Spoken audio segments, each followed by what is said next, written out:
Are you?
Guess who's back?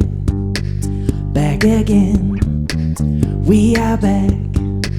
Tell a friend. Guess who's back? Guess who's back? Guess who's back? Guess who's back? Guess who's back? Guess who's back? Guess who's back? Guess who's back?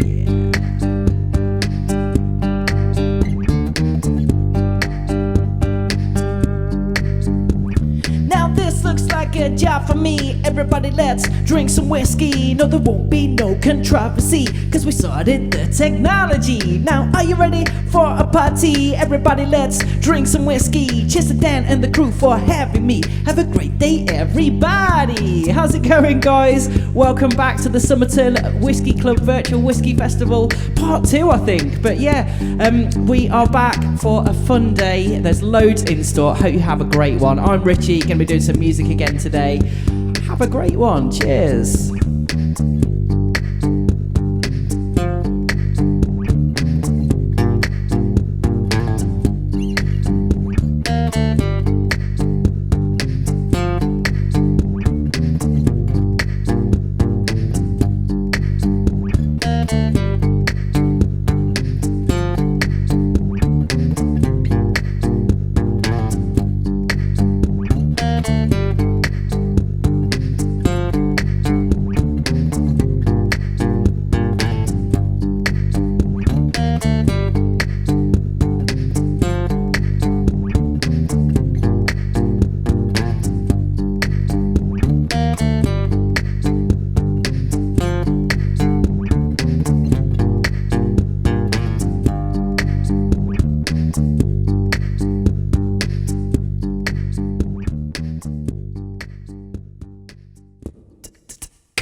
Used to spend my nights out in the bar room,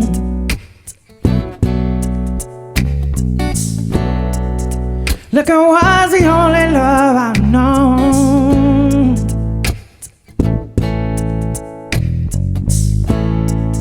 But you rescued me from reaching from the bottom and brought me back from being too far gone.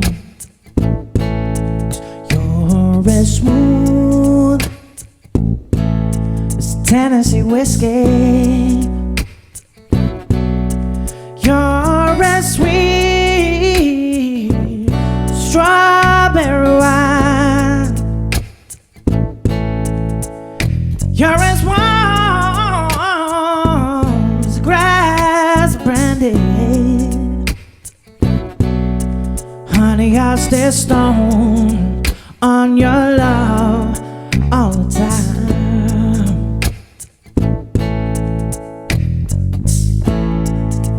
I look for love in all the same old places.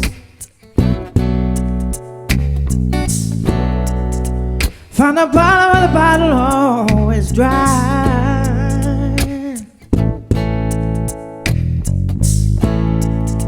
When you poured your heart out, I didn't waste it. 'Cause there's nothing like your love to get me high. You're as smooth as Tennessee whiskey. You're as sweet strawberry wine. You're as warm as a glass brandy. Honey, I'll stay stoned on your love all the time.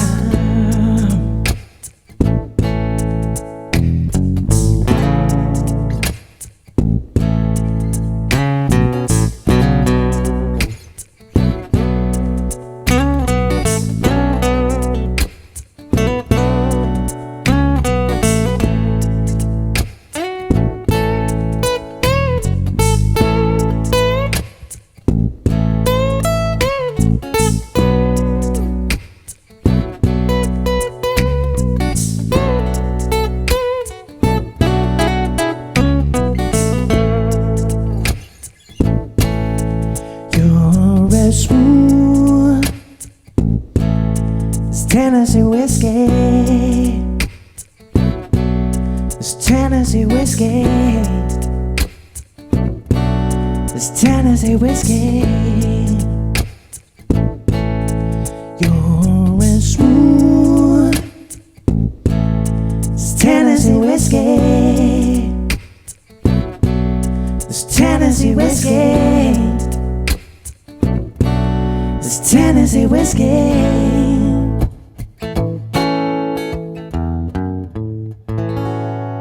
Thank you so much. That's a bit of Tennessee whiskey, the Chris Stapleton version. Hope you enjoyed that one.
Too bright for me, I'm hopeless, broken. So you wait for me in the sky. Browns my skin just right. You're so golden. You're so golden. Out of my head, and I know that you're scared because hearts get broken. I don't wanna be alone. I don't wanna be alone. When it ends, don't wanna let you know. I don't wanna be alone, but I can feel it take a hold. I can feel it take control of who I am and all I've ever known. Loving you's the antidote. Golden. You're so golden. I don't wanna be alone. You're so golden. You're so golden. Mind on my head, and I know that you're scared because hearts get broken.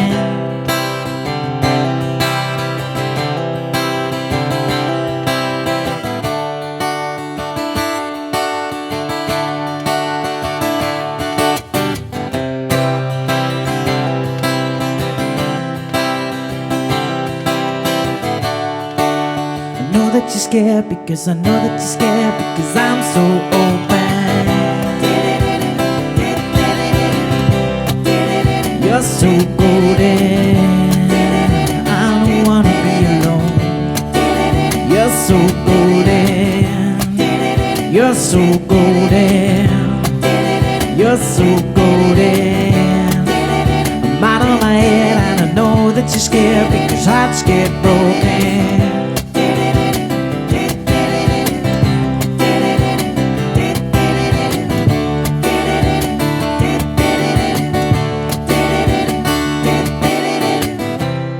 Cheers everyone, welcome if you just joined. It's the Summerton Whisky Club Virtual Whisky Festival Part 2. I hope you are having a great day so far. I'm Richie, playing some live music for you today, and yeah, that was a bit of Harry Styles and Golden, and yeah, we'll crack on with the next tune. This next song is a request for Tom Helm of Shutter Photography. Thanks so much, bud, for the request. It's Blue Tones and Slight Return. Where did you go when things went wrong for you?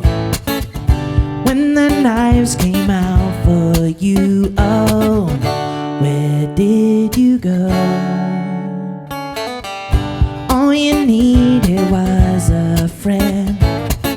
You just had to ask, and then you don't have to have the solution. You've got to understand the problem and don't go hoping for a miracle. Yeah, all this will fade away. So I'm coming home. I'm coming home. What did you learn? Locked away all on your own. Chance in your head all blown. What did you learn? It was unfortunate.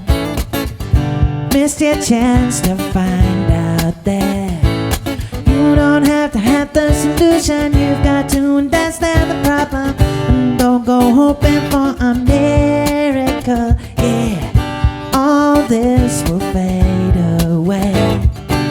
So I'm coming home. I'm coming home.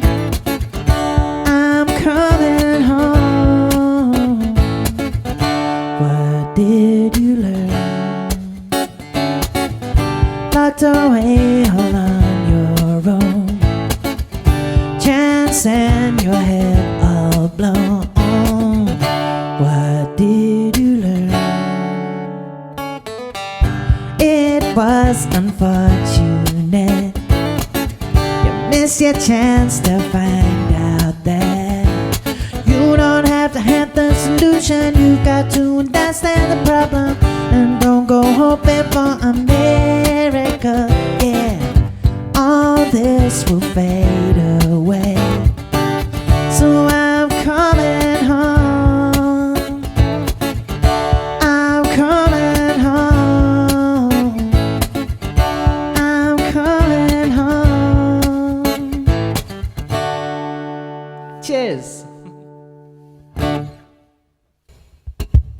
Meet you downstairs in the bar and heard your rolled up sleeves and your skull t-shirt. You said, what did you do with him today? And sniffed me out like I was Tanqueray. 'Cause you're my fella, my guy, and me and Stella and Fly. By the time you're out the door, you tear me down like Roger Moore. I cheated myself like I knew I would. I told you I was trouble. Know that I'm no good. Upstairs in bed with my ex-boy. He's in a place but I can't get joy. Thinking of you in the final throes. This is when my buzzer goes. Run out to meet your chips and pittance. You say you're married 'cause you're not bitter. There'll be none of him no more. I cried for you on the kitchen floor. I cheated myself like I knew I would. I told you I was trouble. Know that I'm no good.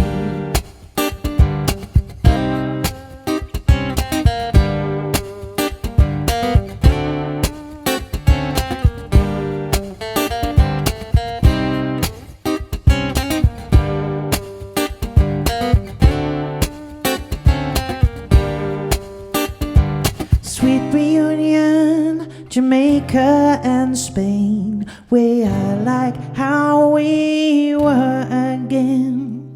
I'm in the tub, you on the seats. You lick your lips as I soak my feet.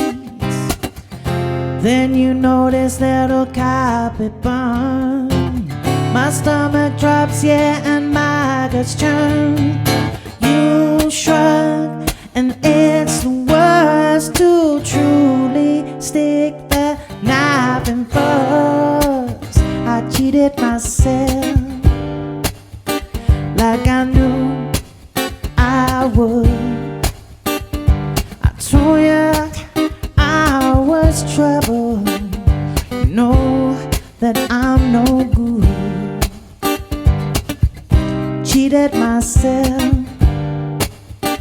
like I knew I would. I told you I was trouble. Know that I'm no good. Thank you so much. That's a bit of Amy Winehouse for you.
you're better off alone? Do you think you're better off alone?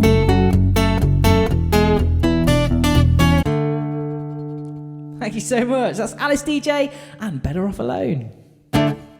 Okay, guys, this is the last song of the first set, and we'll have Dan up next to introduce you to the rest of today's event. So thank you so much for listening to the music. I've been Richie Phillips.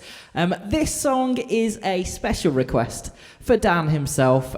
He's a Prodigy fan, and, well, I've got an acoustic guitar, I've got a loop pedal. I'm going to do some Prodigy for you, so I hope you enjoy it. Have a great rest of your day, and I'll catch you in a bit.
Sending to outer space to find another place.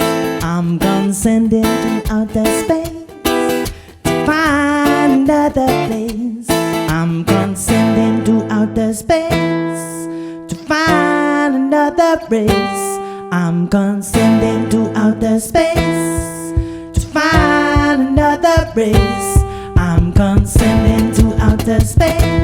Another race. I'm gonna send him to outer space to find another race. I'm gonna send him to outer space to find another race. I'm gonna send him to outer space to find another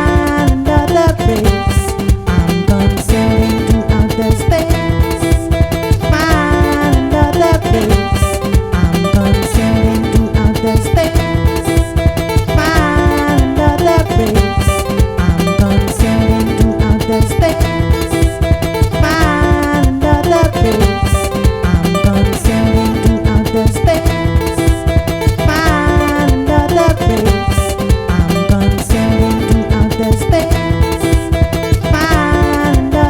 race. I'm gonna send him to outer space.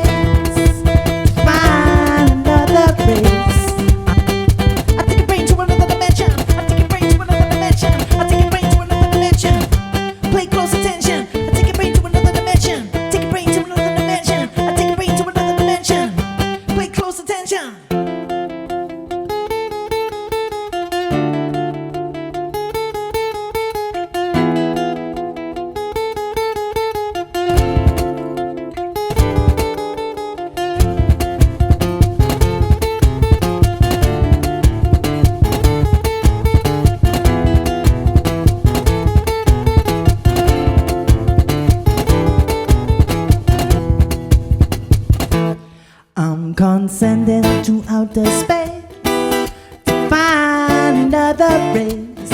I'm condescending to outer space to find another race. I'm condescending to outer space to find another race. I'm condescending to outer space to find another race. I'm condescending to outer space. Another race.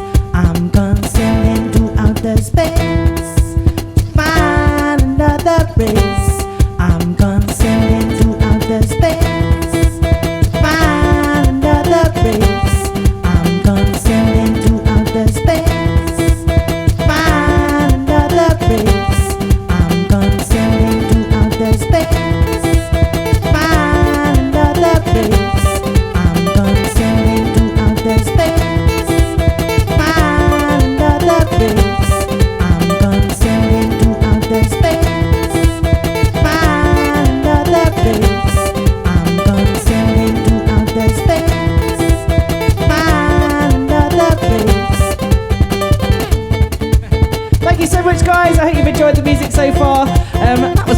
to, but hopefully you enjoyed it anyway. It was for Dan and it was a bit of Prodigy. I'll catch you a bit later on. Cheers.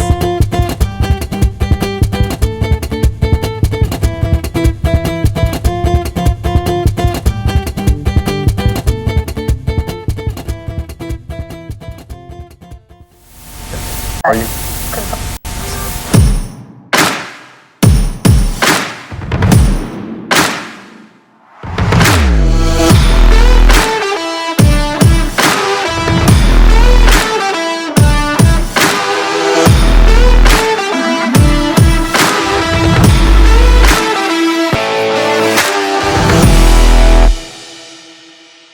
Welcome to our day of whiskey fun. Thank you for joining us. Thank you very much, Richie, for such a fantastic opening set. I do quite like the Prodigy, as he might have said, so that's a great way to get it going. Thank you for bearing with us for the week. And what's happened is we've actually managed to put our event on International Whiskey Day. So I wish we'd planned that, but it's great to have you all here. Just a few things to get you all started. We already know we've got 5 fantastic brands to get to know better today. We've got English whiskey, Scottish whiskey, Irish whiskey. We've got fantastic guest hosts, one of which who will be taking over for me to do the hosting part of the last 2. So if you've had a few and you think, hang on, Dan's grown a beard potentially and has become Matt. No, Matt is taking over for the last 2 from me. We've got quizzes, we've got cocktails, and as you've seen, we've got great music. I recommend that you all drink water today. Please do. We've got a few hours of fun.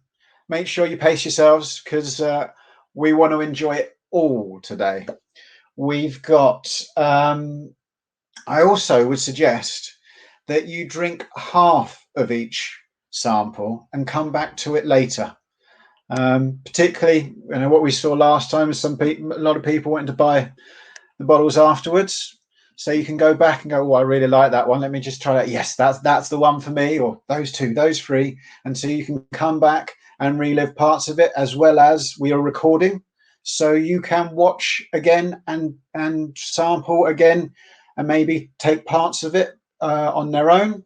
So it's not the whole part. And so you can relive and enjoy some more of it. Also eat something today. That's what the snacks are in there for. Keep everyone going for the whole way through.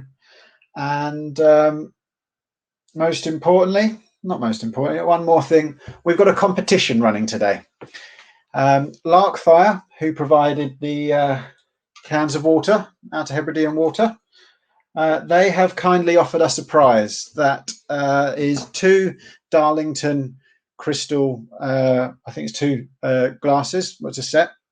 What we have to do to enter is on Facebook, Twitter or Instagram, share a picture of you enjoying today and tag them in, which is either at Larkfire or at Larkfire UK, dependent on the platform, and use the hashtag SVWF, Summerton Virtual Whisky Festival. That's how you enter, and then they will pick their favourite, and there's a prize. So please get sharing. If you look at the top of the screen, you will see that there is a chat, a polls, and a handouts part at the top. Chat is the main chat you can see. Across from the public bit, you'll see Twitter, which we have linked to the hashtag SVWF, so you can see some of the other pictures that are going live today as well. The polls, that's going to be the quiz later that Ant and Nikki, New Dram Drinker, and Mrs. New Dram Drinker are going to be running with us today. So we'll come back to that later on. And in the handouts, you've got the schedule of how we're roughly running today. There's a little bit of flexibility. Little bits might run a few minutes early, thinking of bringing Spirit of Yorkshire in a couple of minutes early. And some things will run a little bit late, but we are going to try and keep to that timetable today. In there as well, you'll see the offers that we have on each of the brands. and the snacks that we've got going today. So that's where you find your information. But the main thing is in the public chat, that's where everyone can chat. Most importantly, each brand has someone else in the background answering questions. So fire away all of your questions to the brand. Anything you want to know, there's not just a person on screen, there's someone in the background answering questions for you. So we can hopefully help you along and get everything answered on the day. That's about it.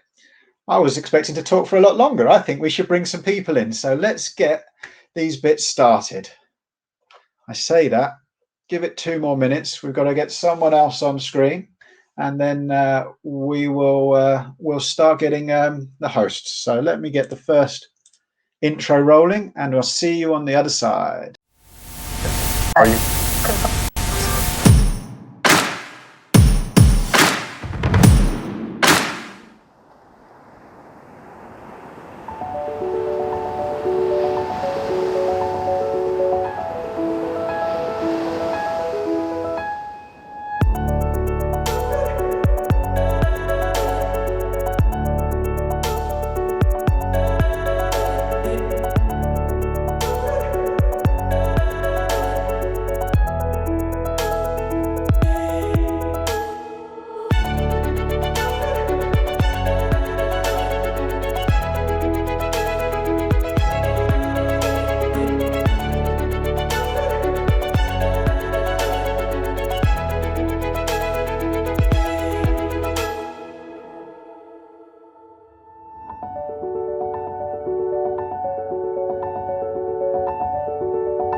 Cool.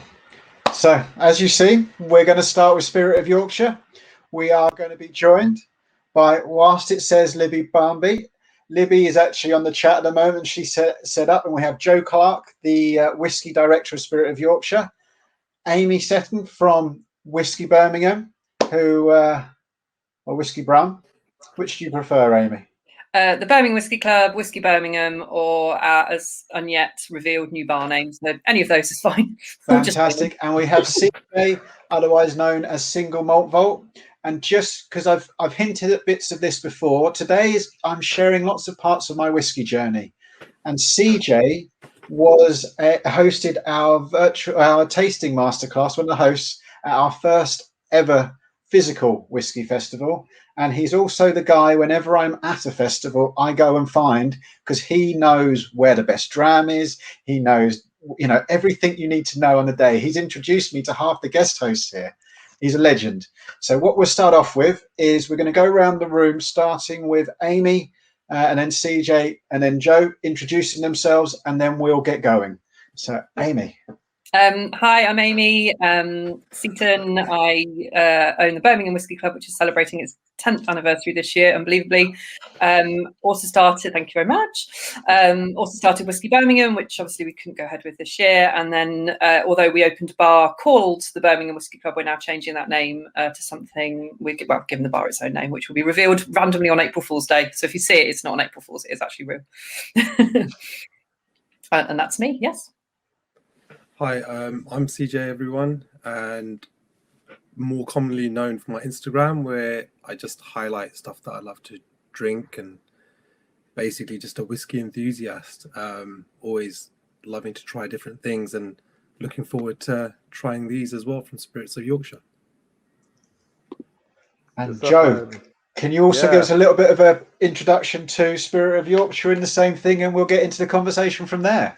Yeah, sure. Hello, everybody. My name's Joe Clark, Whisky Director at Spirit of Yorkshire Distillery, set up in the still house. Today, if you hadn't already recognised the stills around me, this isn't my living room or anything like that. We're Yorkshire's first and at the moment only single malt whisky distillery. So yeah, we started in 2016. That's when the stills were first fired in the May. First cast went down in June 16. And yeah, we've launched our first whisky October 19. So we're very new. And yeah, I suppose there's any number of things that we're doing differently to other distilleries and certainly other brands that you're featuring today. We can look at those a little bit more, I guess, as we roll through the tasting. But yeah, I think in terms of what I do here, making sure that what we put in a bottle tastes as good as it possibly can. That's kind of at the very kind of heart of what I do. But we're a pretty small team. We all kind of mix up and do whatever we need to do on any given day. So I might be here backing up Dom on the stills, or Libby, who is off camera, who will be kind of banging information into the chat. We do a lot of work together on different things, and it's a very broad role, kind of plugging the gap between production, marketing, sales, that kind of thing. But yeah, crucially, just making sure that it tastes good, which is great. Someone's got to do it. How did you start your journey with the Spirit of Yorkshire? So I met the founders, Tom Mellor, David Thompson. Tom, third generation barley farmer. So he's a very, very crucial part of all of this because he's growing all the malt that we use to make the whiskey. But I met Tom and Dave back in the spring 16. Obviously, me and Amy, we've met many times, and indeed many years ago. I think we might have first met in Stratford. Gosh, yes, many years ago. That was which could be up to 10 years ago. It might not quite be. Whiskey festival, actually. Was it really? Oh, yeah. Wow. But yeah, I've been in and around the industry since 2006 in various different shapes or forms. But yeah, I met Tom and Dave, and yeah, when I found out that what they were doing and the distillery that they're building, their ambitions, and the fact that we were doing it here in Yorkshire, it's just completely blown away. We sat down and had several kind of meetings and chit chats and whatnot, and yeah, we just got on, and here we are.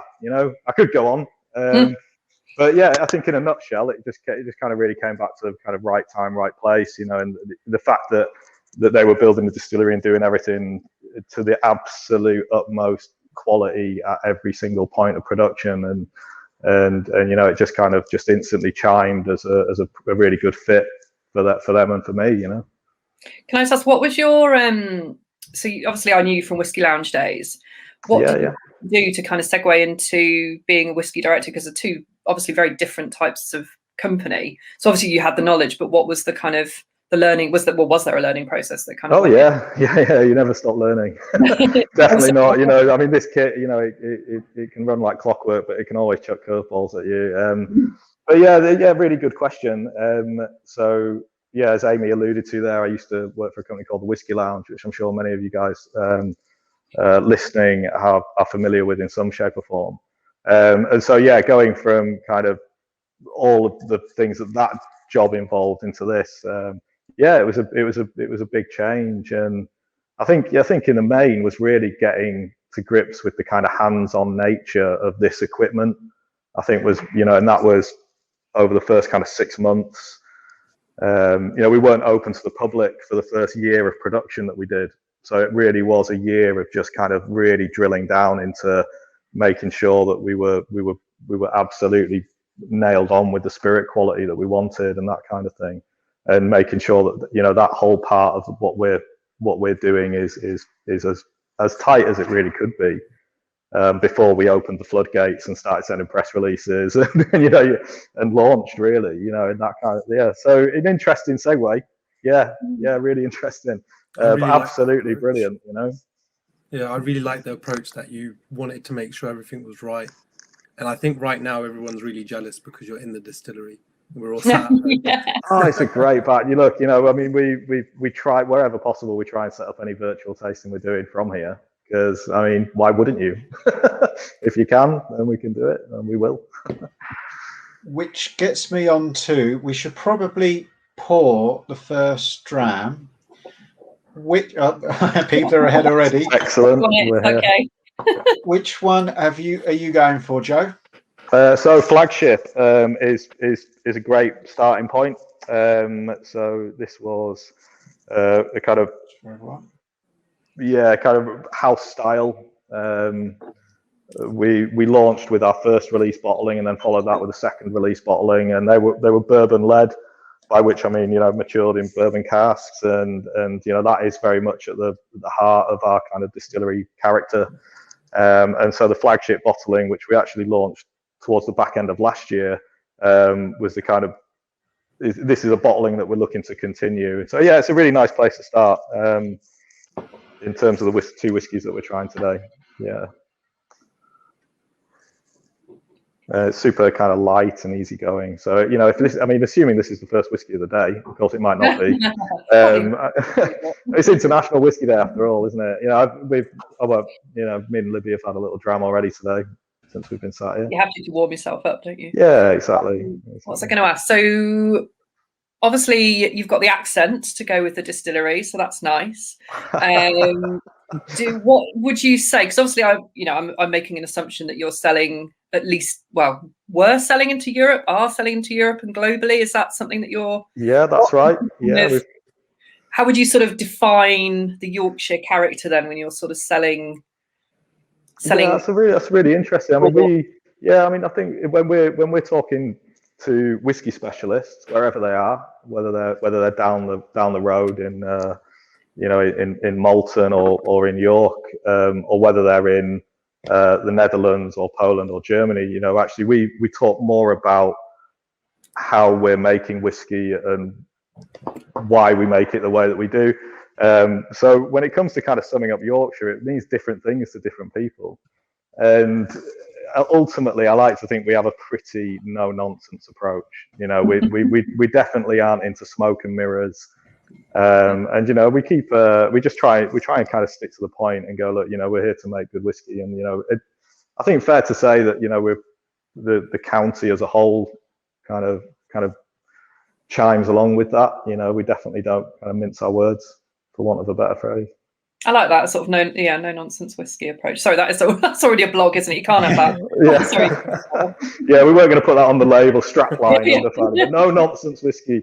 But we try not to get too tied down in it, because there is, like with any part of our wonderful country, there is a lot of kind of old stereotypes and cliches that go with that. So actually, when we sat down very early on, we kind of vetoed certain things that we would never want to really use to talk about what we're doing, and these were the kind of flat cap and whippets and all that kind of on your branding with that. Yeah, it's just not what we're about, really. And so you like a UK whiskey then? So are you a Yorkshire whiskey, a UK whiskey? Sorry, my hair's going crazy on the camera, or a so Yorkshire, UK, or I don't know what else you could be after that, or an English whiskey. Yeah, I think it's a really, really good question. It's a really relevant question right now, isn't it? I think in terms of kind of distillery identity, and I think again that's an answer which might vary in terms of location, but I think ultimately we view ourselves as world whiskey. Part of that. Sorry about that. We've got the attendees coming back.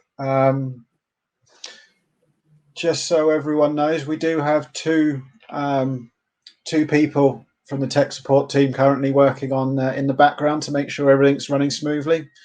As we know, with the virtual world, every now and then things do go funny, but hopefully everyone is returning into the room. If we just give it 2 minutes and get everyone back. But whilst we do,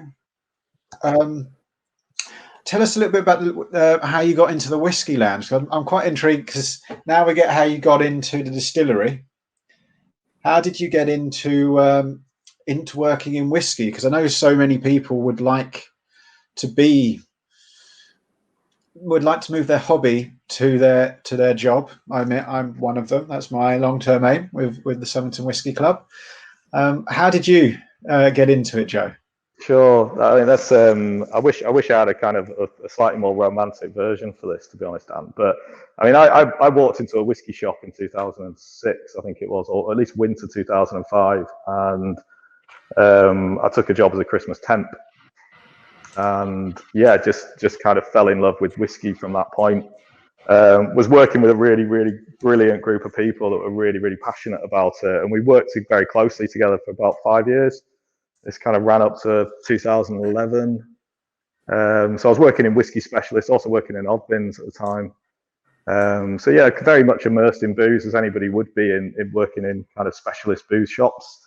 And then yeah, I met Eddie Ludlow, and you know we kind of got on really well. He was looking to expand the Whiskey Lounge and what that was all about. So I joined them 2011 as the first kind of full-time employee at the Whiskey Lounge. We were pretty small, although we did a lot of big stuff. I think a little bit like yourself, Dan, you know, kind of people assume that there's this massive operation and loads of people behind what you're doing, but actually it was me, Eddie, and his wife Amanda for the best part of kind of 3 years, just kind of building that business and kind of running whiskey shows all the way from Aberdeen down to Brighton, and almost every city in between.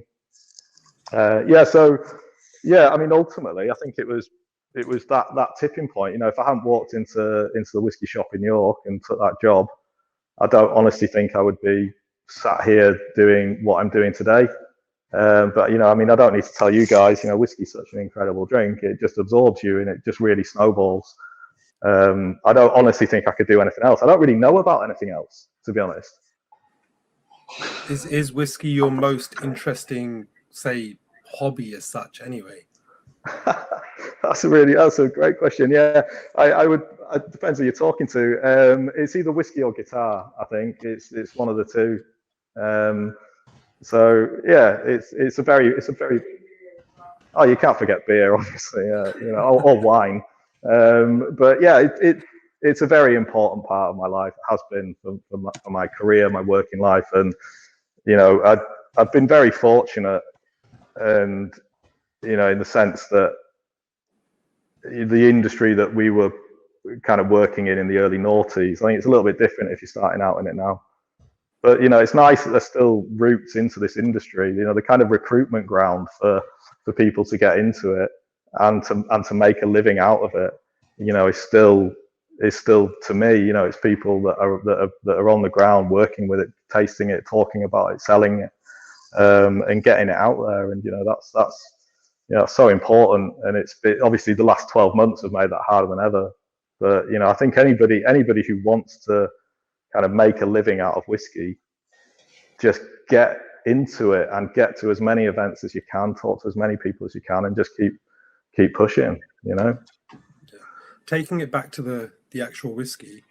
We haven't really talked much about it. Yeah, I'm finding loads of fruit, and I think good. The basis for most good whiskies is always fruit, whether it's bourbon or sherry, because you get darker fruits in the sherry. But this is like, you know, you've got bananas, apricots, some green apples, so it's like this. Yeah, there's just so much fruit in here. Yeah, I mean that is absolutely the kind of what this whiskey is all about, and our house style is all about. It's light, it's fruity, it's whiskey that we wanted everybody, whether they be kind of just getting into it, just starting out, or whether you're a more seasoned whiskey drinker, you know, that you've got something that's light and elegant, you know, playful kind of style, which is, you know, full. It's got enough flavor and enough to keep, you know, you entertained, but at the same time, it's not overbearing and it's not too kind of strong, and it's not going to kind of scare people off either. You know, this equipment that we've got here, you know, in every step of our production is geared towards making, you know, this kind of light, fruity style of whiskey. So yeah, the flagship release for us is all about that, and really kind of demonstrates that house style, that character. So it's really nice to hear you talking about the fruity backdrop on it. Yeah, really good. Just thinking about the distillery, since you've been there, I'm glad Amy's back because I know she loves the next dram. Since you've been there, have they made any changes to the structure of, say, the stills or anything like that? The washbacks?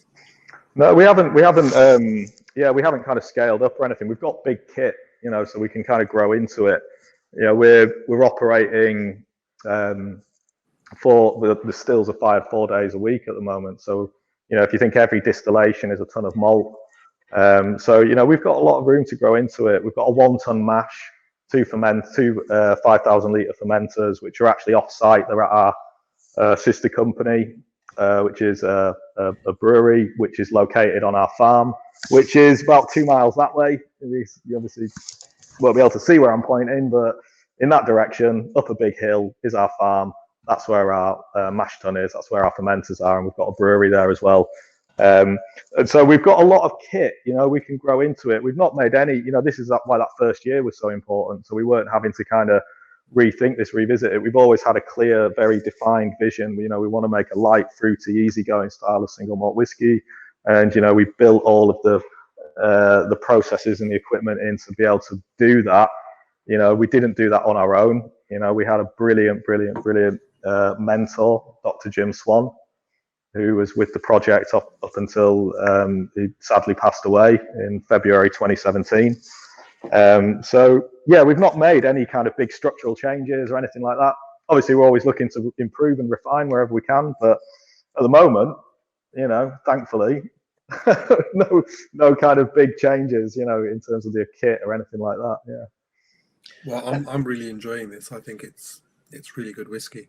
Yeah, I agree, and because this is a great way to start, and you've got a young, with a young whiskey, you've got such a lot of flavour. So it's so fruity.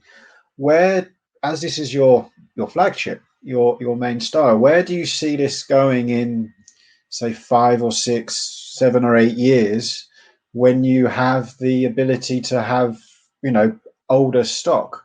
What do you see the potential of this core flavour style for you? Yeah, sure. That's a guy. You guys ask great questions. I love it. We fill every week here. We're filling 14 of these bourbon barrels, give or take. So we're certainly not micro in production. In the English whiskey scene, we'd be considered very big. I guess in the kind of Scottish whiskey scene, we'd be considered very small. But what that means is, every week in our warehouse, as every week ticks by, every month ticks by, we have more whiskey to play with. To make a 6,000 bottle batch, which is typically the batch size that we operate, you need 16 to 18 casks, give or take, and that can obviously leave a lot of whiskey behind. So just keep ticking along, keep maturing and doing its thing. So as the years unfold, depending, of course, on the demand that we face, and how we approach kind of international sales and indeed domestic sales, will affect what this whiskey will become. It's really hard to say what it would be in 10 years. I say what I would like it to be right now, and that is, of course, as it ticks on, it will obviously start to involve older components. So I'm going to try and weave in more depth, more complexity, but ultimately the goal of the flagship for us is to highlight that house style and keep it light, keep it fruity, and keep it kind of nice and easy going. So it's not suddenly going to become 50% sherry, or suddenly start involving loads of peated casks or anything like that. It's it's going to keep to this idea and this core of bourbon maturation. And yeah, I think over time, fair to say, we'll start to incorporate some older stock. Yeah. Joe, as you mentioned peated casks, there's been a question from Paul, and he's just saying, do you have plans for a peated whiskey? So that's quite interesting. We might do. There could be.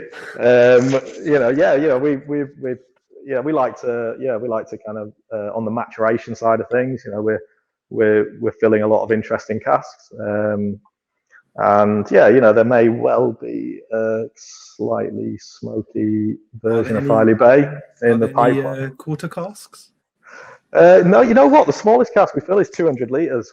We've never really played about with little casks. We were led very largely by Jim on this front, and I think we're in it for the long game, and we want to make sure that any cask that we're filling that we filled yesterday, for example, so on this side, I've got 15 casks on the floor, which we'll be sending up to the farm next week. And, we want to make sure that they can go the distance as well. And if we want to, leave them to do their thing for 20 years, then we can.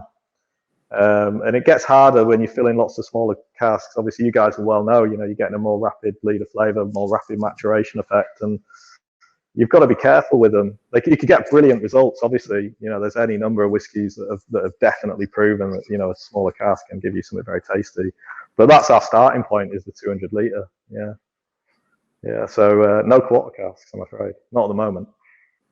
No, that works. If you can do that, get this kind of flavour in such a short amount of time with a 200 litre cask, it just shows how good the liquid is, and you don't need anything smaller to help with you at all. Yeah, I think it just depends what you want to make. Depends what kind of whiskey you want to make. And we work very hard to make sure we've got a very refined new make spirit. That's what all this copper's doing. It's what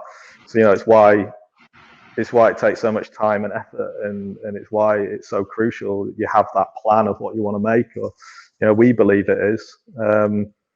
And yeah, if you get a really, if you're doing everything as best you possibly can, you've got a really, really refined new make spirit, then you don't need kind of, years and years and years and years in casks to get something really tasty at a younger age. And, wood and maturation is a massive part of that. And, we just will not compromise on any step that is driving flavour into the whiskey we're making.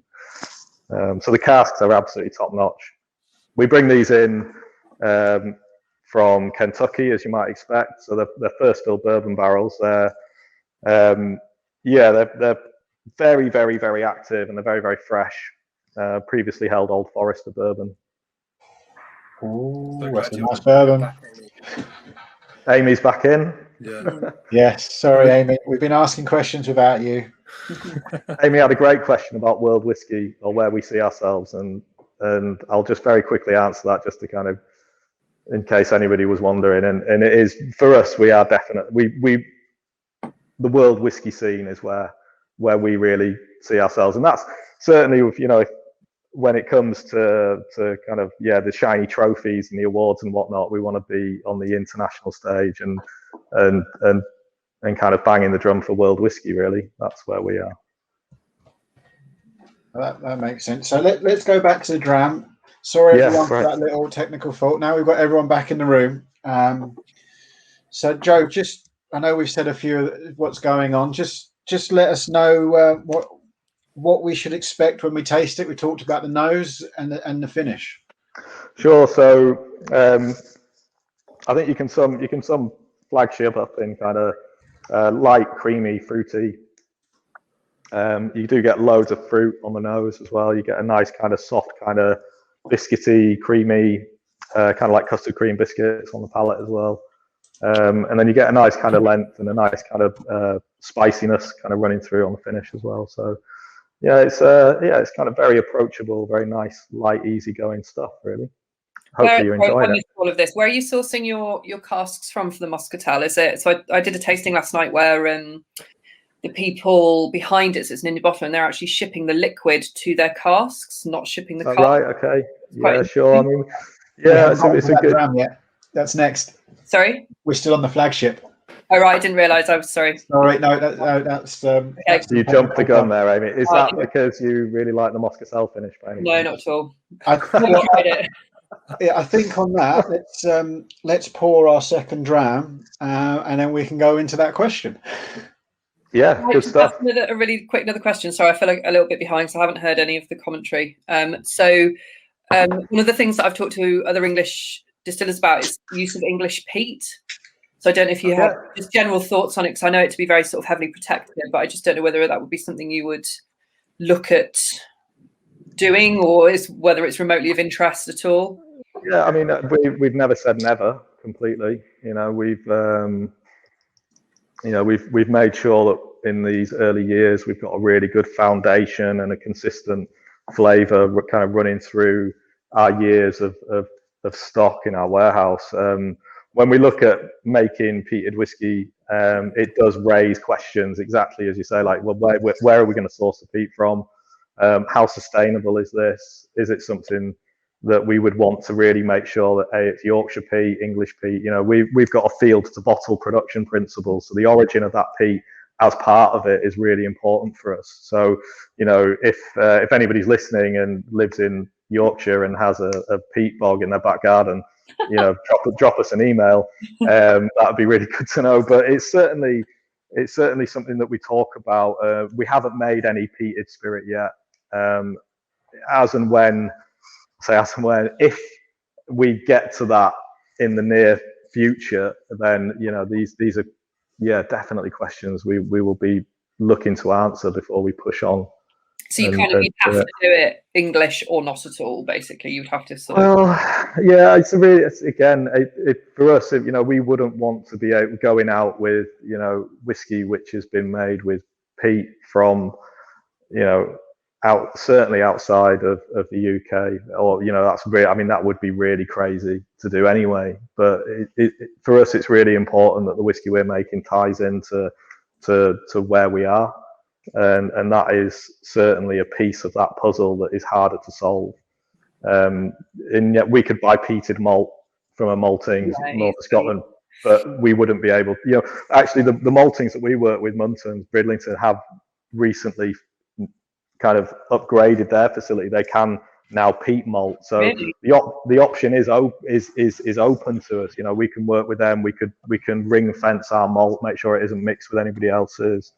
And make sure that it's the barley off our fields that's coming back to us. And the peat is the missing part of that puzzle. So, you know, it is something that we've talked about. It's certainly not something that we've kind of found a direct answer to, as you can probably tell. Okay, interesting. Thank you. Yeah, that's quite right. And then let's quickly get on to the dram. Yeah, good. What are people getting on the nose, and what should we be expecting, Joe? So this is a Moscatel finish, and the process in putting this whiskey together is whiskey primarily matured in bourbon, then moved on, re-racked into Moscatel casks. These are bigger casks, 250 litre hogsheads. And with this approach, we're getting layers. So you should find outside of the flagship, where it was, you know, more obviously in the direction of flavors you'd expect from bourbon maturation. With this, you're starting to get more layers of fruit. I certainly find more kind of orangey notes and more honey, and you should get a kind of greater length, but it is still very light, and it is still really kind of easy going, very drinkable. Yeah, very kind of Moorish stuff. We actually launched this last March, and you know, it was an absolute hit, and people absolutely loved it. It's the kind of whiskey that, you know, people were buying a bottle to kind of see what it was about, and then, you know, you start to see that repeat purchasing going on. You know, it's like we did a lineup of this, and I won't mention the two distilleries, but sort of similar cask finishes. Oh yeah, and yours came out top. Actually, this one came out top. Wow, that's great. interesting. You can't see Libby off camera, but she had both hands in the air. Yeah, no, that's great to hear. That's always, and that was, you know, a lot of the Birmingham Whisky Club members, who I think a few of them are on here today. But yeah, it was the top one. Mm-hmm. Yes, good stuff. I think it's really nice. It's orange marmalade. You got cinnamon powder. Mm-hmm. That's a great taste. A bit of chocolate. So yeah, like you said, it's got layers. And I'm guessing the more I'm going to go into it, the more depth of flavor I'm going to end up getting. So going back to the previous question that I posed to the first one, as I say, like last night I hosted a tasting, and they brought the liquid to the cooperage, and then they in the casks. So what do you do? Which I hadn't. I mean, maybe I've kind of totally missed something in the industry, but I'm, you know, normal. I think it's pretty, you know, Moscatel, I think for some people can be a little bit of it compared to other sherry out there or fortified wines. It's one that is a little bit more confusing, because you can have Moscatel from Portugal, Italy, Spain. So it has, so it has different origins. So it means different things to different people depending on their experience. In terms of our cask outside of bourbon, we work with an absolutely amazing supplier and producer of sherry, a guy called Jose Miguel Martin. And Miguel is work in sherry, wouldn't you? Really? Well, in terms of his operations, experience, and the quality of the casks that we source from them, they are absolutely stunning, absolutely top notch, and that shows through in what you're tasting here. It isn't just about we can make the best spirit we possibly can and refine our process as best we can, and when it comes to cask selection and how you pick who you work with, it's so much on trust. You've got to really, you put in so much faith in these casks when you fill them, and so you've got to make sure every step that you're working with really trusted partners in this. And I can say over the years that we've worked with Miguel, he's just can't praise his business enough. Absolutely superb casks and absolutely brilliant to work with. We've seen your flagship, you're the heart of what you do, and this is one direction with the Muscatel. What could we potentially see, as well as maybe something smoky in the future? What areas are you maybe experimenting with now, or ones that you'd like to play with in the future, because you now know what your liquid can do? Where can it be taken, do you think? Yeah, well, sky's the limit. If within reason, we're not in a position where we fill kind of really crazy casks and just hope for the best. We've got to make sure that first and foremost, this is a business and it works. And that whiskey is really important to us. So we've got to make sure if we're taking it through to a secondary maturation that we're really confident that we're going to get a decent result out of it. So beyond what you've seen us release so far, so we followed the Muscatel finish with a STR red wine cask in July last year. I do have a couple of things working up in the future. I'm reticent to kind of jump the gun and shout about what they'll be, but you will be seeing some. We won't tell anyone. A couple of other interesting releases that are coming up, but in terms of the process for us, we've obviously got bourbon and sherry and wine cast down full term maturation, but in terms of kind of re-racking 3-year-old for secondary maturation, process of that is very, very involved, and you're kind of doing everything that you would do with the flagship release, but doing it twice. So it's about creating all the sensory work, which is really fun and really great, but it's really involved, and you have to take a huge amount of time doing it. And so it's making a really lovely tasty batch of kind of 3 to 4 year old bourbon matured spirit and then taking it through to the secondary cask. We reduce the strength of that spirit to kind of 50% before we re-rack it into the secondary cask, to kind of a slower reduction, if you like, helping to make a softer, sweeter whiskey at the end of it. And so the casks that we take into consideration for that secondary maturation, there's some interesting stuff. We just got a delivery actually on Tuesday, and there's some beautiful casks on there. I will drop what they were. There was some really lovely Fino casks, there's some really lovely port casks, some really lovely Madeira casks, and there's 2 or 3 others as well, but I won't go into them. But in terms of what you're going to see this year, just keep an eye on what we're doing. Join the newsletter. There we are. Yeah, well, obviously it works. Like these kind of, it's really easy, I think, to go kind of hell for leather with really unusual big casks. But I think like this Muscatel, for example, it just you can. I mean, I probably wouldn't be able to tell it was a Muscatel, to be fair, if it wasn't written on the bottle. But it just adds such a, like, there's a lot of commentary here going that it's for people with sweet tooth. So I've got a real sweet tooth, and I completely agree with that. It is real, like people are sort of saying how chewy it is, and some amazing taste notes. Fiona has put up some amazing, where are her tasting notes? She has the best tasting notes. So dark chocolate, enrobed ginger, varnished with apples and oranges, and pomegranate studded with cloves. Finish as port wine gums. But yeah, I think just that. Yeah, some great kind of really beautiful. I think it's a real kind of easy sipping whiskey. But yeah, I was going to say I'd just have this instead of chocolate, but I'd probably have it as well as chocolate. I think that's Talking right. about the ABV that you're filling into your second fills, these are 46%. So for me, the body on these are just right. What's your outlook on the ABVs going forward? Yeah, so 46 will always be our minimum bottling strength. Okay. With natural colour and unchill filtered. That 46% is a lot to do. If you're making unchill filtered whiskey, and if you start bottling below 46%, then you might see a haze form in the spirit. So there is a reason for this. 46 is a great flavour for a great strength for flavour, but it also it's also important that that whiskey is looking bright and how it should in the bottle. And if you've got unchill filtered whiskies and you start seeing them at 40%, 43, you might start to see a little haze. So we're never going to chill filter. We're never going to start adding caramel colouring or anything like that. So you're not really going to see a bottling from us under 46, unless we focused solely on distillate from this bit of kit, which we haven't gone into. Obviously, we don't have all the time in the world, and that's a 45-minute conversation right there, probably at least. But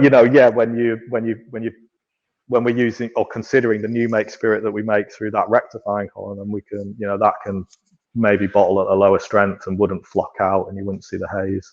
But I think for us, 46 is just a great strength. I mean, you guys know that. You see so many whiskies and so many that I've tasted over the years, and you're tasting them at 40 and you just go, that was just a little bit stronger. It just have a bit more presence, bit more mouthfeel, bit more oomph, bit more kind of longevity in the finish. And 46 definitely brings all of that to the party. Yeah. Absolutely. So 46 and up. I should have just said that. Would have been a quick answer, wouldn't it? 46 and up. There we go. On that, I'm going to need to wrap it up because we've got a lot to get through today. But thank you so much for your time, Joe, especially as it's your birthday today. Oh, thanks very much. Yeah, cheers, Dan. Yeah, cheers. Right. Thank you. Happy International Whiskey Day as well to everybody. I think obviously we've touched on a few things here. I'll just very quickly summarise on a couple of points before you move us on, Dan. But Yorkshire's first single malt whiskey distillery. We're field to bottle production principles. So every drop of whiskey that you're ever tasting of ours, if you want to come here and stand in the fields where we brew that barley, we can do that. Yes, please. And you're all invited. As soon as the restrictions lift, come and see us. Other than that, just if you want to learn more about us, find the website, jump on our newsletter. We hit you with a monthly newsletter. And we've got a virtual tour coming up as well. Libby's just pointed that out to me. So if you did want to jump on that, grab a tasting pack, and you want to get to grips with this equipment, learn more about us, just jump on our website. You'll be able to do that. That sounds great. I think there's a lot we could sort of talk about with the stills and stuff. I think there's a lot loads. Isn't there? Yeah, definitely. But there's always happy to chat more whiskey with you guys any day of the week. And when the time is right, we'll get you all here. And thank you. We'll drill into it. Yeah, hopefully we can bring you back again because it's really interesting. Just for everyone in the background, you'll have seen the deal that's come up. For every order, you get a barrel-aged beer. If you've put that down, you want to find it again, you can find it in your handouts offers bit. That will also take you to the website where you can sign up to the newsletter. But we're going to have to move on. But thank you so much, Joe. It's been really interesting. Guys, it's been brilliant. It's great to see you all. Enjoy the rest of the day. Thank you very much. Thank you. And cheers. All the best. Happy birthday again. Cheers. Take care. Bye. Thanks.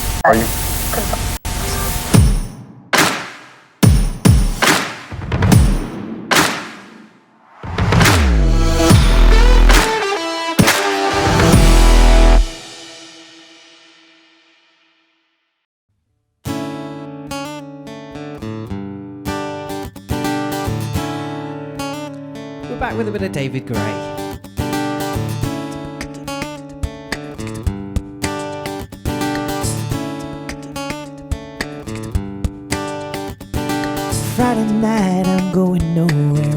lights changing, green or red. Turning over TV stations, situations running through my head. Looking back through time, you know it's clear that I've been blind, I've been a fool. So open up my heart to all that jealousy, that bitterness, that ridicule.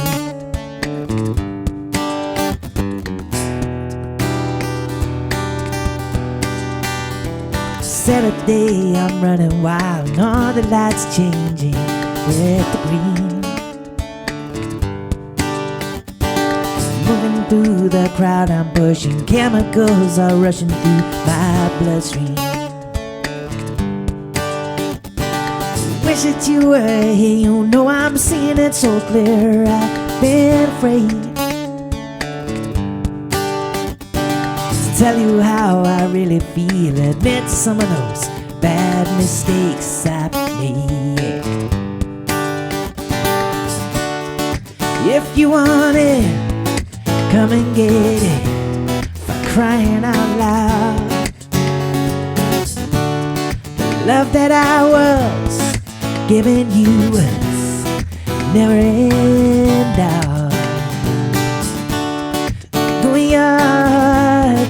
Going ahead and fail it now.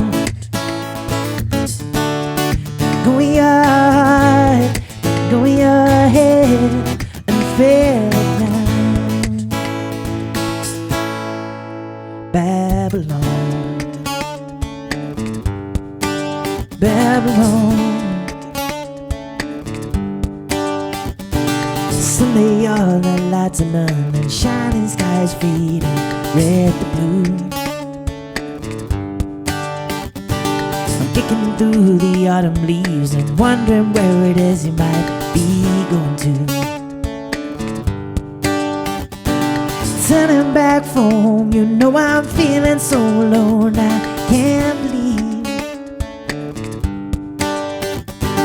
Climbing on the stair, I turn around to see you smiling there in front of me. If you want it, come and get it, for crying out loud.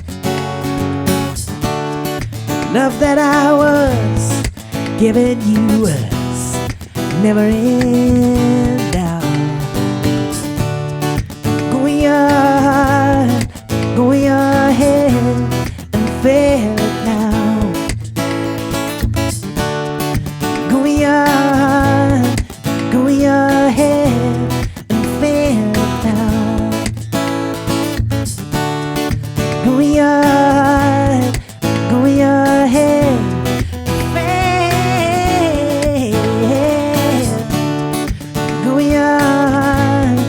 Going ahead and fail it now. Babylon, Babylon, Babylon, Babylon. Why?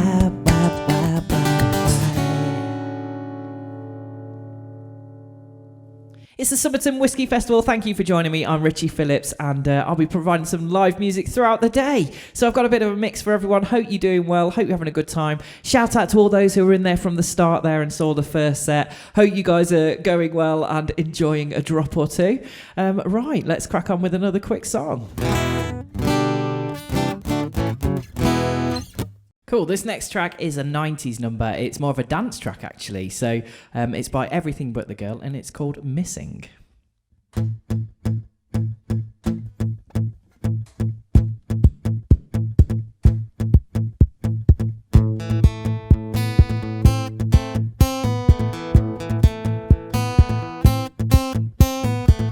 Step off the train, walking down your street again.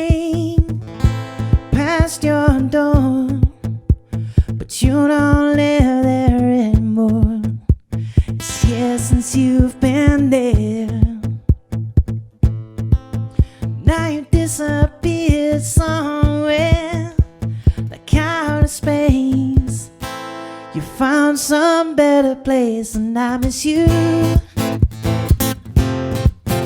like the deserts miss the rain. And I miss you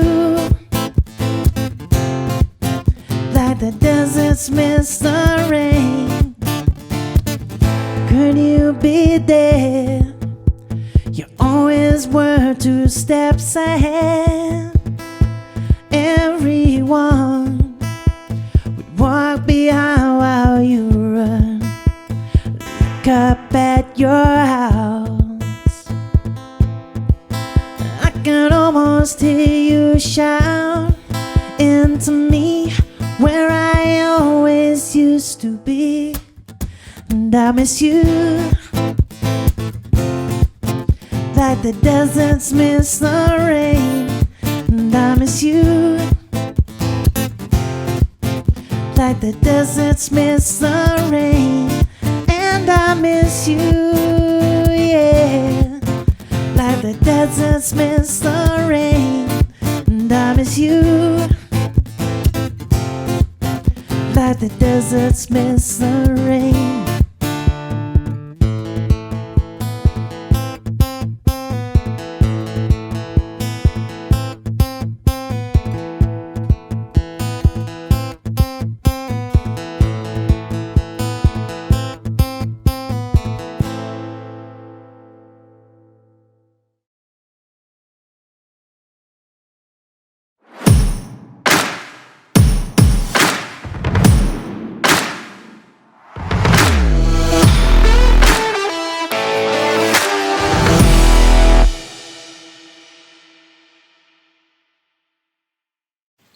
Hi guys, and welcome to the first cocktail video of today's Summerton Whisky Festival. I hope you're all enjoying today's myriad of whisky fun.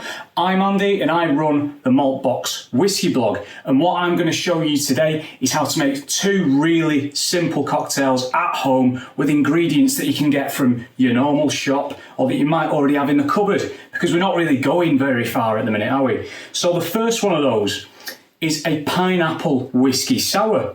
Now, a whiskey sour is a very traditional drink. It's very popular in the States. It uses bourbon usually. We're gonna mix it up a little bit. It also normally uses egg white, raw egg white. Not everyone's a fan of that, me included, but what that does is it gives it a lovely kind of foamy consistency. And you can actually get that by using pineapple juice instead. So, what you're gonna need to make this very, very tasty drink, first of all, is a Boston shaker. However, don't worry, if you don't have one of these, you can use one of the sort of traditional metal cocktail shakers. You can use a jam jar. You can even use something like a thermos mug or something like that. Anything that will contain the liquid and just be able to sort of shake it a little bit, because that's what we're going to be doing. We're going to be shaking things, getting a bit of a workout going on. Cocktail sieve. Again, if you don't have a cocktail sieve, that is absolutely fine. You can use a normal kitchen sieve, tea strainer, or you can actually put a normal fork over the edge of the glass to pour it in, because all that's really there for is to stop bigger chunks of ice getting into your drink and diluting it too much. A cocktail jigger. Now this is literally standard measure, 25ml on one side, 50ml on the other. A rocks glass. And when I say rocks glass, this is just any flat-bottomed tumbler really, although you can make it in any glass you want. Realistically, you could probably make it in a coffee cup and drink it in the morning at work. Wouldn't recommend it though. Now, in terms of the actual ingredients themselves, we have Angostura bitters. Now, Angostura is probably the most popular and most versatile style of bitters, and you can find it pretty much anywhere. You can find it in supermarkets and smaller shops as well. We are going to need 1/2 ounce of fresh lemon juice, 4 ounces of pineapple juice, ideally the fresher stuff, not from concentrate, because it's a bit thicker, and that's what we want. That's what we need to get that lovely consistency. Ice, lots of ice. Optional, coconut sugar or brown sugar, whatever you want to top it with. And in this particular instance, I will be using 2 ounces of Filey Bay flagship from the Spirit of Yorkshire Distillery. It's got these lovely sort of light fruity notes, lots of vanilla in there, a little bit of spice, and for me, that works with these other ingredients really, really well. So, let's get started. So let's get cracking. So, first things first, we are going to take our receptacle. Again, whether it's a Boston shaker, whether it's a cup, it doesn't matter. But what we do need to do, first things first, is add ice, and quite a lot of it. Keep going. I should do it for now. We can always add more if we need to. So once we've done that, we're then going to take our whiskey first. Now, again, I'm using Filey Bay Flagship. Again, lovely sort of sweet, fruity and spicy notes. Now, this sample that I'm using is obviously from your pack. 5 centilitres, that's 50 ml, and we've already sort of talked about that. That's 25 ml, that's 50. So I'm just using this for effect really, but I'm going to do it anyway. So let's get this bad boy open. Lovely bit of whiskey in there. Lovely. In it goes. Right. So we're going to pop that to one side. Next, I'm going to add my Angostura. Now, Angostura, as you can tell, I've had this one for a little while because I do use it quite a lot. It needs a little bit of a shake because there's quite a few botanicals and things in there settled at the bottom. And now I'm just going to put a couple of dashes. It doesn't need much, guys, because it's such a strong flavour. It really is a very, very strongly flavoured, concentrated bitter. Right, now, so we've got the Angostura in there as well. So now let's put in our lemon juice. So again, half an ounce of lemon juice. In it goes, because that's your sour. That is what gives the whiskey sour. It's sour. Now, pineapple juice. Again, if you can get the not from concentrate stuff, all the better, because that does give you that kind of lovely thick foamy consistency. And we're going to be looking at 4 ounces. So again, I'm just going to fill this big side of the jigger twice because that is 2 ounces. So here we go. 1 and 2. Excellent. Right, now, this is where the fun begins. Take the top of your Boston shaker if you have one. Give it a slap and let's get shaking. So just one more slap just in case, because what you don't want to do, guys, when you're doing this, particularly when you're using one of these, is cover your freshly painted walls in sticky pineapple and whiskey, because A, it's a waste of whiskey, and B, it's a pain in the arse to clear off, to be honest. So here we go. Now this is where you're going to see I've not really been exercising much in lockdown. I'm going to be sweating, I'm going to get red. It's not going to be pretty, but we'll get there. Let's go.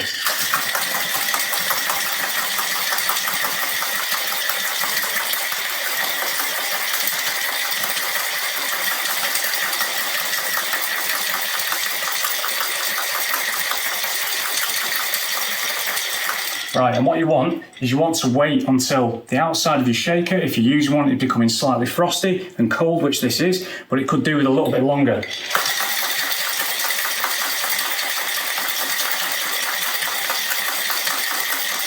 There we go. And you can already see, look how foamy that is. That's going to be amazing. So, without further ado, let's get this in the glass. Right, and to get rid of this metal thing, you just give it a slap.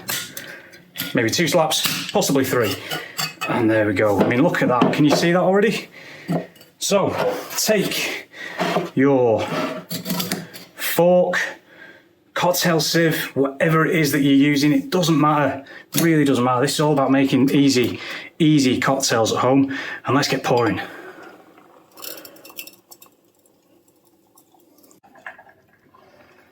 Keep it going. Keep it going. Let's give this a knock, because that'll free up any of the foam that's trapped under the ice. And you can already see there, look at that.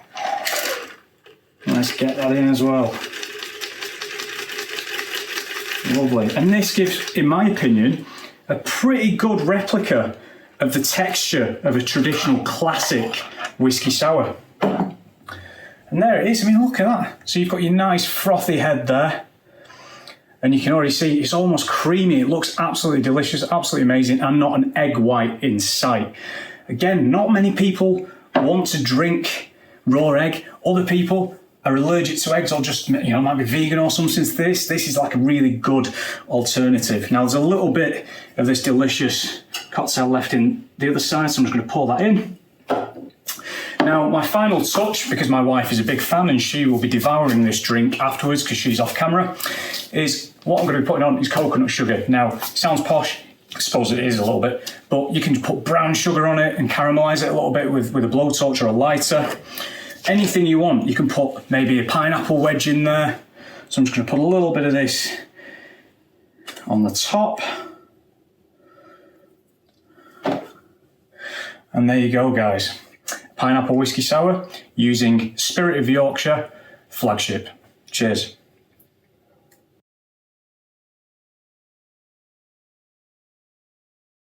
Thank you very much, Andy. I hope you guys enjoyed that. Everyone enjoyed that as much as I did. I like, trying different cocktails that don't overpower too far, don't go nuts. And Andy's given us 2 that we can create from home, which I really like the idea of. We will be coming back to Andy later on. But next, we will be looking at Deanston. So I'll see you on the other side of this. Are you?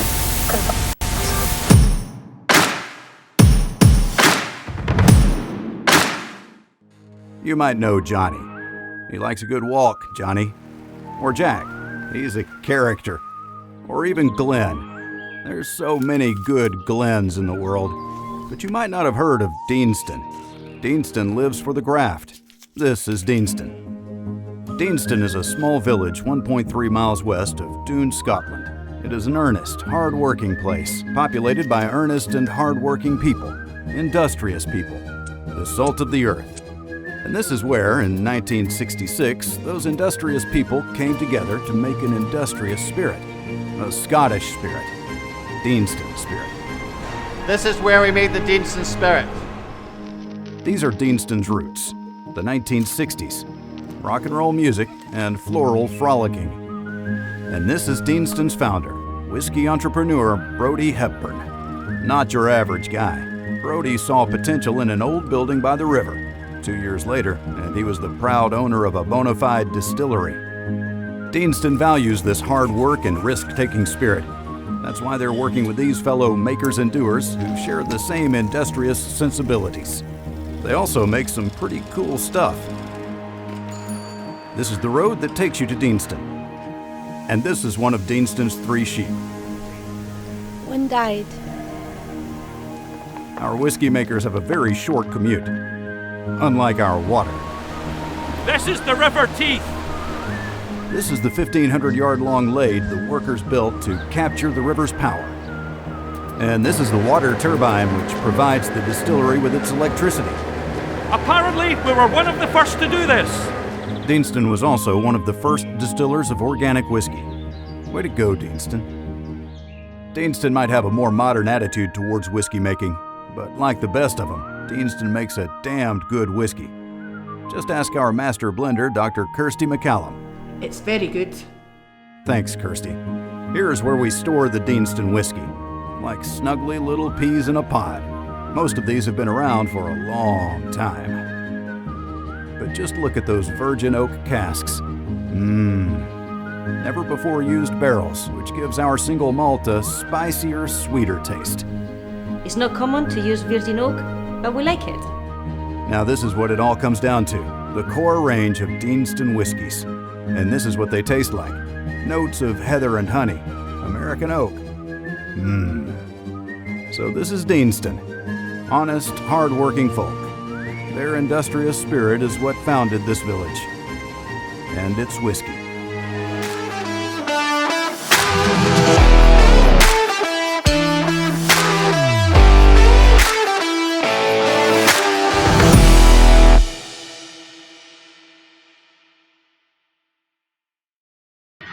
Hi everyone, we're back. We've got Amy and CJ. We're about to be joined by Brian as well. I hope you all recognise Deanston from your last club bottle. Just so you, Amy and CJ know, we shared the 18 with members in February. Wow. And it seems to have gone down. It's gone down very, very well. There's been reviews coming out from members today. There was New Dram Drinker, who'll be coming later for the quiz. No Nonsense Whiskey, who you remember from the last festival, has done one as well. So, and I'm sure there'll be many more. But now we've got Brian from Deanston. Hi guys. Hi. Hello, Can you give us? Sorry, I was going to say that video promo was absolutely brilliant. It was really funny. I'd like to know about the skis. You've got people who make skis. Yeah, so there's a few different kind of small companies that we've kind of partnered with, and we've run some events with them, joint tastings where we'll go and talk about whiskey, they'll talk about their company, and against people who have basically started stuff themselves, basically going out and taking a bit of a chance. So there's a guy making skis, there's a couple making watches, jewelry, there's a lady started her own food truck, all sorts of different non-whiskey related stuff, but sharing the same sort of ethos of trying to start something from scratch and it's lovely. It's lovely. The tongue-in-cheekness of it. Don't it's whiskey can be quite serious, can't it? So we've all sort of looked at the serious side of it. So it's actually really refreshing. I didn't realise it was so sort of tongue-in-cheek to start with. But Fiona just asked what the three sheep called. I don't know if they would have names. They did have. There was one was called Barley. They all started with B. What was it? Barley. Oh God, it's escaped me now. Yeah, sorry, it's gone. But yeah, they all right. whiskey-related names. Whiskey-related, barley mash and something tongue. like that. Yeah. We've just jumped ahead of ourselves, I realised. In the background, we've got Roger and George answering your questions on the chat. And Brian, can you introduce yourself? Tell us what you do for Deanston.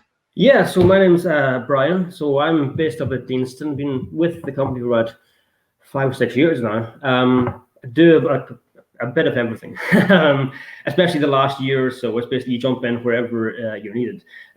So what I've been doing for most of the last 5 years is in the visitor centre at Deanston, which is usually keeps me on my toes. But in 2019, is the last fully active year, we're welcoming about 50,000 people a year.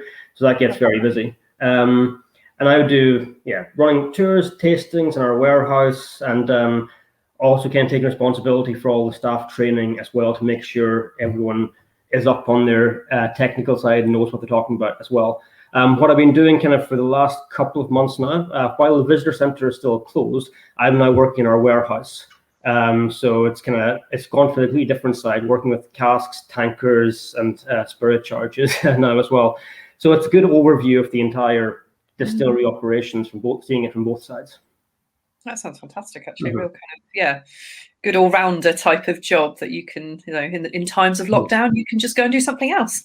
It's also good because for all the last years, when you're on the visitor centre side and doing whiskey festivals and events, there are lots of kind of official stories with whiskey about where everything comes from. And then when you go on the other side, you can separate kind of the myth from the reality. Can I ask which dram we should start with for this? I would go start with, for these two here, I would start with the 12. Because the 12 is kind of the flagship one, and also when you're going to the Virgin Oak, you'll see there's a reason why what we're aiming for with the Virgin Oak as well. They're a good comparison, but I always like to start with the 12 because the 12-year-old has been the flagship for basically since we kind of launched the 12, but there's always been a 12-year-old for the last 30 years or so. And the 12-year-old kind of is an example of kind of what we're doing at the distillery most of the year round. So it's all aged in first and second fill ex-bourbon casks. Over the last few years, Deanston has become more well-known to the public and amongst whiskey fans. We're kind of known for a lot of experimentation and lots of weird and wonderful casks. But I mean, over 90% of the spirit we're filling into casks every year is still first and second fill bourbon. So this is kind of the bread and butter of it. And then the experimental casks, as fun as they are, they're knocked out in a couple of weeks of the year. Sorry, just checking which dram we're on. On the 12. On the 12, right, cool. And you say that the 12's been with you for decades. Yeah. Has there been any changes to the style of it, or has it been tried to keep that same flavour profile the whole way through as best as you can? Yeah, so it has changed naturally, but in terms of over the last kind of 10 years or 15 years, there's been much more attention paid to the cask quality. So the bulk of what we produce is still intended for blending. So that will go into first fill, second fill, and refill casks for blending. As the single malt that we're bottling has become a bigger part of it, so has the cask investment gone in as well. So there's more of an emphasis on first fill and second fill now. Whereas you go back years, so we started distilling in October 1966. The first single malt was 74. So I was, so it was first launched as like a non-age statement called Deanston Mill. Then there was an 8-year-old for many years. But again, with the bulk of the spirit being produced going for blending, less thought going into the casks with being filled. And then your single malt is, you pull out to get some casks that are there. So much more investment to cask now. So with the improvement in cask quality, that will change the effect of the spirit. The effect of the final whiskey, but the spirit character we're aiming for is always going to be the same. So we have these very long fermentations, so about 100 hours average fermentation. We've got these nice big tall stills with big boil balls in the middle, inclining line arms. So our new mixed spirit will always be this kind of fresh and fruity note. Our new mixed spirit, I think I've got some somewhere, has this lovely kind of green apple, pear drop, banana notes with a little bit of maltiness to it. So that will always be there. And then on the quality of casks we're using now, you'll get more of the kind of honey and caramel notes from the first fill cask as well. So it's always be that the same DNA and the same character should always be there. The other big change, I think, over the last kind of 12 years or so was when we stopped chill filtering and moved to the higher ABV. If you get one from the 2000s, a 40% Deanston, and compare it side by side to the modern version, you will find a bit of a difference as well. The higher ABV does amp up those kind of sweet and caramel notes. The old 40% Deanston almost tastes and smells more like a lowland whiskey. There were people who said Deanston, if it was 12 miles further south and was actually in the lowlands, it would be the best lowland whiskey there is. But we're just inside the Highland line, and the extra ABV gives it that more robust and kind of richer feel to it as well, like a classic Highland. Yeah, it definitely intensifies the flavors. Sorry, CJ, go on. I was just going to say it definitely intensifies the flavors, and the finish becomes quite chewy. So yeah, I really like that. Go ahead, Amy. Sorry. I was just going to say, like, if it's only sort of 12 years, it's sort of talking about kind of regional characteristics. That's kind of 12 miles is not really, when we're talking about regional character, that's not really going to have a huge impact. So it's kind of choosing, isn't it, to be a certain style. Yeah, that's what we've gone for. I mean, in 12 miles south, you might be distilling in a different way because of your locale, I guess, location. That's I mean, there's lots of discussion about the whiskey regions and how relevant they are. And basically, the fact is you can make any style of whiskey anywhere you want. I do like talking about the regions because I think it's a great way to tell the story of Scotch whiskey, because there's a reason they developed. You can talk about kind of industrial changes, agricultural changes, even like the geology and the water sources change. So it's a good way to talk about that. And our water source is coming from further north as well. And the water source is very important in a couple of ways. One is that it's the quality of water that comes from. So the River Teith that you saw flowing by the distillery in that video, as we mentioned, it's the second fastest river in Scotland. And because it flows over hard rock, we get this naturally soft water. So it's great for whiskey. It's part of the reason that when Brodie Hepburn came up to visit the site, thought it would be a great location to actually build the distillery. He came up thinking it could be a possible location for a warehouse. But when he saw the site, actually, there's a possibility for a distillery here. So the water source why the distillery was built, but also the history of the site goes back to about 1785 when it used to be a cotton mill. And again, the water source being this fast-flowing river provides a constant energy flow as well. So that's coming from two lochs further north. So we do have that kind of Highland element to it as well. And then there's the barley. We use 100% Scottish barley as well, mostly coming from northern Scotland, Aberdeenshire, Perthshire as well. Okay, for everything, it's all Scottish barley, is it? 100% Scottish. Oh, right, okay. Yeah. Again, that was a decision. I think 1995 we started doing that. Yeah, so the same for other distilleries in the group as well. The only thing we get from that wouldn't be 100% Scottish would be some of the peated malt, but we don't do any of that at Deanston. So Deanston is 100% Scottish. Yeah. I was just going to say, in the video, you talked about the organic side as well. So could you elaborate on that? Yeah, so the organic spirit, we started distilling that in about 2000. Didn't release a drop of it until 2016. So we were kind of doing it in the background for many, many years. So which means it's great now. We have very well-aged organic spirit. In terms of the reasons for it, it is a bit like everything we do at the distillery is very traditional. It's very hands-on. There's no real automation. Things are done by hand. The equipment, our open-topped mash tun is kind of old-fashioned style. We use 100% Scottish barley, and again, the organic barley part of it is taking that kind of tradition step further. On the environmental side, it's kind of, you can never be 100% green with making whiskey because we're using a lot of gas and water as well. But it does help us be as low impact as possible as well, and having that traceability straight back to specific farms as well. So give us a chance to do that there. We do it once a year because the organic whiskey isn't just the organic barley. There's a whole process to it. So we stop production and do a full clean before we start the organic barley. It goes into then specially selected casks, either virgin oak mostly now, and we in the past some into recharred oak, and then some organic sherry casks as well. So it's not just organic barley; it's organic whiskey because the entire process is certified by the Organic Food Federation, who are very stringent in their standards as well. So we get that inspection every year as well. So sorry, what did you say about the casks, the organic casks? That's always like the sort of stopping point for me with organic whiskey is the casks. And yeah, because obviously if you're using an ex-bourbon cask, an ex-wine cask, there's traces of the previous liquid in there, and if that's not organic, then your whole process, your whole whiskey isn't organic. So what we've done in the past was a lot of it was going into decharred and recharred casks. So refill casks that are sent to a cooperage, they scrape the inside of the wood about 3 millimeters and rechar it. So again, no liquid left in it. Nowadays, most of it is all going into virgin oak.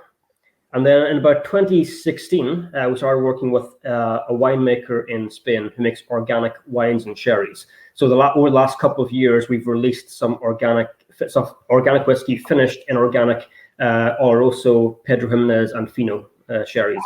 With the cask themselves, because that's like the previous liquid, but my understanding is it's very, very difficult to get a fully organic cask to start with. Yeah, well, in terms of the trees itself, I mean, for most oak trees, if it's a US oak tree, I think it goes for about 90 or 100 years before it's felled, and European oak goes to 200 years before it's felled. So in terms of how the wood is grown, I'd imagine 200 years ago would still be organic.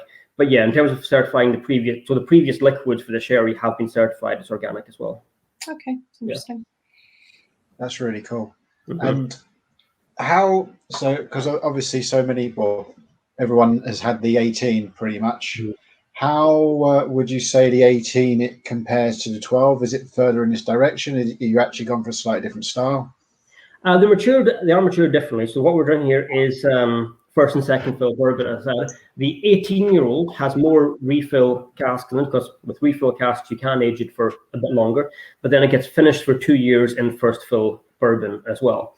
A few reasons for that. First, giving that finish in first fill bourbon means that we can still get that signature vanilla honeyed notes to it. But also, we've started pushing putting more of our single malts out over the last kind of decade or so, whereas we're dealing with spirit that was laid down almost 20 years ago, when that wasn't really on the horizon for us to have to be bottling that much single malt. I mean, 20 years ago, single malt wasn't selling as much as it is now. So everyone has to play catch up and use what the stocks that are in the warehouse. So we were looking at our warehouse and saying, okay, how can we bring out an 18-year-old that isn't just going to sell because it has an 18-year-old age statement on it, but actually it is kind of a rich and complex dram as well. So marrying those different refill casks and then putting it back into first fill for 2 years to give that balance of kind of the refill cask, that longer aging gives a nice spice on the back. You get these lovely kind of gingerbread notes, which is they're a little bit in 12, but it kind of develops a bit longer finish on the 18. And the finish means that you're still getting recognizably those honeyed notes as well. I think in terms of the flavor profile, I think the 18-year-old and 12 are very similar profiles. It's just 18-year-old stretches them out a lot longer. So it lasts a lot longer, and the finish starting you're getting these dry notes, a little bit of kind of tobacco coming on the finish. Whereas this one here, right away, you get on the palate, you get a much more intense, richer palate. And then the finish being, a younger one, the finish doesn't last, doesn't change quite as much, maybe a bit less complex, but it's very, very intense, concentrated flavors. Whereas the 18-year-old is one that you kind of sit with for a few minutes at a time, and you keep on picking out different flavors every 5 minutes. Can I ask, I know we're sort of moving on, but this is just a question that can kind of carry over. Obviously, you mentioned the two distilleries in your kind of family of distilleries, obviously the Chick and Bunner, and obviously your casks. Whenever I buy a particular kind of cask maturation, it's quite often that you see it the same kind of interest in cask maturation at both of the distilleries. So when you're laying down these slightly more unusual casks, is there a lot of swapping that goes along? Is there like a kind of overview of all three distilleries? Because obviously there are lots of companies that have numerous distilleries within their portfolio, but I don't think there's any quite like the three. It almost feels like one kind of story, or a very similar story that kind of gets played out between all three of them. So I don't know I always wonder what the conversations are. Is there like a team of people that kind of talk about all three, or you're all very, very aware of each other and what you're doing and the casks and things like that? No, I said the three distilleries, three distilleries, 4 brands, do all kind of share a very similar identity. I think it is quite nice. I think people have started to see them as a little bit of a family, because we call ourselves sister distilleries, and people see them that way now as well. And you do see similar cask types come out. When we do try like a Madeira cask at Deanston, you might see a Tobermory Madeira about 6 months later. Would that be the same cask then? That's won't be the same cask. No, well, what we'll do when they are kind of thought of together. It's the same master blender, same master distiller over the three. So when our master blender, Julianne, is purchasing casks, she'll buy, maybe dozens and dozens of Madeira casks, and then decide where to put them. Now, she wouldn't use the same casks necessarily for each distillery, and will be matching the spirit to the cask. So, for example, Deanston gets to try just about every type of cask, because it is probably the most adaptable spirit of them all. It can kind of go as any type of wood we've tried in, it seems to work without overpowering it or losing its distillery character. Tobermory, very flexible as well, probably not as flexible as Deanston. Then Bunnahabhain just works brilliantly with sherry casks, so it's very hard to see past there. We have tried other stuff with Bunnahabhain that work great, like we've done port rum cask there recently, and there are other, we've done sauternes and wine casks, do work really well, but Bunnahabhain really does work with kind of that richer, heavier flavors, a bit richer spirit. Deanston, being a really lighter spirit, can really adapt to pretty much anything. So we would try probably more cask types with Deanston than we would with the other two distilleries. Okay. But again, you will see them together, because our blenders will buy a batch of casks and then decide, okay, we'll fill 50% of them with Deanston, 25 with Tobermory, 10 with Legic, or something like that, depending on the cask type. That's really interesting. Thank you. Yeah. And just so in the background, I'm going to put up the offer. Members know it 'cause it's the offer we were running on the 18, but 10% off. I'll send out the link now before suggest we start heading over to the Virgin Oak. That's just what I just grabbed there now. Yeah, cheers. I love seeing a Virgin Oak actually in whiskies. I find like there's been a few recently. I won't mention names obviously because we're talking to you, but that just work really well. I think it's it's easy to kind of go for these big sherry casks that we've talked about, which obviously do work. But I think it's really nice to see Virgin Oak being used as well. Yeah, because it is something you have to use kind of carefully, and it can easily overpower it. Which is why this year is a finished in Virgin Oak rather than fully matured. And again, it goes in fair, and the finishing time can be between 6 and 12 months, because it will just get checked. We'll draw samples from it for our blenders, and we'll take it out at different times. So what it starts off as, again, first and second fill bourbon, and again, it's a number of different ages. So it won't be the same a number of ages batch to batch. So we selected, married together, and then recast into Virgin Oak for, again, 6, 9, 12 months. So by taking the younger cask, like I mentioned, the Deanston You Make spirit has these lovely fruity notes. And I think you get that more with the virgin oak than 12. The 12, the American oak, those vanillas have started to kind of come in a lot more. Whereas this one here, I think we get those kind of apple banana notes a lot more. And then with the virgin oak, you get that nice, not just the vanilla, but the spice starts coming from the virgin oak also. So you get this lovely balance of with whiskey tasting, like when people say spiced fruits, you often think of kind of the rich style of it, like your Christmas cake and sherry notes. But this year it's more like spiced fruits in terms of like apple pie, ginger, cinnamon notes to it as well. Sorry, just going back to the cask composition. So this is actually, it's a virgin oak finish. It's not a virgin oak maturation. So so you start with, I think we said first and second fill bourbon. Yeah. Where did the virgin oak casks come in from? So we come from Kelvin Cooperage in, just as Louisville, Kentucky. Again, it's a cooperage in Kentucky we work with for many years now. It's a Scottish-owned cooperage in Kentucky. It was based in Glasgow originally, which is why it's called Kelvin Cooperage. I was going to say it's an unusual name for a Kentucky so in the 90s, they moved the business from Glasgow to Kentucky. And again, like ourselves, and part of the reason we work with them so much is because they're still very, very traditional and hands-on. Lots of modern cooperages in the US are kind of much more automation. It's not quite as hands-on as labor-intensive as it is here. So by working with them, they have a kind of similar ethos to us, where it's kind of traditional methods. It's small business, Scottish-owned, family-owned. So we work with them for our virgin oak, and we also get our ex-bourbon casks and some experimental casks from them as well. But the virgin oak all comes from Kelvin Cooperage. Okay. So interesting to see. Sorry, go on. Sorry again. Yeah, it's so interesting to see how the liquid really balances well with the casks. Yeah. So I missed the beginning because I got cut out. So I was just wondering, did you talk about the stills, or is that something that you can discuss? Yeah, briefly. So I'll discuss it again. So the stills that we have, they're fairly large. The wash still's 6.3 meters, spirit still's 5.8 meters. So I mean, tall stills. But also the other things that we get, which kind of increase the character off, is in the middle these boil balls. So big bottom of the swan neck, just a big ball out there, which increases the amount of copper contact and reflux we get as well. Again, quite unusual for a Highland distillery at the time in the 1960s. The reason we got them was because the first distillery manager had previously worked in Speyside, where they're a lot more common. So we had these boil balls installed when we commissioned the distillery in the 60s. So we end up getting that much more reflux and that kind of fruitier character. And then when it gets to the top of the swan neck, the line arm over the condensers inclines by 30 degrees upwards rather than going down. So basically the vapors get caught in that boil ball, travel further up the still, and then when they get to the corner, have to keep on climbing. And it's a long journey. So a lot of it kind of condenses, falls back down, has to try again. So we end up getting very light spirit reaching the condenser.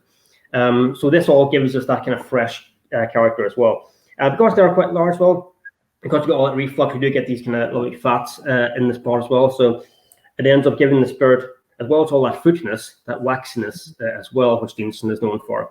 How long is the fermentation? So it's about average about 100 hours. It'll depend on the production schedule. So at the minute, just tomorrow actually, we're going on to 7 days production, and that's there's a 7-day schedule and a 5-day schedule, so 24/7 or 24/5. When you go on 24/7, which it will be for probably the rest of the year or the next few months anyway, you just go every batch at 100 hours on to the next one. When you're doing 24/5, we'll produce from Sunday night to Friday and close on Friday evening, but yeast doesn't take weekends off. It just keeps on going. So basically, there'll be a mix of long and short fermentations when we're on 24/5. So some might be going for 60, 70 hours. Others will then keep on going over the weekend and be about 120, 130 hours. So it averages out the same because that's all then being collected in the same vats. But yeah, typically it averages about 100 hours. It's long, isn't it? What does that compare to with Tobermory and Bunner? Is that like a standard, or is it quite different? A bit longer. So Bunnahabhain will be but a bit shorter. But they would do the same, where a long and short fermentation of around 5 days. Averages would be a bit shorter. Tomori again probably average slightly shorter as well, because they're on 5 day.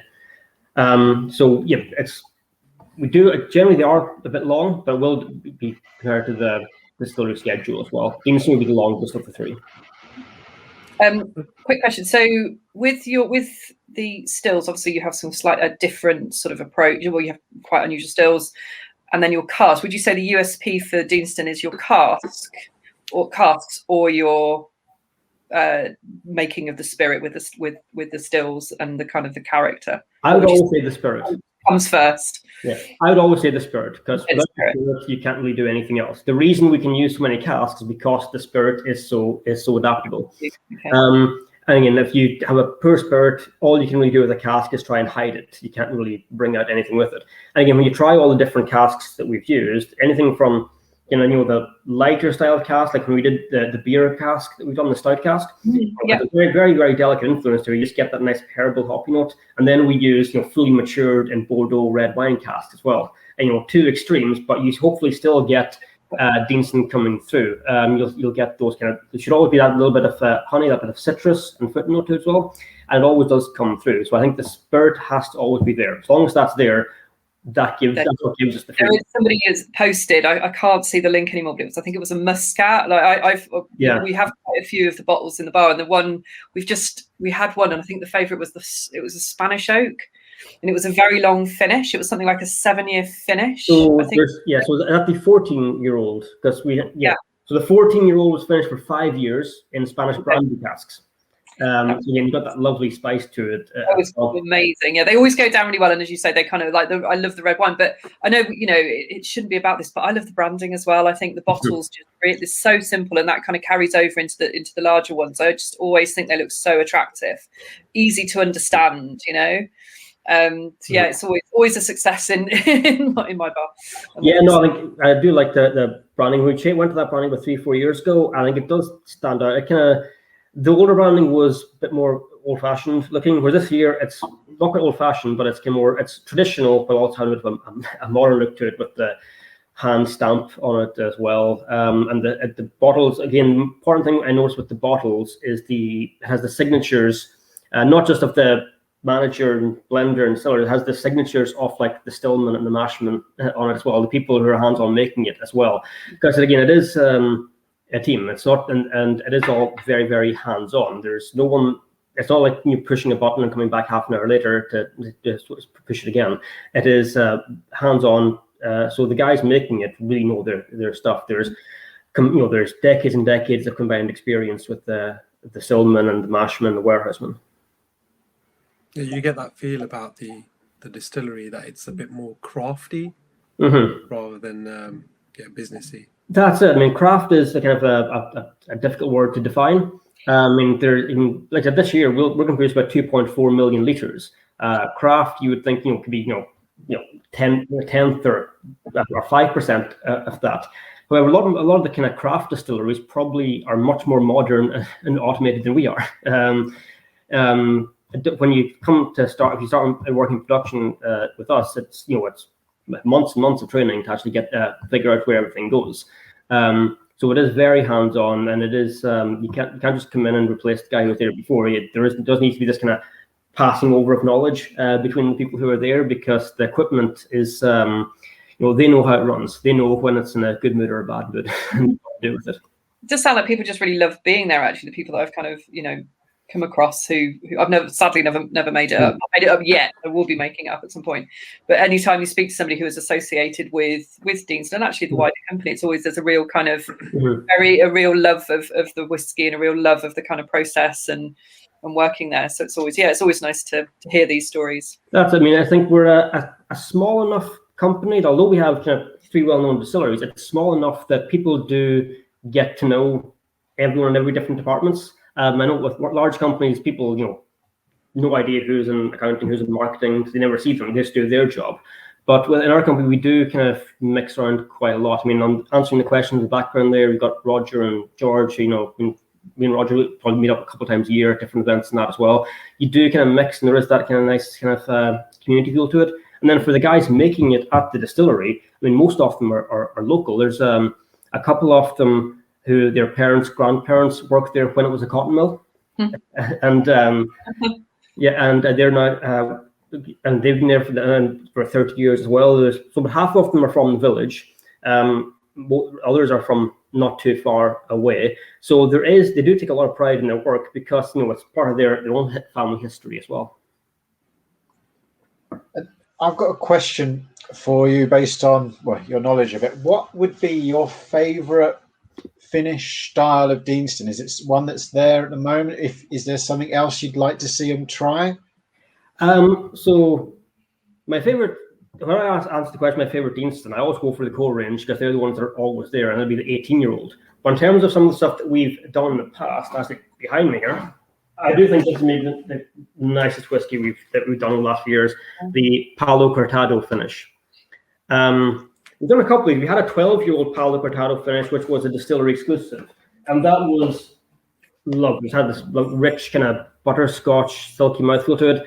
That one there is a completely different beast. It is this, again, quite oily, just kind of orange and citrus note to it, and kind of chewy kind of tobacco and toffee note.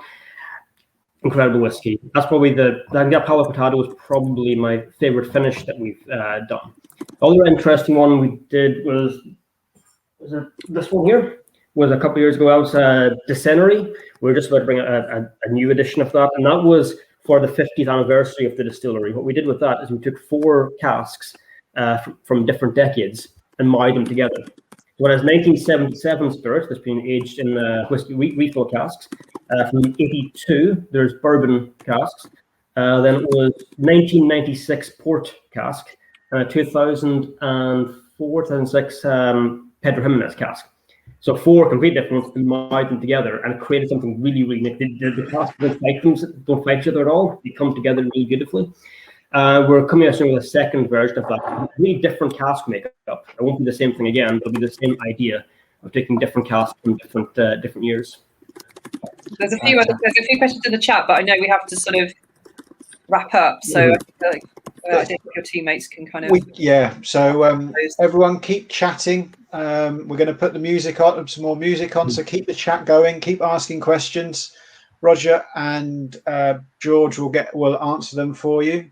But thank you so much for your time and your knowledge, Brian. Brilliant. That was really fascinating. Thank you, Brian. Yeah, I love learning more, because sharing the bottle last month, we learn a bit, and I put information out for everyone to learn. But it's so great to learn even more about you now and get even deeper. Try 2 new it's fantastic. Thank you. CJ says thank you as well, but he had a few technical. Yeah, his screen's frozen. And also thank you very much, Amy and CJ. We will be coming back with new guest hosts after the music and the quiz, the first quiz we've got going on. So I will see you on the other side. But yeah, thank you, Brian. No, thanks so much, guys. It's been great to be involved in this. I look forward to watching the rest of the day with the dram now myself. Cool. And thank you, Amy. Thank you, CJ. We'll get the next. Are you?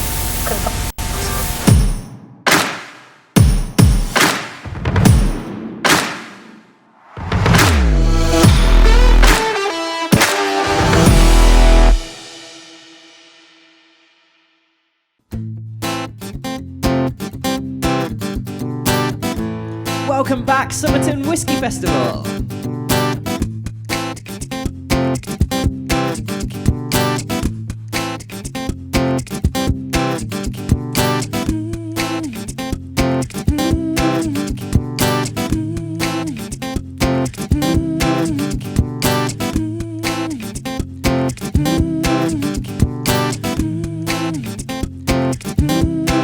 Go on and close the curtains, 'cause all we need is candlelight, you and me, and a bottle of wine. I'll hold you tonight, oh yeah. Well, we know I'm going away, and how I wish it weren't so. So take this wine and drink with me. Let's delay our misery. Say tonight, Fight the break of dawn, come tomorrow. Tomorrow I'll be gone, save tonight. Fight the break of dawn, come tomorrow. Tomorrow I'll be gone. There's a log on the fire, and it burns like me for you. Tomorrow comes with one desire, to take me away. Oh, it ain't easy to say goodbye. Oh darling, please don't start to cry. 'Cause girl, you know I got to go. Oh, and Lord, I wish it wasn't so. Say tonight, fight the break of dawn, come tomorrow. Tomorrow I'll be gone, say tonight. Fight the break of dawn, come tomorrow. Tomorrow I'll be gone. Tomorrow I'll be gone. Tomorrow I'll be gone, yeah.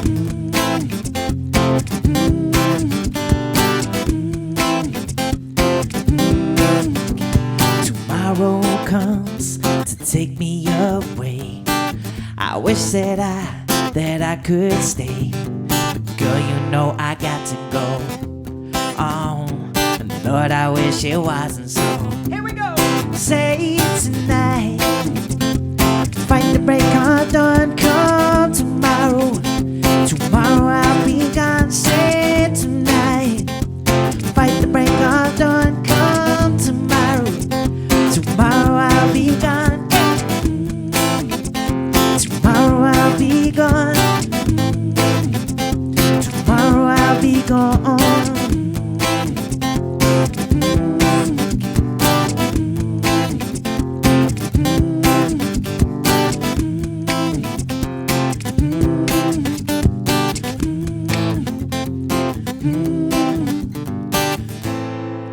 Thank you very much. That's a little bit of Eagle Eye Cherry for you and Save Tonight. We're building things up now. We started off nice and chilled out earlier on, and we're slowly making our way throughout the day. Hope you're having a great one. It's the Summerton Whisky Festival, so thank you very much for joining us today, and big shout out to the organisers, Dan and the crew. Thank you very much for having us. I'm Richie Phillips, playing a bit of live music for you today, and I'll do another quick song, and then we've got a full set later on when we're in full-on party mode, so looking forward to that one. This next track is for Dan and the crew at the Summerton Whisky Club, who've put on the Summerton Whisky Festival today. Fantastic event to be involved in, guys. Thank you so much for having me, and I hope you all have a great rest of your day. Talking away, I don't know what I'm to say, I'll say it anyway. Today is another day to find you shying away. I'll be coming for your love, oh, take on me. Take me on. I'll be gone in a day or two.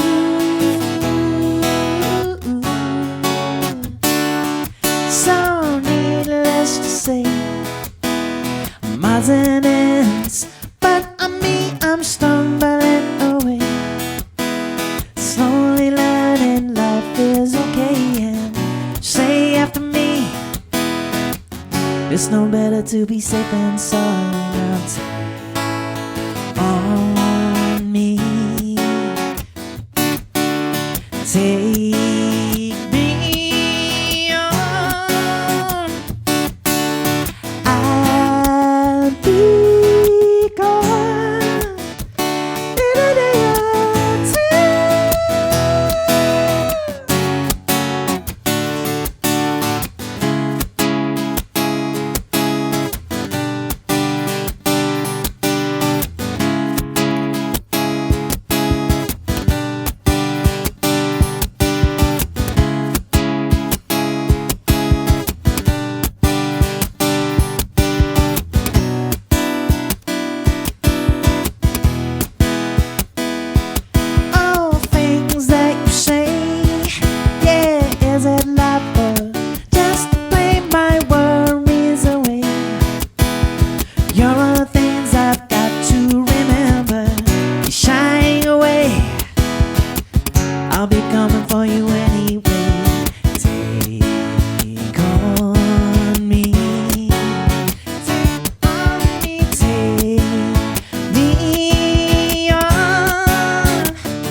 you very much.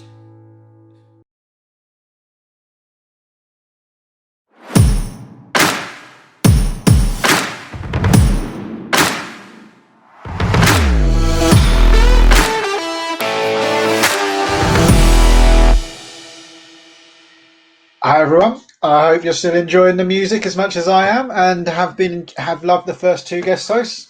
Something new for this year's festival is we are running a quiz that Ant and Nikki, or Nikki and Ant, who are Mrs. New Dram Drinker and New Dram Drinker, a couple of our members, have created for us with the help of their whiskey community, the Certified Originals. So we are going to be, I'll tell you what, why don't you introduce yourselves? You do that better. That's a lot better than me doing it. Sorry. Gives you a bit of a break, doesn't it, Dan?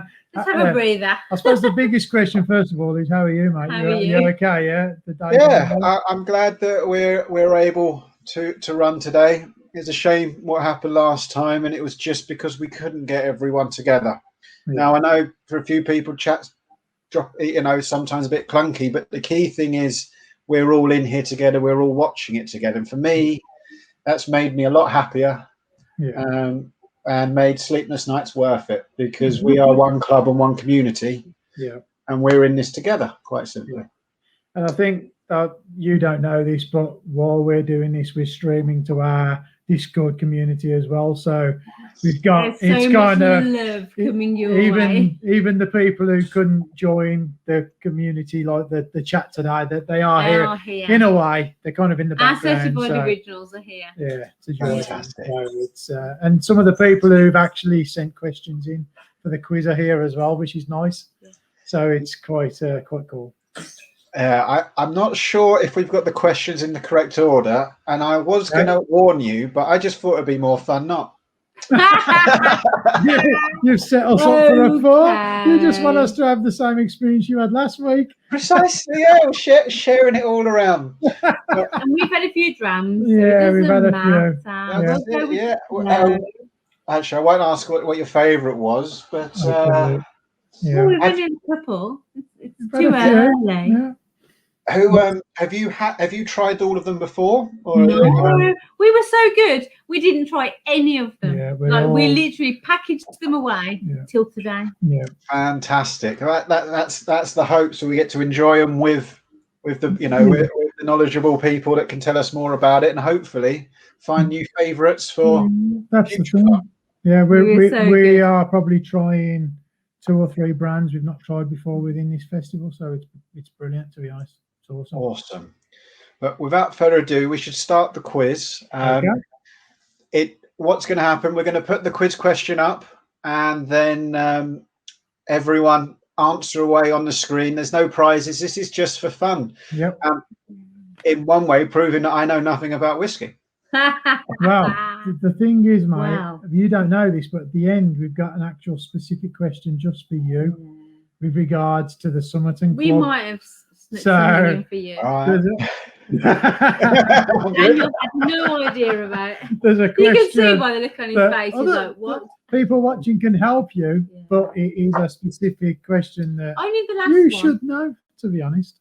So cool. And is that on the first quiz or the second quiz? Am I going to have to quickly with both? You're not getting away with it.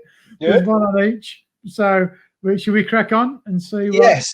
We will do it regards to what comes up on the screen then, and then so it kind of fits in. That's what's scary. Okay, it should be roughly in order. It just might be the first one's not there. Okay, go for it. Bring it up, and then we'll crack on from there. Okay, let's find where that is. God, you've picked a question off the second quiz. Okay, so what is the name of the water source of Ardbeg? Is it Anoa? And this is my pronunciations, remember. Corrivecken, Trebarn, or Ugadale?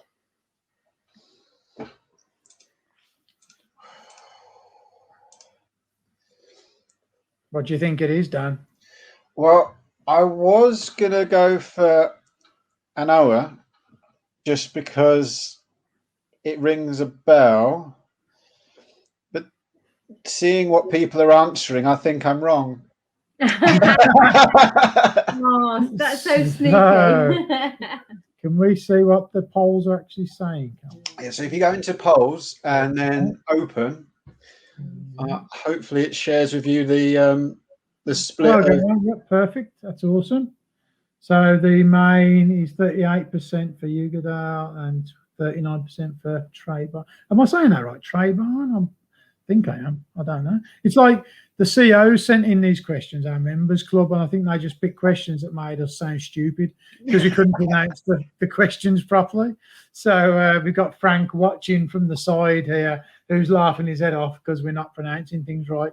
So, I don't mind about that. The key thing is you enjoy whiskey and you share.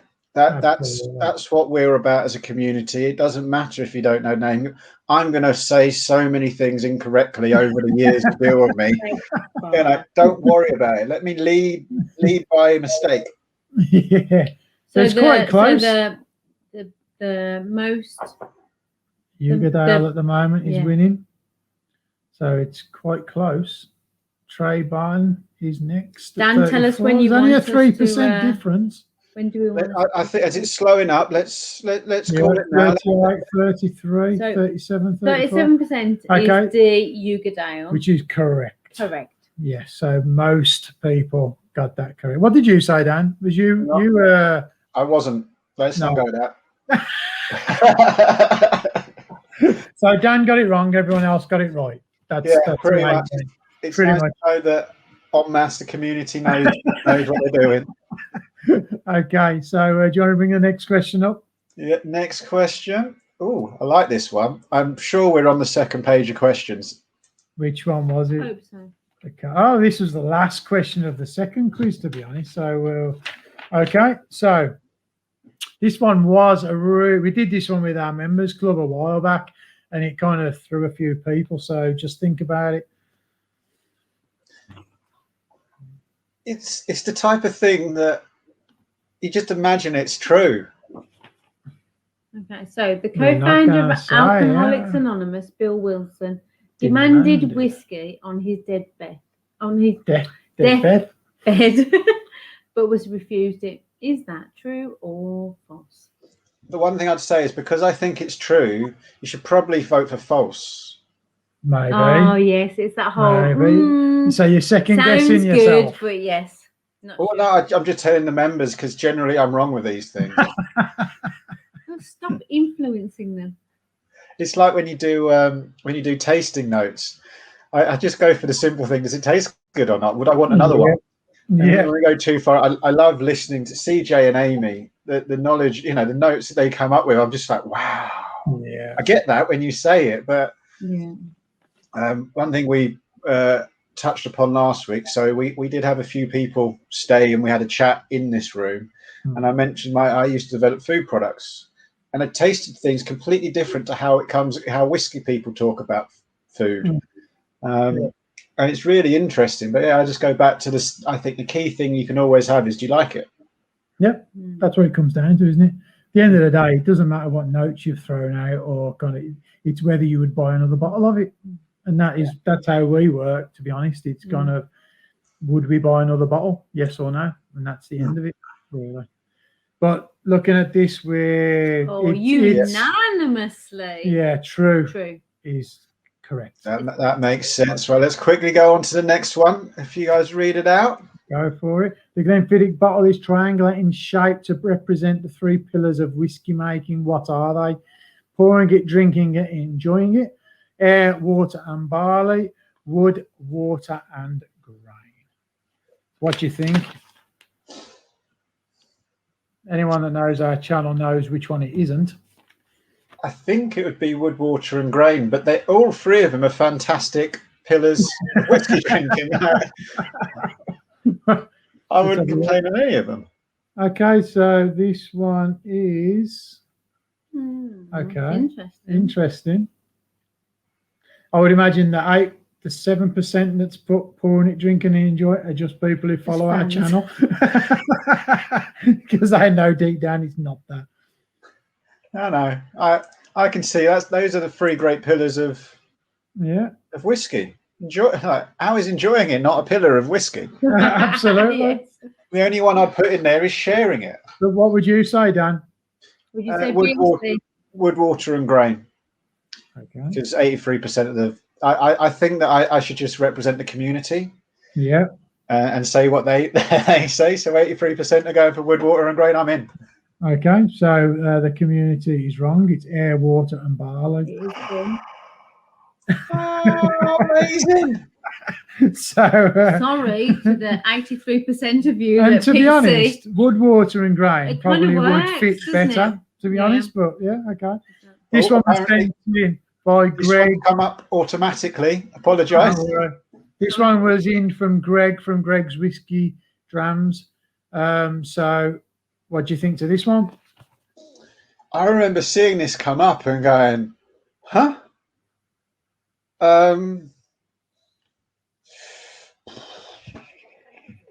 18? No, he looks quite skew-if. He looks like he's had a few. 24. We need to ask you at like about 7 o'clock tonight, and you'll get the percentage right. And you'll be like, yeah, Yes. I'm more pissed now, so I can. It looks more. Yeah, that's it. It's more angular now.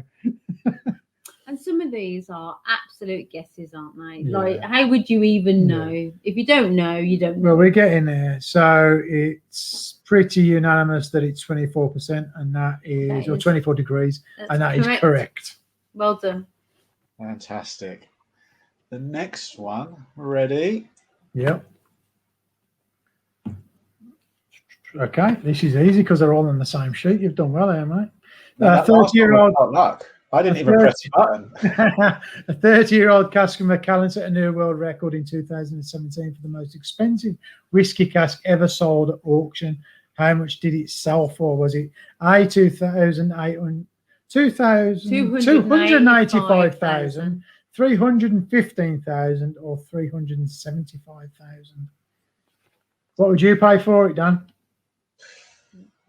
Well, if it's for the club, So this was our next monthly bottle. How much would you give for it before sending us out? £50 each? about £40, maybe. If I'd stretch the budget on this one. special whiskey, so yeah. So we've got some people in the know, obviously, in the chat, because the percentage is kind of unanimous on the 375,000, which is correct.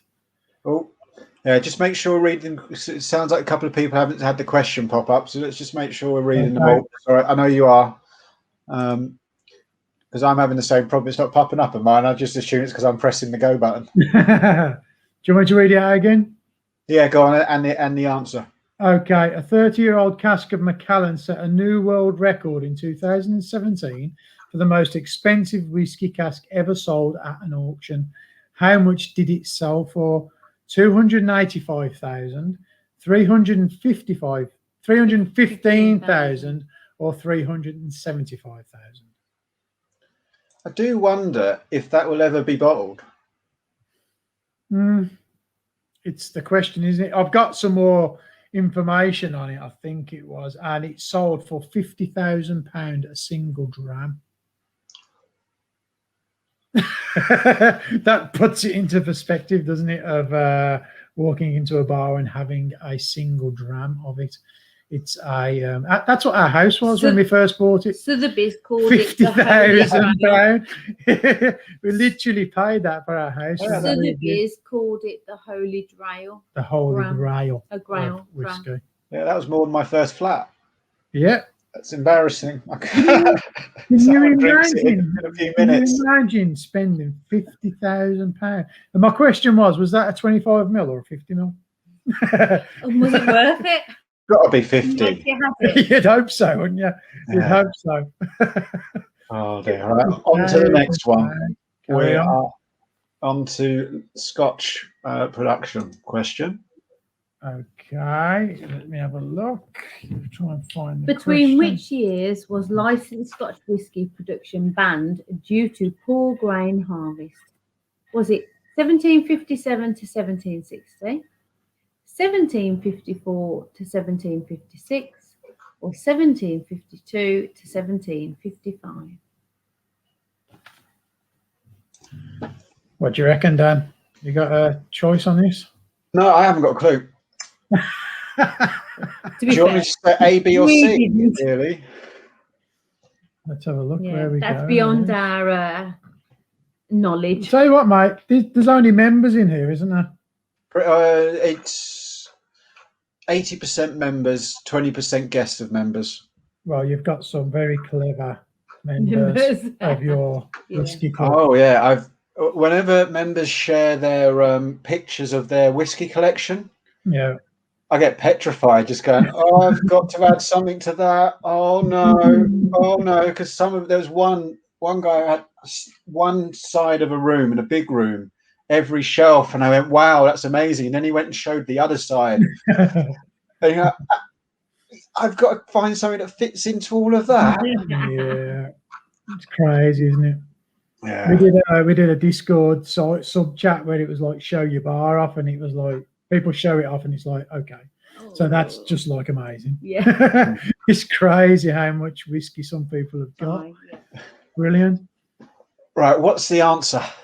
Okay, so the answer is B, which 51% have got right.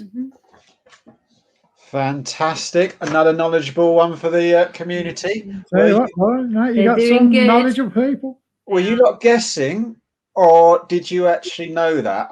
Put that in the chat, please. I wouldn't mind knowing where you lot are coming in. They can't be that quick at Google, surely.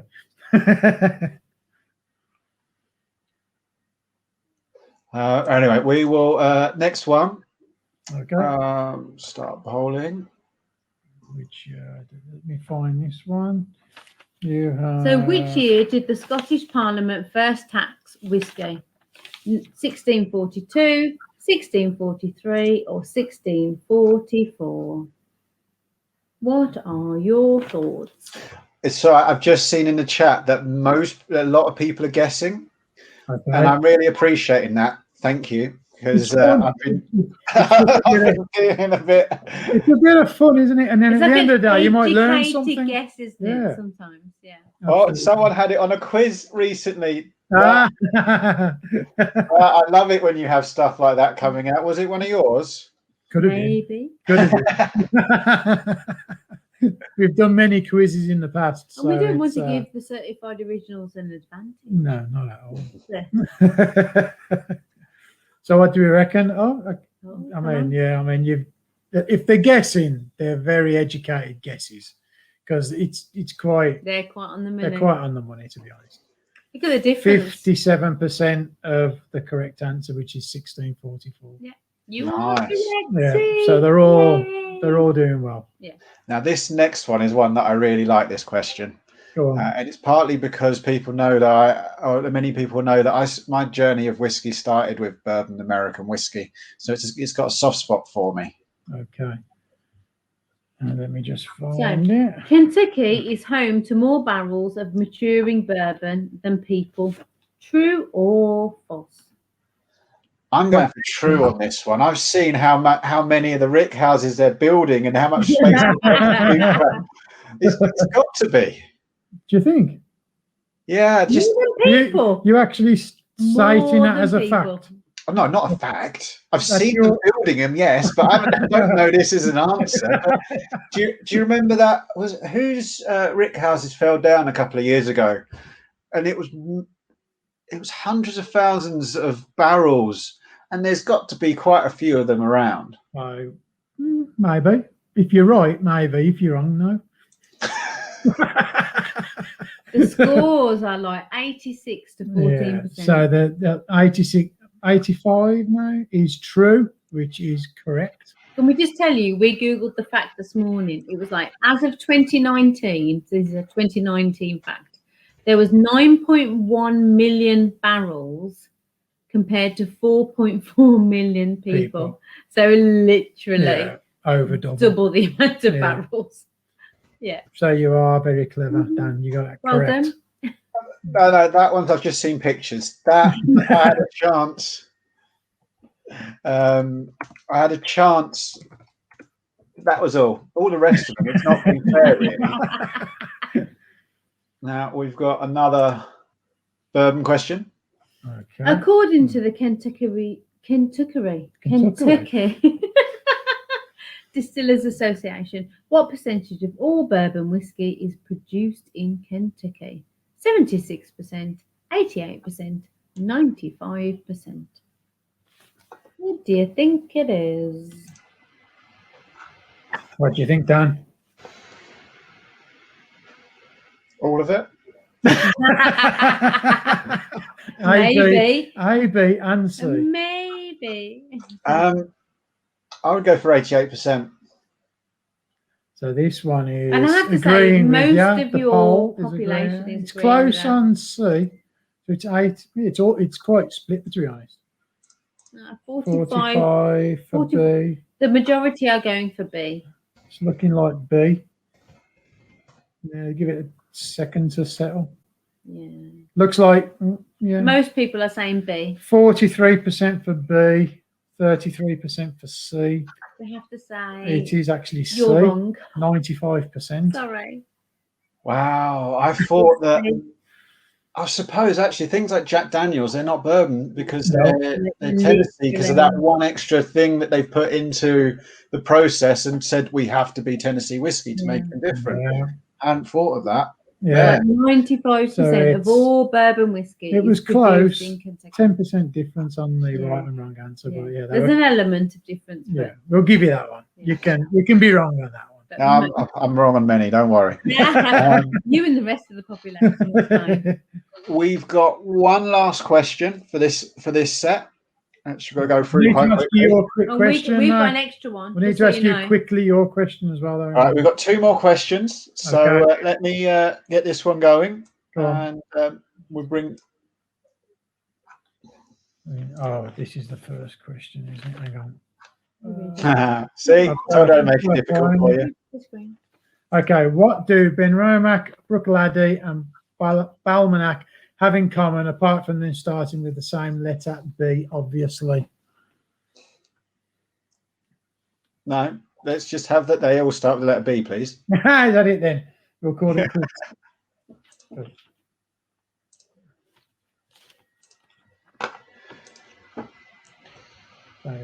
And just so everyone knows, we are I am aware that we're running probably about 20 minutes behind schedule. There are a couple of bits in the day where we'll catch up 5 minutes here and there, but I don't want to scrimp on the whiskey fun for it. Yeah, I am aware of what's going on. Okay, so we'll get on to the answer quickly so we can move on. The main answer was D, which was they all had the same master distiller at some point. The actual answer is C. They actually produce gin as well. It is Brookladdy. Yeah, Benromac do Red Door, Brookladdy do Botanist, and Balmanac do KO Run. K Rooning or something like that. So yeah, it is C. Fantastic. Okay, we'll ask you your question quick, mate, so you can gather some time back. So as of 12 p.m. today, according to Twitter, how many videos and posts has Summerton posted? Was it A, 1,480, B, 2,663, or C, 4,020? What have we been? And it was as of today. Like lunchtime. So 3.5 years. Let's say, today I've put like 20 posts up. I'm going for the 4,000. 4,000. Okay, so you're wrong. To be honest, it's just today's made me think because I know I'm in a story. Like, it's like that's only like 3 or 4 a day. How many days have I not posted 20? So basically, what you're saying is you're not posting enough, but it actually is 2,663. That's wow, a so lot in 3 years, though, isn't it? That's 500, 600 a year. So that's 2 a day. Yeah, it's crazy, isn't it? There you go. How active are you on social media? Oh, yeah. Yeah, you can tell by the bags. Tell me about it. Mine are just as bad. Thank you so much for this. We've got you back on the other side of the music intermission, and you've got a little treat for our community on Discord as well, don't you? We've got some questions going up on the Discord as well, so we're going to throw a few questions that didn't make it into the actual live video questions. So if you want to join in on that, go ahead. We'll start posting them from now for the rest of the evening. And are you answering them immediately, or what we're going to try and do is on Discord you can do a you can blur out the answer, so people, if you want to, you can read the question, then click on the answer, but it will only unveil it to you, not everyone else. So you can just find out the answer virtually instantly as well.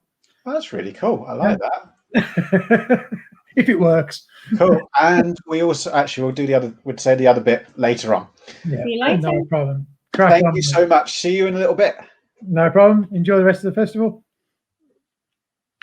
And for everyone else, we are about to meet the Cotswolds and have two new guest hosts joining us, as well as Dan, who founded the Cotswolds Distillery.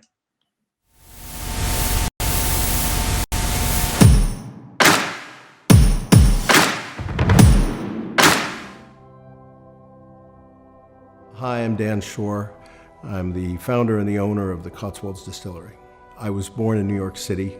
I lived in Europe for the past 25 years, and 8 of those I've lived in London working in investment banking. In 2011, my wife and I bought a small farmhouse in the North Cotswolds, and we fell in love with this area. A few years later, we decided to move out of the city altogether, and I thought about what I could do that was a complete change from my previous life, something that I loved, something I could be passionate about, and whiskey certainly fit the bill. I've been a lover of single malt for many years, and what I think I love most about whiskey is not just how it tastes, but what it stands for, where it's from, how it's made. And what I hope is that all of our spirits reflect the beauty that is the Cotswolds.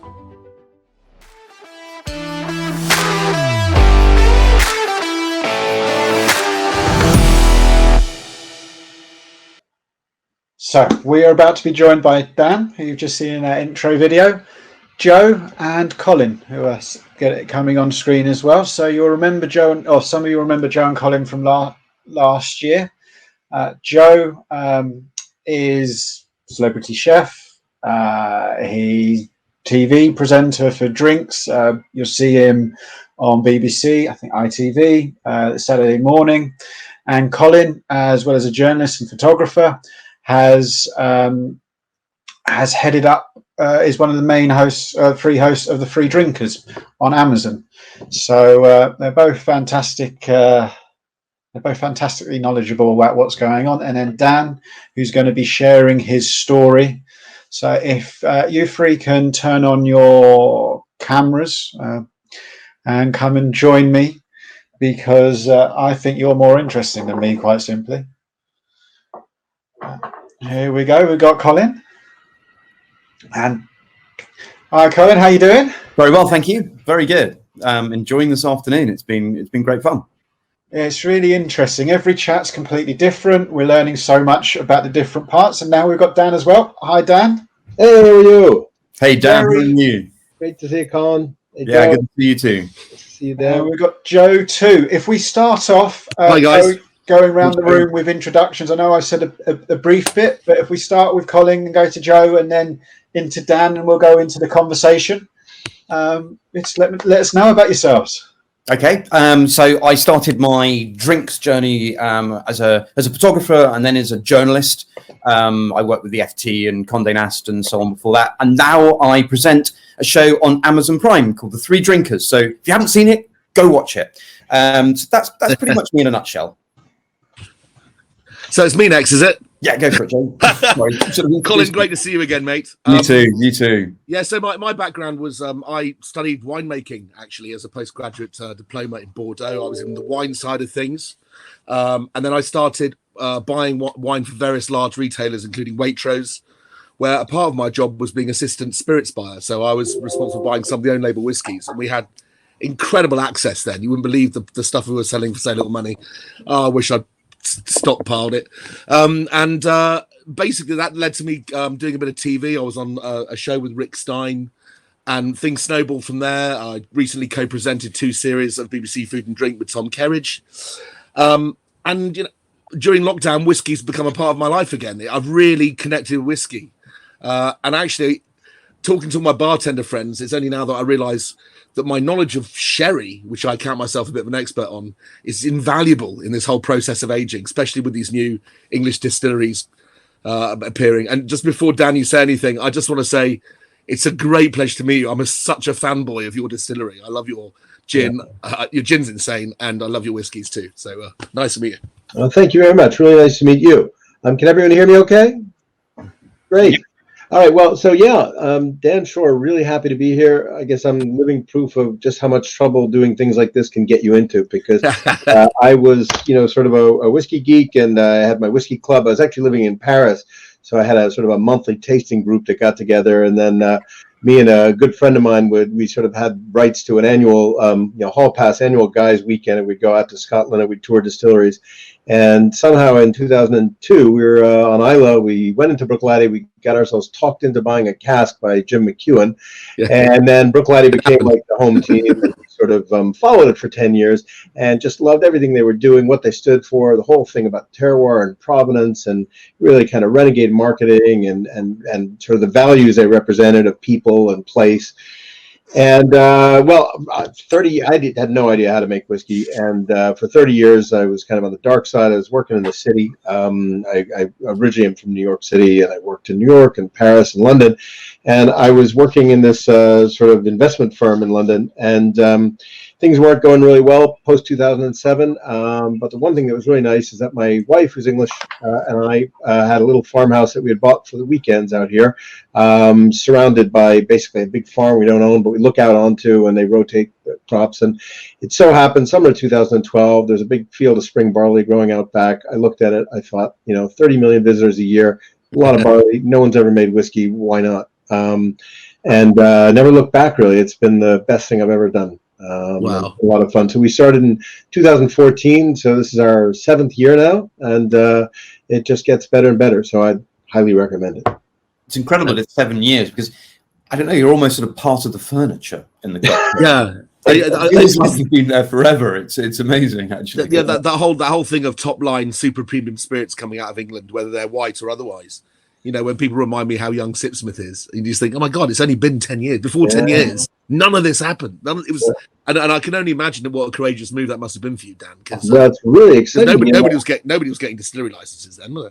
No, and I had no idea that this would ever be kind of a thing. I thought it was too weird and crazy to be a thing, English whiskey. I was only the 4th person, I think, to make it in the modern age. There was Hicks and Healy quite a while back, and also that made a little bit, but it was primarily our buddy Andrew up in Norfolk, English Whiskey Company, and the guys at Adnams that were doing a bit of whiskey. Yeah. So we were number 4, and now there's nearly 25 English whiskey makers, which is just so cool. So I was happy to kind of be thought of as world whiskey and join all my favorite guys out there around the world, and Tasmania and Japan and Netherlands or whatever. But now we've got this really great little thing going on in England with people doing stuff. They're all independent. They're really creative. And so it's a thing, which is wonderful. If you build it down, they will come. Yeah. But if you do it with the quality as well, because part of our club's journey was when I first had the idea about 2016, I chatted first of all to Zoe, your old marketing manager, and she went, yeah, do it. And it was that kind of backing that made me look at it and got to come round, visit see what you were doing. She took me into the storerooms, and we got to try your, I think it was 18-month-old spirit in those days when you had your first pack of 3. And I was blown away. I remember I had to drive, and I was like, but I want to try more. It's so good. I can only have the tiniest little sip. This is going to be something great when it becomes whiskey, and then forever. So yeah, it's thank you for being part of my journey. Actually, talk about building it, and they will come. Just before lockdown, I visited Dan's new sort of tasting room shop. Oh, wow. It's brilliant. It's amazing, actually. I don't know. It's just it's a proper sort of destination. You can go and spend an afternoon there, shopping, drinking, tasting, doing all sorts of different things. I had no idea that the setup had progressed that much. It's awesome. Well, I didn't realize what a range of products you created. I mean, I'm actually responsible for making a spiced gin liqueur in the Cotswolds, actually, not far from you. Yeah. Near Bryce Norton, and we will be visiting. I promise you that. And I didn't realize you made limoncello and other things as well. Yeah, that's what comes from impatience, really. I mean, it's just when you're sitting there, you're waiting for your whiskey to be ready, and there's just so many fun things that you can do. I think the penny dropped when the first time I heard about Cotswold Distillery. I was at the annual Majestic Wine press tasting 160 wines, and on the middle table there's usually a few spirits and beers, which virtually no one else touches. It's only me and Colin standing at that. Yes. And I saw this gin, a Cotswold gin. I already had in my head my top 3 gins, and that was a very kind of like, it was in a state of flux what I wanted out of my own gin to drink. And I drank that gin, and the spirit was so high quality. And when I realized what an amazing botanical lavender is, it was a total game changer. And you're still in my top 5 gins in the world. I must have tasted 1,000 gins since then. And I can only tell you that I've done this show on during lockdown on YouTube called The Drinks Coach, and I finally done my 100th show a couple of weeks ago. And you were represented on my second show. My second show was about world whiskies because it was World Whiskey Day, and the first thing I showed was your first whiskey. And that's wonderful. I love your whiskey. It's fantastic. Wonderful. Cheers, thank you. Whilst we're talking, I know people. If we pour the white pheasant, I'm really. In the background, we've got Connor answering your questions from the distillery.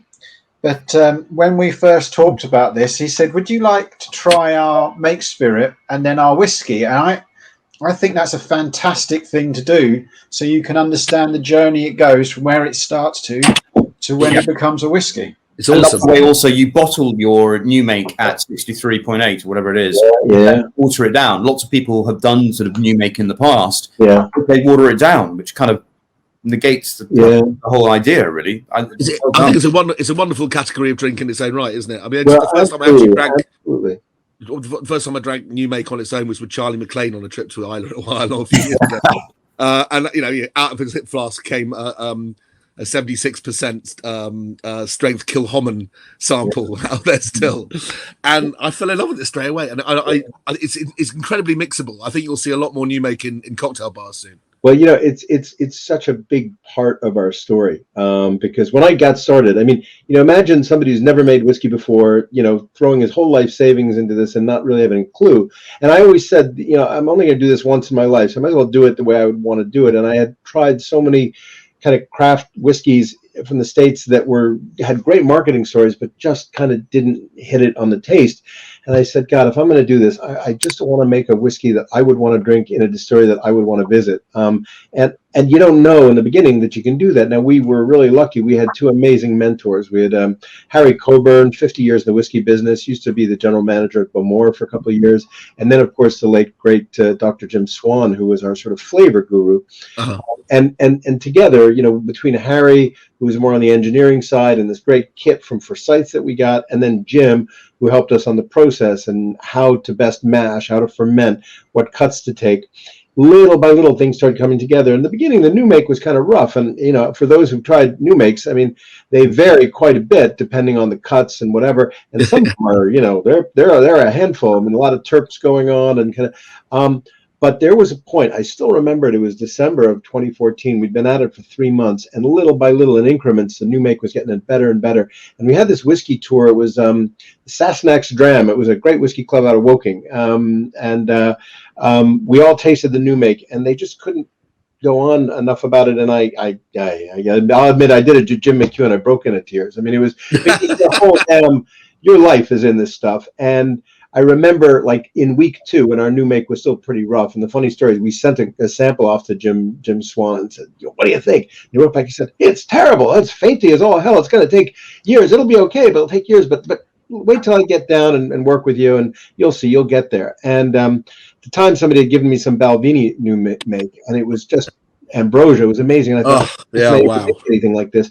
And at that moment in December, when we tried this, it had gotten there, and it was like suddenly somebody saying, it's going to be all right. Even though you're only 3 months into it, your whiskey's good, because they always say, if the new make's good, the whiskey will be good.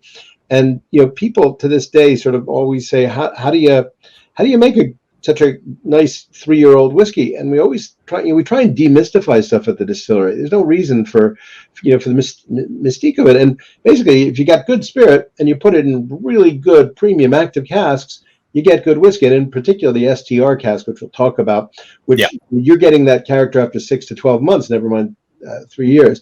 But where the new make is concerned, this is like the DNA of all the different whiskeys you can see in back of me that we make. And I know in Britain, there's not that big of a neat white spirit sort of drinking tradition as you might see in Northern Europe or whatever, or in Italy, for example, with grappa. But this, to me, reminds me of like a barley grappa or a barley eau de vie, and it's perfectly drinkable on its own. And one of the reasons for that is because we do take, and a lot of Jim Swan distilleries kind of follow the same idea, is take a really high cut. So the heads cut is very small because Jim always says everybody's wasting all the really nice volatiles and they're letting them down the drain. But then we take a really high cut over the tails. So we cut at about 69 ABV. So it comes in about 75 and it gets its way down and we start taking the hearts. And then at 69, we cut away the tails. In most distilleries, you'd let that go down to 62, 61. If it's peated, you might let it go down to 58. So the result of it is that those lower alcohols, the fusel oils, the kind of rough ones, aren't really there. Now we'll use those, we'll recycle those in the next batch, but what's left is a really drinkable hard cut, which we decided to call White Pheasant because in the States you'd call the moonshine White Dog, and we got a lot of pheasants running around here, so we called it White Pheasant. Very Cotswolds. If you ever go on one of these sort of Cotswold shoots kind of thing, which I got one, they always say, well, there's a fine for shooting the white pheasant because there's always one out there. So we always say, don't shoot the white pheasant, sip it slowly. So cheers. That's a great idea. Love it. That explanation explains a lot, I think, in the way it shows. I think when you smell it, you've got that full.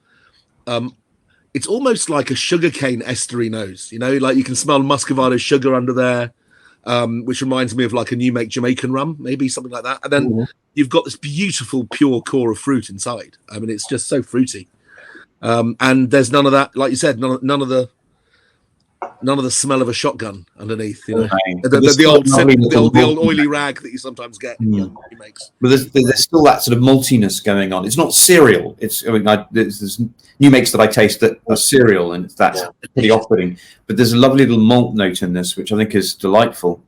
Well, this was the magic of Jim. Jim came in, and the first thing he said is, you're aiming for the fruitiest spirit you can. So first of all, don't turn your rakes.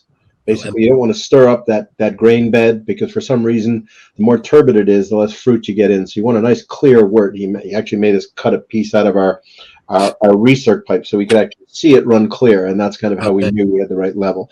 And then when it came to fermentation, a lot of people, you get your alcohol out of the yeast in 48 hours. And that's when a lot of folks, up north might just throw it in and start distilling.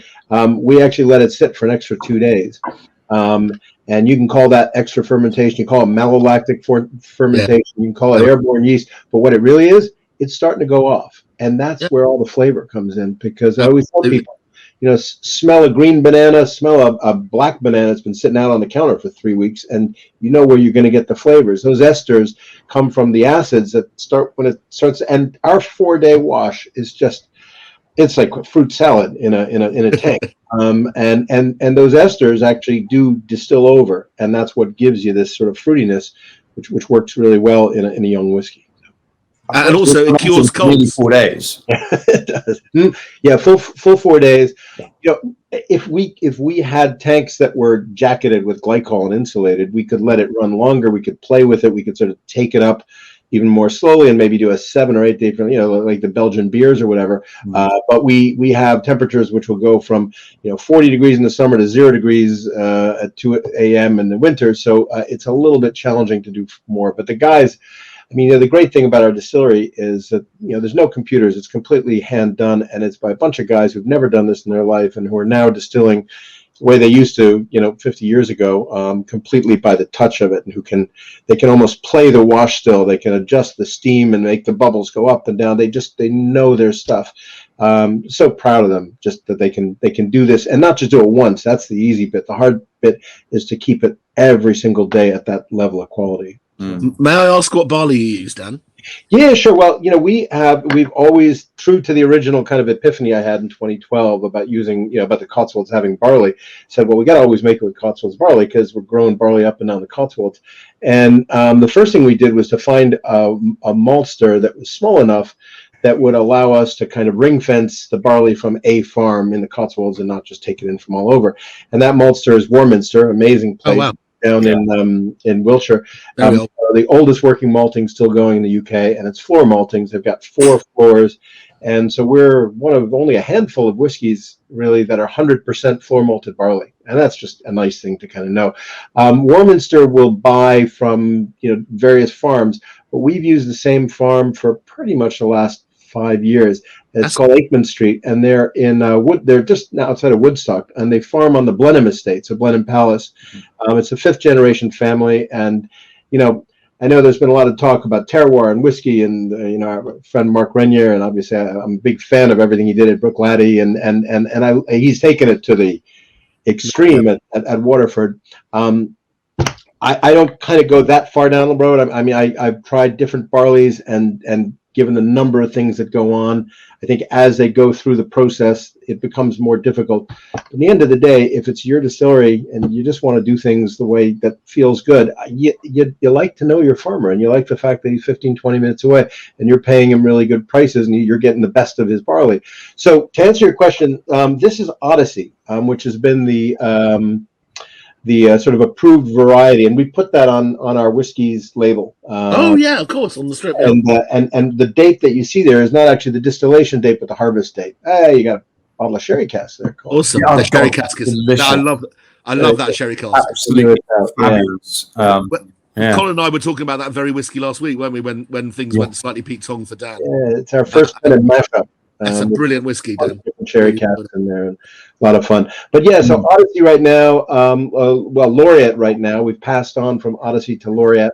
I'd love to get to the point where we could actually sort of get to know more about different varieties. We've also done some Plumage Archer, which is a 100-year-old variety, which we bought off of a guy whose name we're not allowed to mention. It's going to be king pretty soon. And it's organic. It's really, really nice stuff. And that will come out at some point as well. Yeah, you buy it from a monarch that shall remain nameless. Yeah, exactly. Yeah, it's because he's given his name out to Waitrose and all those guys already. So of course he has, right? Yeah. It's his Clementine Marmalade's not bad. Shall we go on to the next dram so people can see, can taste how where we started from, and then what the wood has done to create your whiskey? Absolutely. Well, not just the wood, your choices, your cask selection, your decision on how long and everything. I think the wood is fascinating. And obviously, Dan will explain the STR cask, what it is. Yeah, no, do tell me. Oh, yeah. It's brilliant. Yeah, well, so this is our flagship Cotswold single malt, which at some point, just because it's getting confusing because everybody calls it Odyssey Barley, but at some point that's going to change. The name's going to change. So we're probably moving towards actually giving it a name. And so it seems that what we should call it is what it is, which is our signature single malt. So it'll at some point be renamed Cotswold Signature Single Malt. But it's the one we released in 2017 when we hit our 3 years. And it's the one we still do. It's the one I still love the most. I bed test this on a regular basis. And by that, I mean, my whiskey moment is basically, dinner's done, dish has been put away. You, the dog, the wife, I'll go upstairs, get some Netflix, and you get that little dram. And you put it on the bedstand. And I that's the way I kind of, it's not in our blending room, which is usually at 10 a.m. and your palate's doing all sorts of funky things, but that's when I kind of know. And every time I pour some of this stuff, I say, it's really, it's what I wanted, a whiskey that I would want to drink. And I got one of those crazy bars. I got like, I don't know how many, couple hundred bottles, but I always go for this one, our flagship. So the idea was to base this on this amazing cask that Jim Swan invented, and which I fell in love with before I even knew who Jim Swan was. I was in Paris at La Maison de Whiskey, and the guy, Jean-Marc, who's run that shop for 25 years, really nice guy, turned me on to this whiskey from this little distillery in Taiwan that I never heard of before called Kavalan. And it was this little whiskey, which now is one world's best single malt called Vigno Barrique, and which is 100% STR. And it was Jim Swan and Harry, actually, our guy, were the two guys who got Kavalan up and running. And Jim designed this for Kavalan. And Jim's brilliance, I mean, he was considered the Einstein of whiskey. He was like the #1 wood guy, and he understood how wood and whiskey chemically kind of interact. So he came up with this cask, which is basically, he takes an ex-red wine cask, and everybody always asks us right away, what kind of wine, what name brand wine? And it's not about the name brand, it's not about the chateau. It's about the fact that, you know, wine can be aged in European oak and American oak. And of course, you know, that spirit can too, and that'll have very different effect. But American oak is generally kind of kinder to spirit. European oak can be wonderful, but it'll throw a lot more tannin out more quickly because it's got that big grain. But Jim basically worked with a cooper in Portugal to get American oak ex-red wine casks. So they had a lot down there because all the Spaniards and the Portuguese, where in the warm weather, they typically favor American oak for their wine. So you got all the Duros and the Alentejos and the Riojas that are all made from American oak. So these guys will take that cask in at the cooperage, they'll shave a little bit off of it, a couple mils, so they'll expose the new wood, they'll put it back together minus the heads, they'll put that over heat, and they'll toast it just the way you would, let's say, a sherry cask. But then, as you would in Kentucky, they'll set it on fire and they'll give it a nice medium char. They'll let it burn for a little bit. And so you've got 3 things going on. You got new wood, a toast. Actually, you got 4 things. You had new wood, a toast, a char, and 6 liters of wine already in the staves. And all those things come together. Even the shaving was brilliant because it basically thins out the stave. So it makes it, there's more air. It's more transparable. Of the stave, it's much thinner. So it breathes more. So all these things come together to create something. I remember the first time I tried that Kavalan, I said, God, this is like got the best of Armagnac, bourbon, and single malt all coming together because you got the fruitiness, you got the robust char, and yet you got the delicacy, the delicateness of single malt. And so then I meet Jim, find out he's got this stuff. So of course it had to become like one of our main casks. So anyway, this is 70% STR, but we do put 30% first fill bourbon in to bring back that kind of gristy, malty, kind of nice malt sugars. And the first fills, we get our first fills from really great little distilleries. So we now work with directly with Beam Suntory, but we go for their premium bourbon distilleries. So it's Booker's and one more, which is just escaping me right now. But what's great about them is that the bigger, like makers and everything, they actually steam those casks after they empty them. So they're just getting they're wringing every last little bit of bourbon out. Whereas Basil Hayden's, that's what I was. Basil Hayden, yeah. Basil and Booker's, and they don't steam the casks. So they come to us and they're still just sopping wet and moist. Sopping with bourbon. How cool. Open those container doors because they come in a 40-foot container and it's just mind blowing. So 70% STR, 30% bourbon. And it just, when it's paired with our sort of fruity spirit, it just provides this depth of flavor, which you wouldn't expect in 3 years. And we've actually thought about, do we now that we have older, do we start going up in the years on this formulation? What we found is it loses some of that kind of pizzazz, that kind of fruit forward, just, fun to drink. But we may very well be coming out with another flagship in October. It very well be kind of something a little bit similar, but not quite. But I can't say because Connor's online and he'll kill me. So, but anyway, I remember a whiskey which actually I tasted for the first time in New Zealand of all places was Bruichladdich 15-year-old Sauterne finish, and I have been waiting to try your Sauterne finish ever since because it was one of my favourite expressions of Bruichladdich ever made. I don't know if it's still. Do they still use Sauterne casks? I'm not sure. At Bruichladdich? Yeah. I would imagine. Again, the 15-year-old, it was a 2-year Barsac finish. It was just, flavor of like duck custard and creme brulee. And, Can I ask a quick question about maturation? Because this is incredible for something that is only sort of 3-ish years old. And obviously, unlike Scotland, the weather down here is slightly more clement. We also don't use these old stone dunnage warehouses that take an age to age anything. Are you using sort of more modern warehousing, metal warehousing? They're clearly warmer, and does that make a difference? Very true, and you definitely get bigger extremes, day and night extremes. So we have 2 main warehouses. our original warehouse was actually in Liverpool, and it was more of what you're talking about. It was down by the docks. It was an old bonded tea warehouse.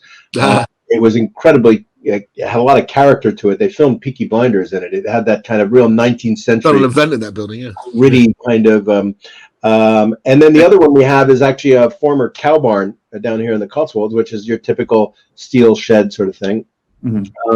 And we have seen differences, particularly actually talking about the Sauterne cask whiskey, because that's a small parcel of 5 casks. A couple were in Liverpool, a couple were down here, and it was really interesting to see, how much the difference there was. But what is happening, and it's really exciting over the next 3 months, is actually we're going to have a big old convoy of many trucks bringing our entire Liverpool stock down to a second warehouse we've just set up in the Cotswolds. So we'll be 100% Cotswolds, which means that all of our whiskey is 5 minutes away rather than up the M6 and all that. But it does make a difference. It definitely does make a difference. Although I will say that the one it makes the least difference is the STR. There is something about that cask. I call it smoke and mirrors, to be quite. I mean, I'd love to say it's our brilliance. Our brilliance is, okay, we make a really nice new make, but this cask, when we suddenly found ourselves from that moment where the new make was good 3 months in to, I would say probably about 9 months in, we started selling it as single malt spirit, and people were, blown away. And 80-90% of the color and the aroma and the flavor was already there. So the extra 2 years, and now it's actually, we have a 100% STR called our Founder's Choice. That's cask strength, and that's now moved up to 5 years. But I mean, really, even the 2-3 years in the middle is just about basically a bit more oxidation, a bit more evaporation. It kind of creates a little bit more complexity, but that flavor just comes in. So thank you, Jim. Absolutely, but I also think the spirit has a lot to do with it. I've tasted other spirits that come out of STR casks, and they're just not as good. And you've got to have a spirit that fits the STR cask well, and yours does. It's you've got a spirit that is, although it's, as we're tasting this evening, it's fruity, it's pretty smooth, but there's a boisterous character to it that it's big enough to stand up to really fantastic wood. So I think it must be a marriage of the two. I know that you're championing the James Swan, which is wonderful and should be, but the spirit too should be championed. I mean, it's a mixture. It's astonishing quality. It's just so plush and luxurious. And the other thing, we do have crazy good kit. I just kind of thought, again, if you're going to throw your life savings in, you might as well get. I wasn't sure. You get one time we were building the distillery for Scythe, which of course is the maker of most of the great stills up in Scotland. 150-year-old coppersmith in Rothes had a 3-year waiting list, and we needed stills in less than a year. But we were just very lucky in that they had a cancellation on their order books, and we were able to get them. Wow. So we have Mary and Janice, who are our for Scythe stills, are our pride and joy, and that's great. But then the thing that really makes the spirit the way it is, it's the people behind it, because it's, there's a lot of people who think this is romance and, sort of flashes of inspiration, but it's just damn hard work. We run that. We have very small kit. It's a half-ton mash, so we're making a barrel and a half each run, but we run that 14 hours a day, 7 days a week. So we do 14 mashes every week. And as a result, we've actually built up a good little stock sort of whiskey, which a lot of folks with bigger kit kind of didn't have to work anywhere near as hard, but we just have a great hardworking bunch of guys. So this is really them in the glass. But may I pick up on something you said earlier, Dan, which was that with the new, and I think Colin alluded to it as well, that your shed, because it's warmer, or at least there's a much bigger diurnal temperature variation, you said, hot, cold, does that ebb and flow really extract more flavor? Is that what happens, or how does that help the process? I'm not gonna lie, in certain casks it definitely does, but again in STRs, if I was to take an STR that had matured in Tottenham next door or up in Liverpool, there'd be a lot less difference than, let's say, in the Sauterne cask or in the Muscat casks that we're doing for these limited releases, different things. But there is a difference, and there definitely, temperature and even, the location where you are on the rack. If you're up there, 3, 4, 5 meters high, it's going to be different. This is like Madeira, right? It's the same.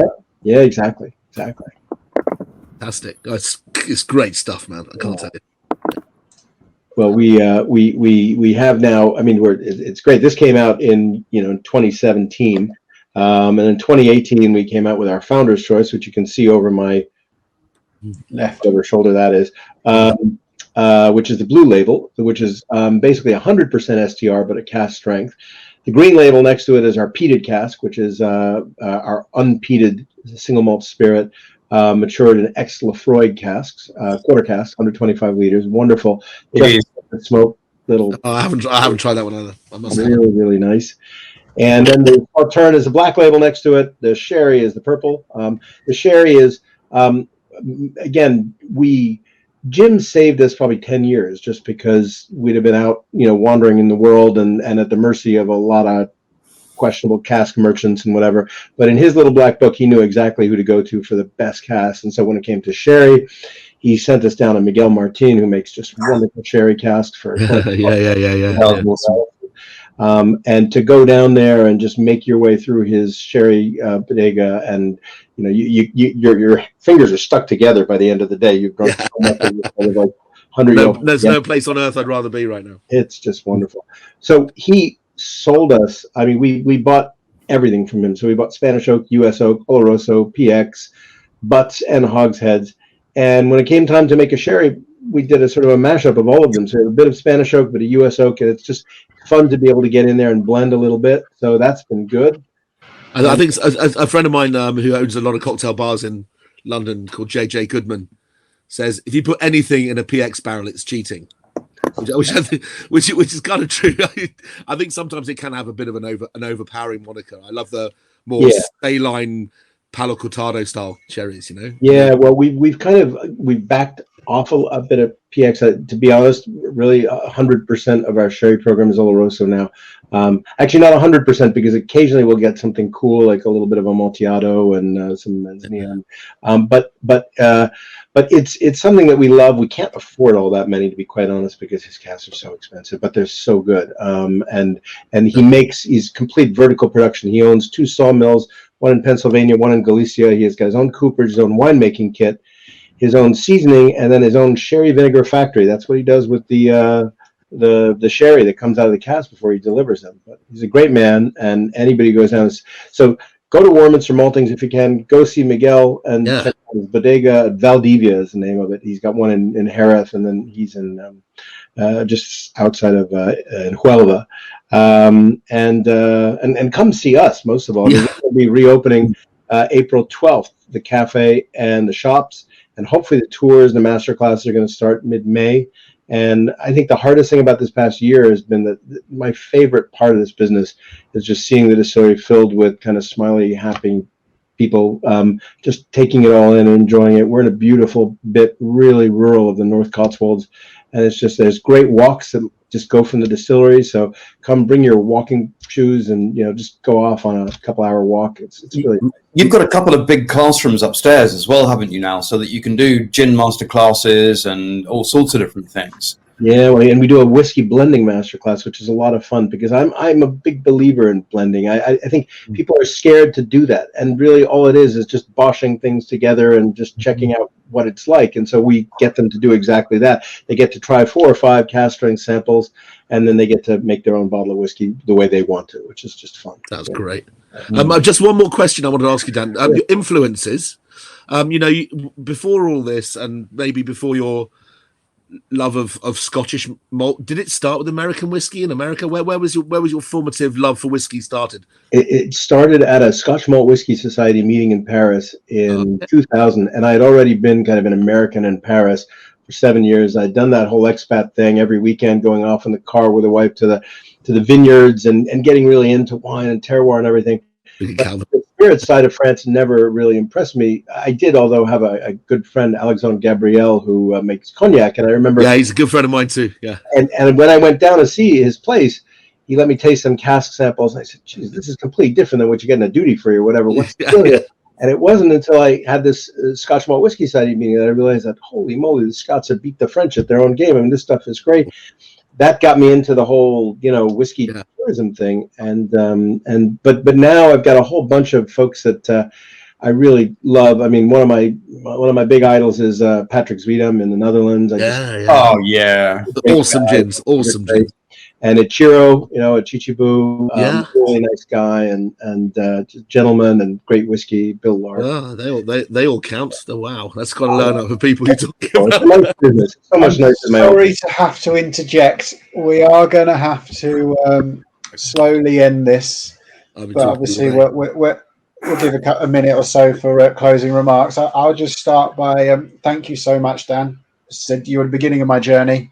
One thing I love is that you create great whiskey and you put it out there at a price that people can enjoy. Yeah, it's absolutely. something that is very close to my heart with this club, is keeping whiskey affordable, good whiskey affordable for people. And your price has actually gone down lately as opposed to going up. And that, for this dram, I think is for this whiskey, I think it's fantastic. Awesome. I've shared the promotion code 15% off these 2 drams on the website. Anyone find it in the handouts, you can get your link to go over. But I'll leave you free to it. What's next, Dan? Is there? I know you might get shot by your brand planners. Yeah, well, I mean, we've certainly worked out our whiskey architecture now. I think sort of our whole range for the next kind of 10 years, I think. And well, this October we're coming out with a really nice bourbon cask, which is 5-year bourbon cask strength, and then possibly a second whiskey. We've got our Hearts and Crafts 2 coming out in April, which is going to be. Am I allowed to say it, Connor? I don't know. Pinot de Charente cask. It's kind of cool. But I've tasted some of Alexandre Gabriel's rums in Pinot casks, and that's such an interesting flavour. Yeah. So much to try, so many things to do, and I got to try and keep it real and not do too much. But it's all fun, so it's hard. But anyway, definitely, you know, come on down. I mean, we really believe in trying to keep the whiskey at a reasonable price, and really happy to see it, you know, in Sainsbury's out there with all the Speyside and whatever at a keep up the good work, sir. We just want people to drink it. It's you know, I got 500 bottles out there. Not one of them is closed. A closed bottle is a sad thing. So, you know. Joe, I feel a road trip coming on. Colin, you get the car. Please do. I'll get the road beers. Perfect. You'll see me. You'll be seeing me very soon, Dan. Thank you. Thank you so much for your time, everyone. We're going to go to our intermission, half an hour music, but please keep asking questions in the chat of anything you want to know about Cotswolds. Also, for people, there's been a couple of emails I've had come in asking about chat. If it's frozen for you, refresh and it'll all catch back up again. Yes, I'll see you on the other side. But thank you so much. All the best. Good to see you, Dan. Good to see you, Colin. Thanks, Dan. Or Dan. Daniel, thank you.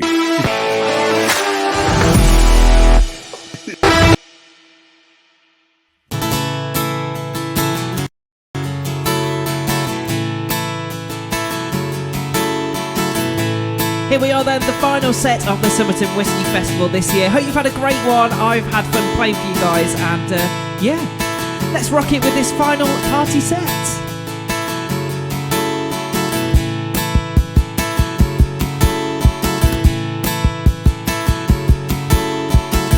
Police car and a screaming siren, pneumatic drill and ripped up concrete, a baby wailing, a stray dog howling, screeching brakes and a lamplight blink. I said that's entertainment, that's entertainment. A smash of glass and a rumble of boots, an electric train and a ripped up phone booth, paint spattered walls and the cry of a tomcat, lights going out and a kick in the balls. I said that's entertainment, that's entertainment. Days of speed and slow time Mondays, it's now with rain on a boring Wednesday, watching the news and not eating your tea, a freezing cold fly and damp on the walls. I said that's entertainment, that's entertainment.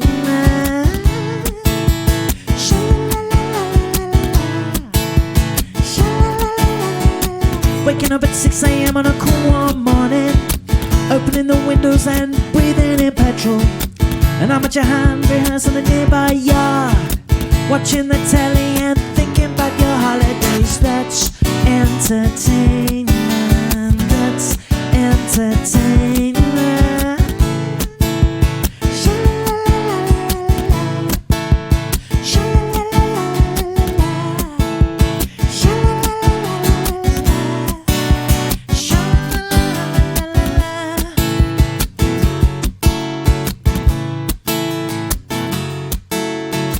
Two lovers kissing a monster scream at midnight.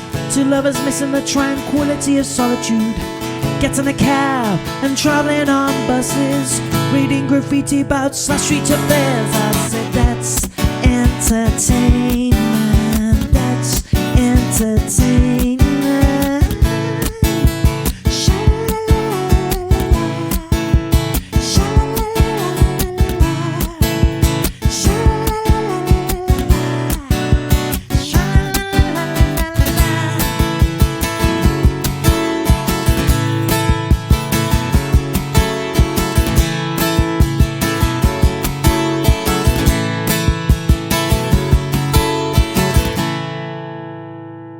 Thank you so much. That's a bit of the jam.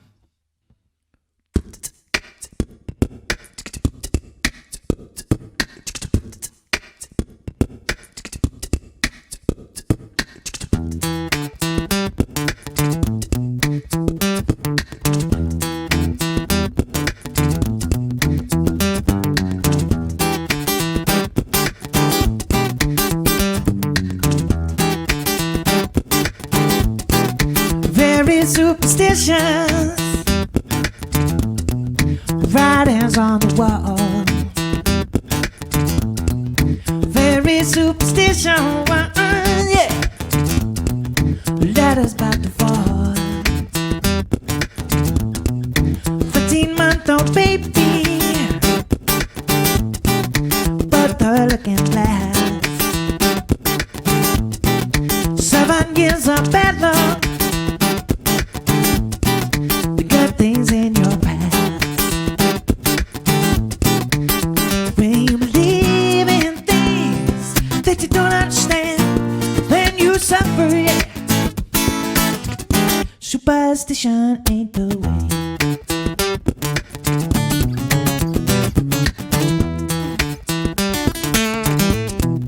There is superstitions. Wash your face and hands. Superstition, yeah. Do all that you can. 13-month-old baby,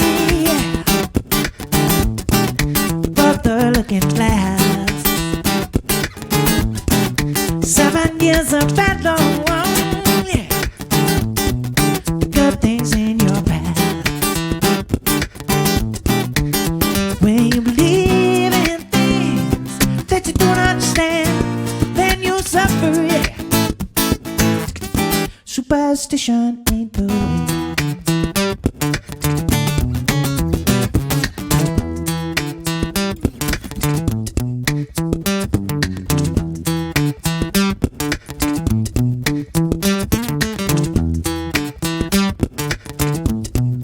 Very superstitious,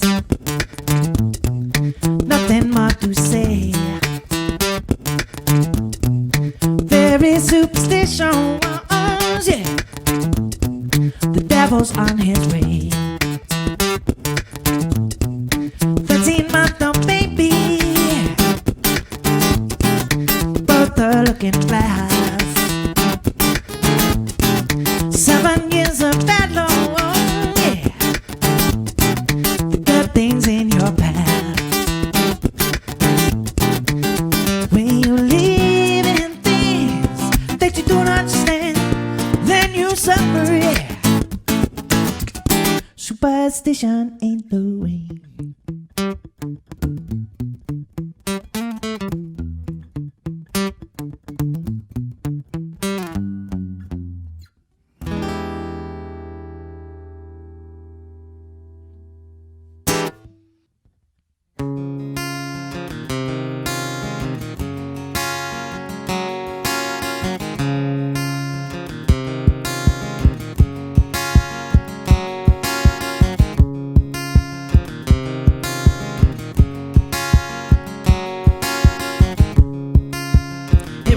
Summerton Whisky Festival. We're going to raise the roof with this one. Coming out of my cage and I've been doing just fine. Gotta be down because I want it all. Started out with a kiss, I didn't end up like this. It was only a kiss, it was only a kiss. Now I'm falling asleep and she's calling a cab, and I'm having a smoke and he's taking a drag, and they're going to bed and my stomach's sick, but it's all in my head now. She's touching his chest now. He takes out the dress now. Let me go. Sing it along if you know it. I just can't look, it's killing me and taking control. Jealousy, turning saints into the sea, turning through sick lullabies, joking on your alibis, but it's just a price I pay. Destiny is calling me. Open up my eager eyes, 'cause I miss the bright side.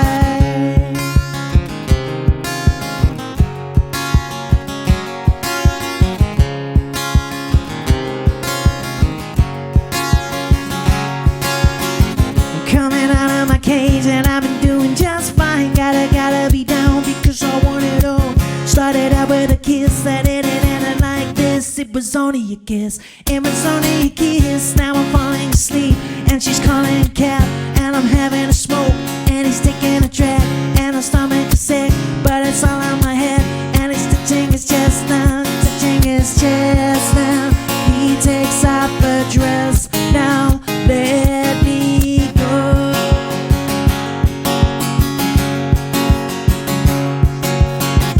I just can't look, it's killing me and taking control. 1, 2, 3, go. Jealousy, turning saints into the sea, turning through sick lullabies, joking on your alibis, but it's just a price I pay. Destiny is calling me.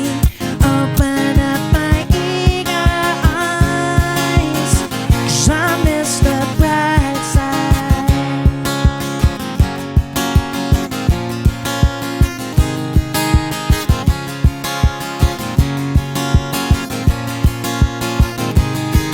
I never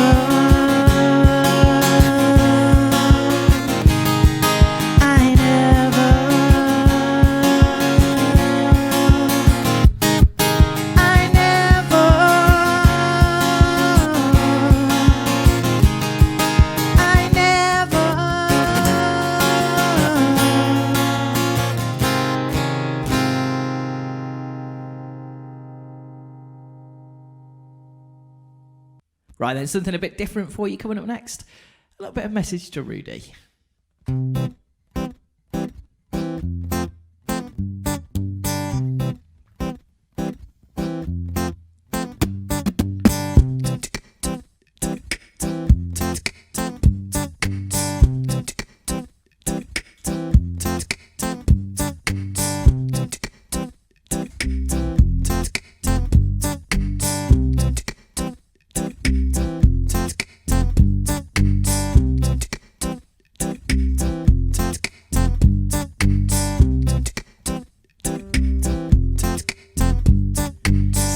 Messing around. Better think of your future. Time to straighten right out, else you'll wind up in jail. Rudy, a message to you, Rudy. A message to you, Rudy.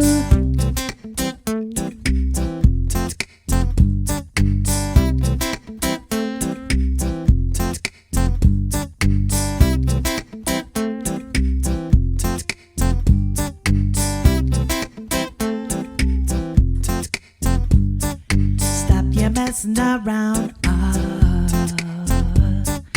better think of your future,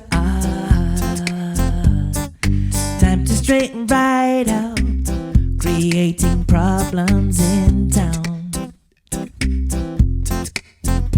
Rudy, a message to you, Rudy.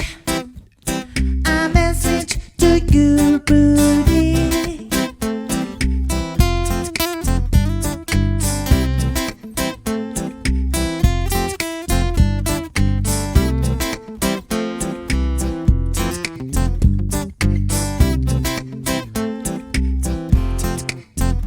Rudy, a message to you, Rudy.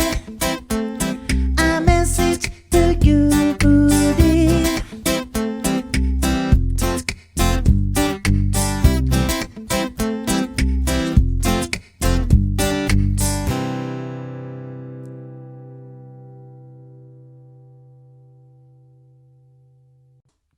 Okay, we're going to keep the anthems coming now, and this next one is from the Kooks, and it's Naive.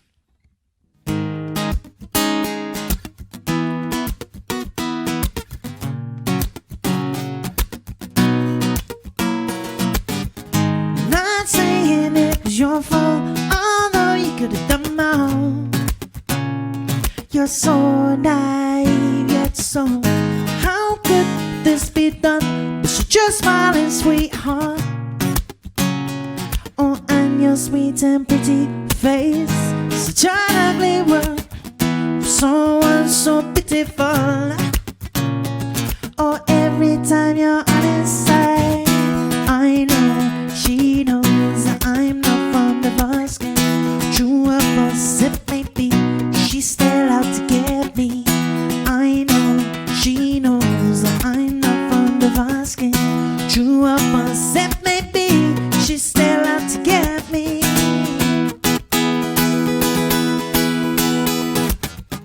Not saying it was your fault, although you could have done more. You're so naive, yet so. How could this be done? But you're just smiling, sweetheart. Oh, and your sweet and pretty face, such an ugly world for something so pitiful. That every time you're on his side, I know she knows that I'm not fond of asking. True or false it may be, she's still out to get me.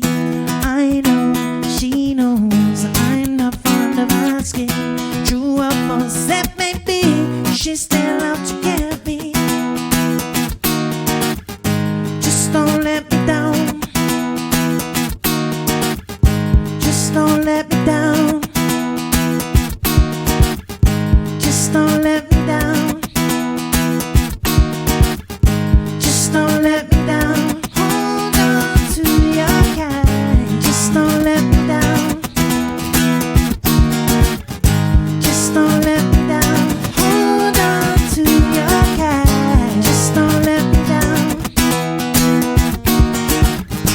Just don't let me down. Thank you very much. How about a bit of The Cure next?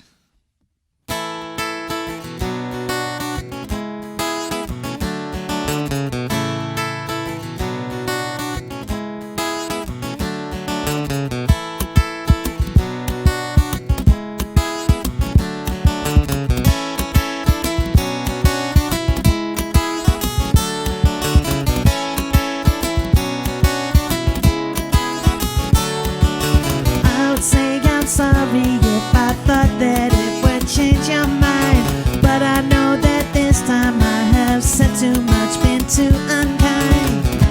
I tried to laugh about it, cover it all up with lies. I tried to laugh about it, hiding the tears in my eyes, 'cause boys don't cry. Boys don't cry.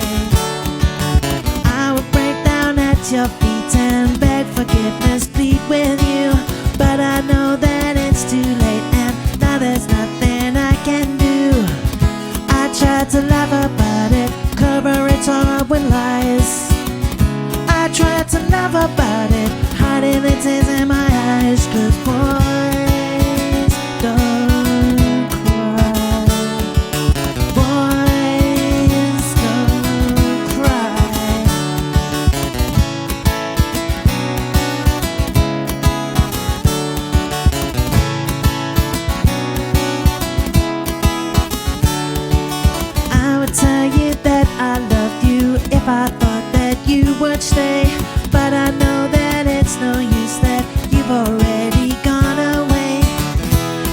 stretch your limits, pushed you too far, took you for granted, thought that you needed me more, more, more, more. Now I do almost anything to get you back by my side, but I just keep on laughing, hiding the tears in my eyes, 'cause boys don't cry, boys don't cry.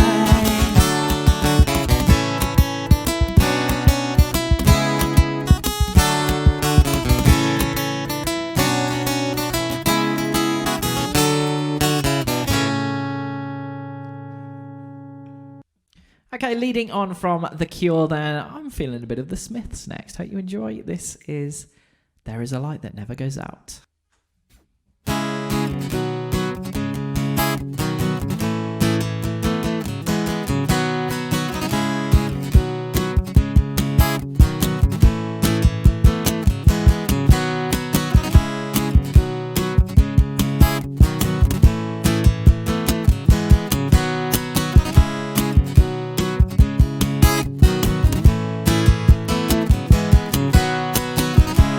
Take me out tonight, where there's music and there's people who are young and alive. Driving your car, I never, never want to go home, because I haven't got one anymore. Take me out tonight, because I want to see people and I want to see life. Driving your car, oh please don't drive me home, because it's not my home, it's their home, and I'm welcome no more.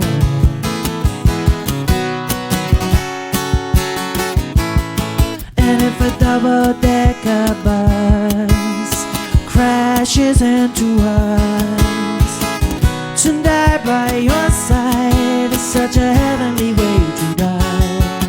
And if a 10-ton truck kills the both of us, tonight by your side, well, the pleasure, the privilege is mine.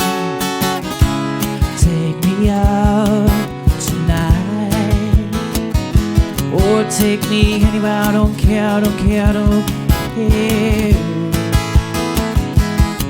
And in the dark and underpass, I thought, my God, my chances come at last. But then a strange fear gripped me and I just couldn't hide.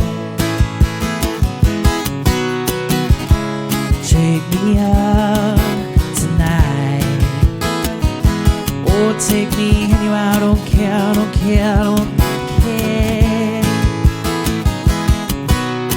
Driving your car, I never, never want to go home, because I haven't got one, no, no, no, I haven't got one.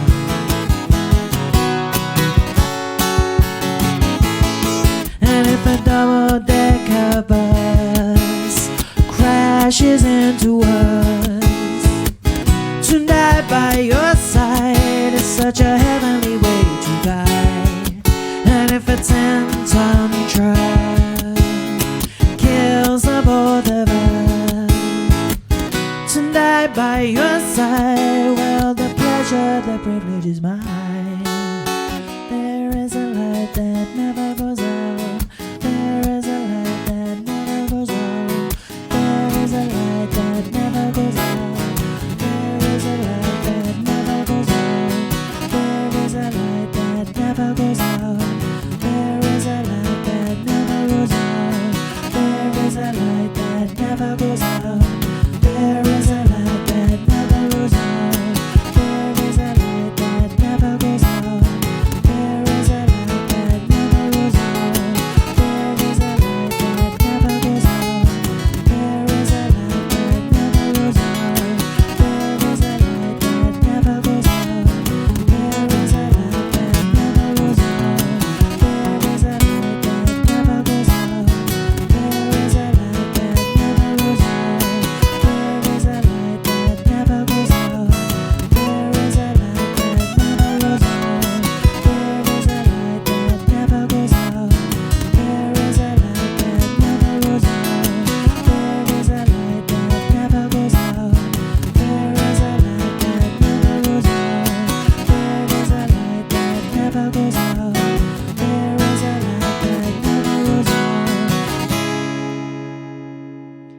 very much. That's a bit of the Smiths, and There Is a Light That Never Goes Out.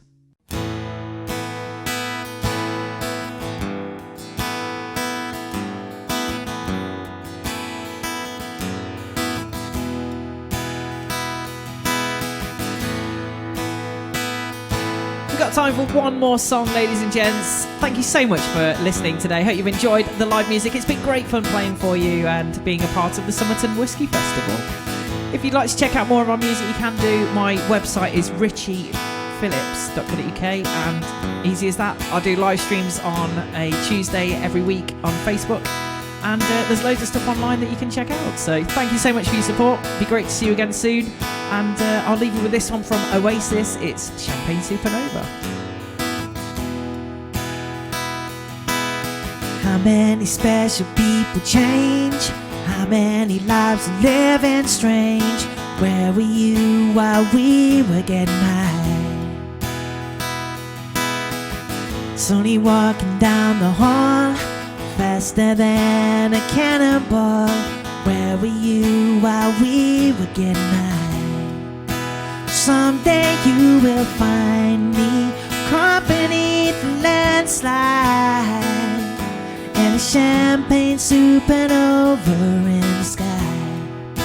Someday you will find me caught beneath the landslide, and a champagne supernova, a champagne supernova in the sky.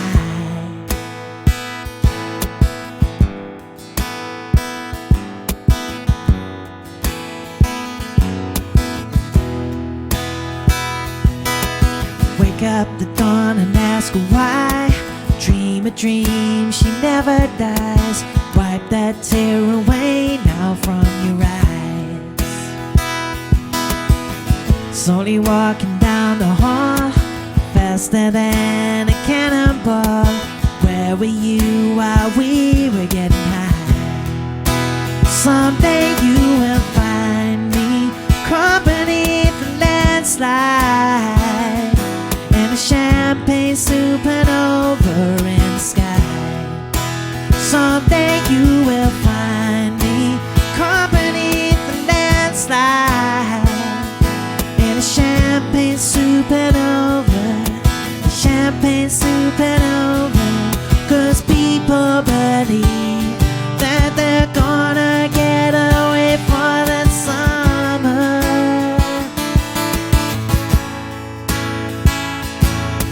You and I, we live and die. The world's still spinning round. We don't know why. Why, why, why, why?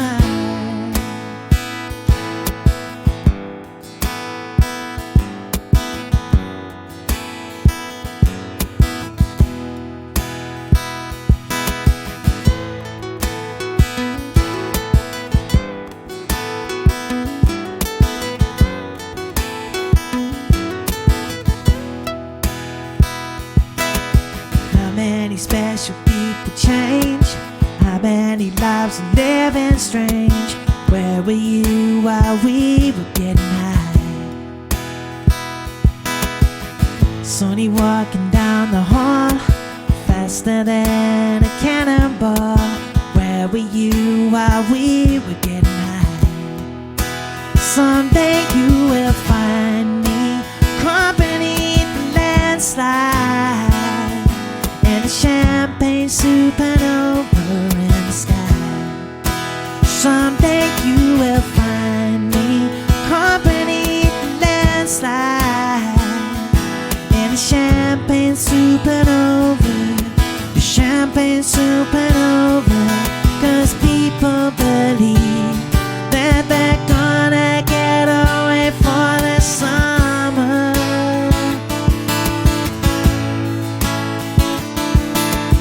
You and I, we live and die. The world's still spinning round. We don't know why.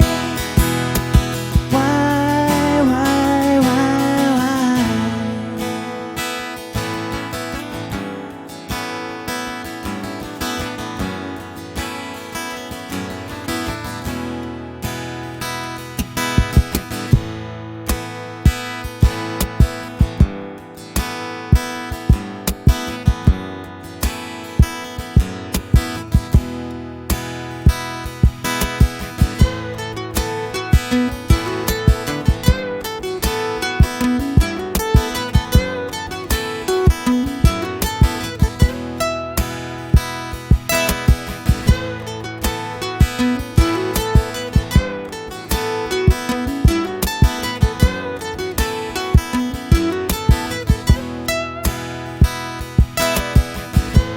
so much, guys. I've been Richie Phillips. It's been great fun playing for you. Hope you've enjoyed the mix of music, and thank you so much to Dan and the guys at Summerton Whisky Festival for having me. It's been great fun, and I hope to catch you again soon. Thank you so much.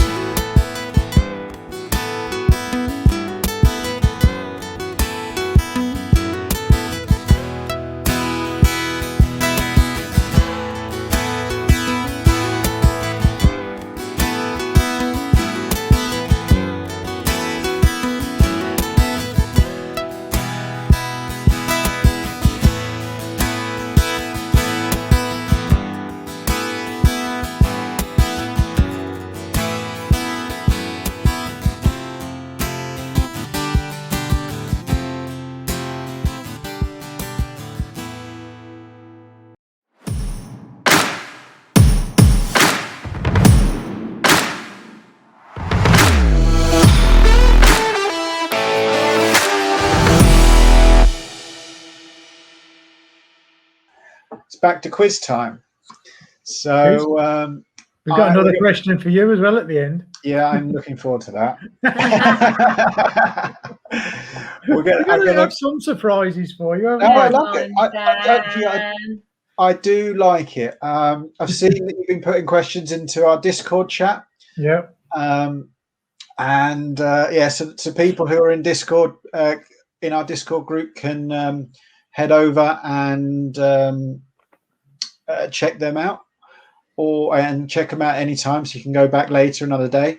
Yeah. And if you don't have that, any members, send us. We'll send out another invite probably tomorrow onto Discord as well, or we'll put it into our Facebook group too. But anyway, let's start putting some random questions up for you. And random being the word of the day. Yeah. So we are now on Dufton. Okay, so that was question 1 of quiz 1 originally. There you go. Okay. So what is the oldest distillery in Dufftown? Is it A, Balvenie, B, Dufftown, C, Glenfiddich, or D, Mortlach? So you say Mortlach? Mortlach. How do you say it? Go into pronunciation. Let's not do this. Especially when you've had a few to drink. So can we bring up the polls? Have a look what everyone's saying. There's a nice spread between 3 of them, with Mortlach winning currently, but Balvenie is catching up a little bit. Okay, we can't see the answers on our poll, so you might have to talk us through it, Dan, on who's saying what. If you head over to the open button. Okay. Let's go down. Okay, we got you. Okay, so it's 35% for Mortlach, 25% for Glenfiddich, 32% for Balvenie, and Dufftown is right down there with 7%. So we will get on with it, and the answer is Mortlach, and it was built in 1823. Good knowledge. See, there you go. Community know what they're doing. Especially the Summerton community. Yeah, they know more than me. Okay, what's the next question, mate? I like this one. Okay, let me find it on a sheet because we're a bit out of order. The malt distillery with the largest capacity in Scotland is Glenlivet. But what malt distillery has the smallest capacity? Is it Abain? I'm glad you said this because I didn't want to have to say that. Go on. Abain, Daffmill, Dornoch, Strathern. And whilst everyone's answering this, as Jade has brought up, there was a video that you two released this morning of our latest club bottle. So everyone should have a look on YouTube for New Dram Drinker to check them out. And to be fair, because I just seen Vin's popped on as well. He did one a few days ago too. No Nonsense Whiskey. We've got a great, once again, our members are great. It's what I put on social media a lot.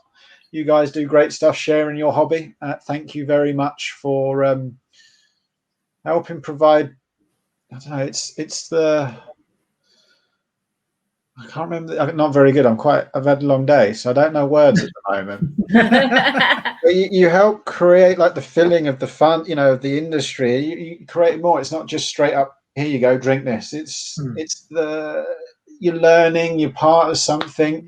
You feel like you're on a journey with someone else. And you guys are so important to, in my opinion, what we do, what everyone does. You're sharing your hobby just like I share my hobby.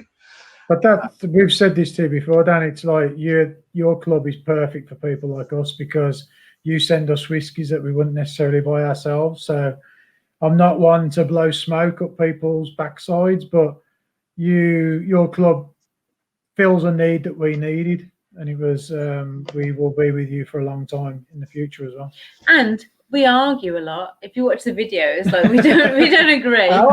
We have different opinions. But that's the truth. You guys share the truth. You're not meant to like everything. And some people like one, some people like another. And so it's nice to see that, and it's also nice because we've got a number of reviewers in the club, and some don't like some of the expressions, and some do. And that's okay. I think that's great because we're not going to send out a bottle every time that everyone likes. That's impossible, pretty much. It's impossible, isn't it? Even if you want, if that was your business plan, it would be a failure, wouldn't it? You couldn't do it. It's impossible. Yeah, precisely. But anyway, back to the poll. We could talk like this for hours, couldn't we? Yeah. I don't know. I know that. I know Strathern's tiny, but I don't think it's the smallest. I know Edredor was the smallest, I believe. Dartmouth's tiny. I don't know which one it is. Is the? I don't want to have to say it. I'm going to make you say it. Is that the one on or one of the islands? I'm not too sure, to be honest. I've got all the details of what the capacities and everything are of it. Where it is exactly, I don't know, but it's you're right in that it's the. Say it, Dan. What is it? Abainderg, or whatever it is. So yeah, that's the correct answer. So it was actually the majority got it wrong. They said 25%. They said Daftmill was the right answer, but it's unfortunately wrong. It's the one that no one can say. Fair enough. Then let's go quickly on to the next one. Now, okay, Kirsty McCallum became Master Blender of Glenmurray in 2019. The first release under her supervision was a single malt finished in a Masala cask, a 2020 UK exclusive. True or false? What do you think, Dan? Well, I'm not going to say what I actually thought because it isn't an answer. And what I think the truth is goes against the question. So I don't know. People are like. I'm going to go for false. Most people are saying true. That's 62. It's quite conclusive. It went straight to like 70%. Now we're on 60%. Oh, okay, it's leveling out a bit now. No, it's not. 60% on true, 30% on false. That's not leveling out. That's like. So remember, we disagree. True. This is what happens. 60% true. Okay. 39% false. Okay. One is the answer. The answer is false. It was actually a Madeira cask. Not a Masala. Oh, you're playing Madeira off Masala. That's not fair. So close. So close. On these games, I'm gonna watch that for the next ones now. If you're playing. So what was your answer going to be? I went for false, but that was just guessing. Okay. But you were fine. Yeah, it was actually a Madeira cask. I thought she worked for a different distillery. Don't go with the majority. But anyway, Okay. next one. Next question. Back over to bourbon distilleries and World War II. Oh, that one. I like this one. Okay. During World War II, many bourbon distilleries were converted in order to make these two things. Was it bandages and stretchers, fuel and penicillin, bullets and grenades, or ration packs and water bottles? Now, I was actually at work when I was making the false answers up of this. So I enjoyed this one immensely. So what do you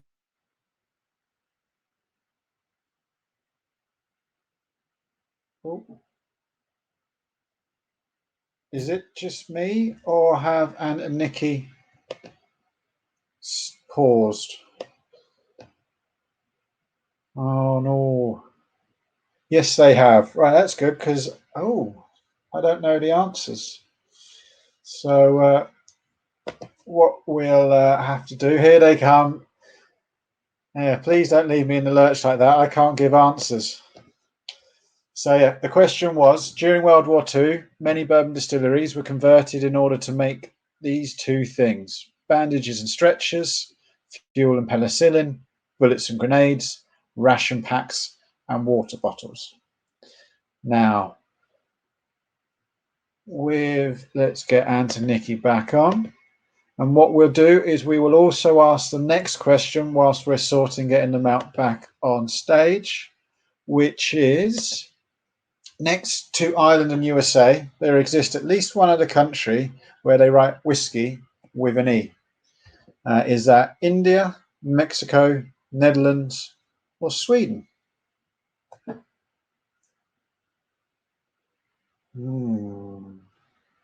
My bet's on Mexico, because you've got Paul John and Amrut, unless it's the what they call whiskey over there that's not necessarily made of barley. I think it's closer to a rum-esque drink. But hopefully we can get Ant and Nikki on stage to help with these answers. But once again, what I'll do is I will open up the next one as well. Oh, here we go. Are we back? Yeah, don't do that with the answers. We thought we'd keep you in suspense, to be honest. There was nothing wrong with our connection. We just thought we'd drop out and get some heart attack. Yeah. So we need to do the answers for the war one. Yes, please. Which was B, which was fuel and penicillin. Good knowledge. Good knowledge, everyone. That is the majority at 61%. There you go. What was the next question you did? Next to Ireland and the USA, where... next to Ireland and USA, there exists at least one other country where they write whiskey. That one? Yeah. The answer was Mexico. Yeah, that was my guess, just because it was next to America. Yeah, pretty much. Yeah, the answer's in the clue in it. Now, next one is Japanese whiskey. Okay, which one is this? Okay, when was the first Japanese whiskey released? Was it 1918, 1920, 1927, or 1929? Bonus points if you know what that whiskey actually was.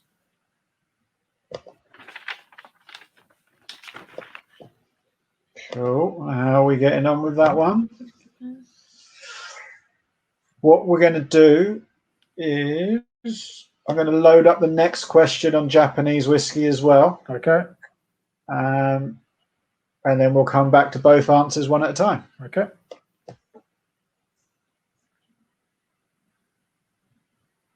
Has that one come up for you? Yeah. Okay, so the answer was 1929, and it was the Yamazaki Shirafuda, which is known as the White Label. Did I just give away the answer by putting the next question up? Yeah, no, not really. You're all right. Don't worry. So, there we have it.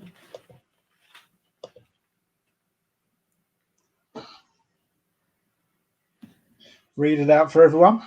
On Islay, there are 9 whiskey distilleries, but how many inhabitants live on the island? I am going for A. You sure, Dan? No, we know I'm not sure with any of these. I've got a feeling let me bring the polls up, open. So I've got a feeling I've heard that number before, 3,000. Everyone's agreeing with you. Well, 64% are agreeing with you. Do you answer these before you look at the percentages of the polls, or are these your answers? 50-50. This one was, I think, that this is what it is. I like your honesty. I'll give you that. But when I haven't got a clue, just look at what everyone's doing, and do I go for it, what the community is saying, or do I just go off of my own because it's generally wrong anyway? Well, seeing as you went with the community, they are very correct. and it is a. Yeah, I remember hearing it multiplies for. I'm not going to say the name. The Isla Festival. Yeah. I'd be interested in to see if anyone in the comments can tell us what all 9 are. Oh, that is a great one. In the chat, can you name all 9 Isla distilleries? Yeah, that'd be interesting. And whilst we're doing that, we are going to go back to Japan.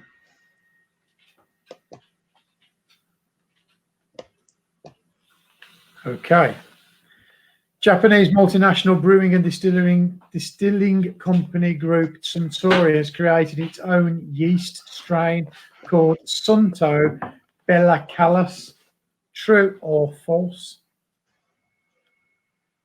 Now, Dan. Obviously true. Obviously, yeah. Why is it true? Because it's not false. Is there anything in the name of the strand that leads you to believe that it's true? Well, but that might just be you playing in the background with a funky name. Would I do Who that? knows? Would I do that to you and then ask you this question live in front of all of your members? If you're going to call it anything, you'd call it that. But who knows if they made their own strain? Well, there you go. Okay, so everyone is, 65% is going for true, and it is actually false. We made it up. They have made their own strand, but it's actually called Lactobacillus. The Sunto was a kind of nod to the Suntory. So I thought it might lead people down the garden path on that. And it did, by the looks of it. You as well, Dan? Oh, yes. Oh, yes. We've also got, is it 3 people who have answered the 9? Okay.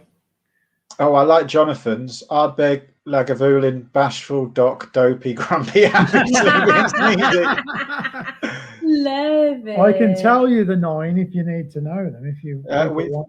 I think we've got, well, go for it, just to confirm. We've got a few people. It's not as much fun So as we've that got one. Ardbeg, obviously, Ardenhoe, Bowmore, Brookladdy, Boonahaven, Kalila, Kilcoman, Lagavulin, and Lefroy. Perfect. There's no dopey, sleepy. Yeah, no dopey, sleepy. Sneezy. I like that one, but we've got That's a good answer. Jason, Susan, Nigel, Chris, Stephen. Spot on. Yeah, I think so. Awesome. And then our last question, which is last but one. Last but one. I apologise. Yeah. Who played whiskey connoisseur Rory McAllister in the film The Angels Share? Was it Jim McEwen, Charles McLean, Ralph Mitchell, or Richard Patterson? And that film features one of the brands that have been on today. Absolutely. I actually watched that film about a month and a half ago for the first time. And it was just perfect timing with the Deanston 18 going out, and I was watching that. I loved it. Okay, so we're looking. Okay, so it's close between Jim McEwen and Charles McLean. I mean, Charles McLean's kind of ahead a little bit, but it's Jim McEwen's edging up there. So looks like it's settled on Charles McLean, and that would be, if I can find it, it would be correct. It's the one I know. It would be correct. Yes, absolutely. Well done, all 45% of you. But you know what this leads us to, Dan? Yeah. What am I going to get wrong now? Your question.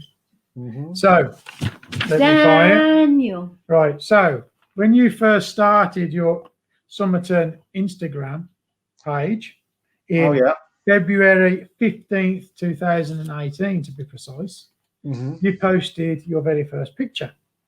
Did that picture feature a Highland Park 12, a Appleton Estate 21 Jamaican rum, or a Cornish Healy's cider brandy? Oh, I know all three of them were the pictures in the early days. I can remember each one of those pictures. Well, unfortunately, that wasn't the question of whether you can remember all three pictures. It was which one was first.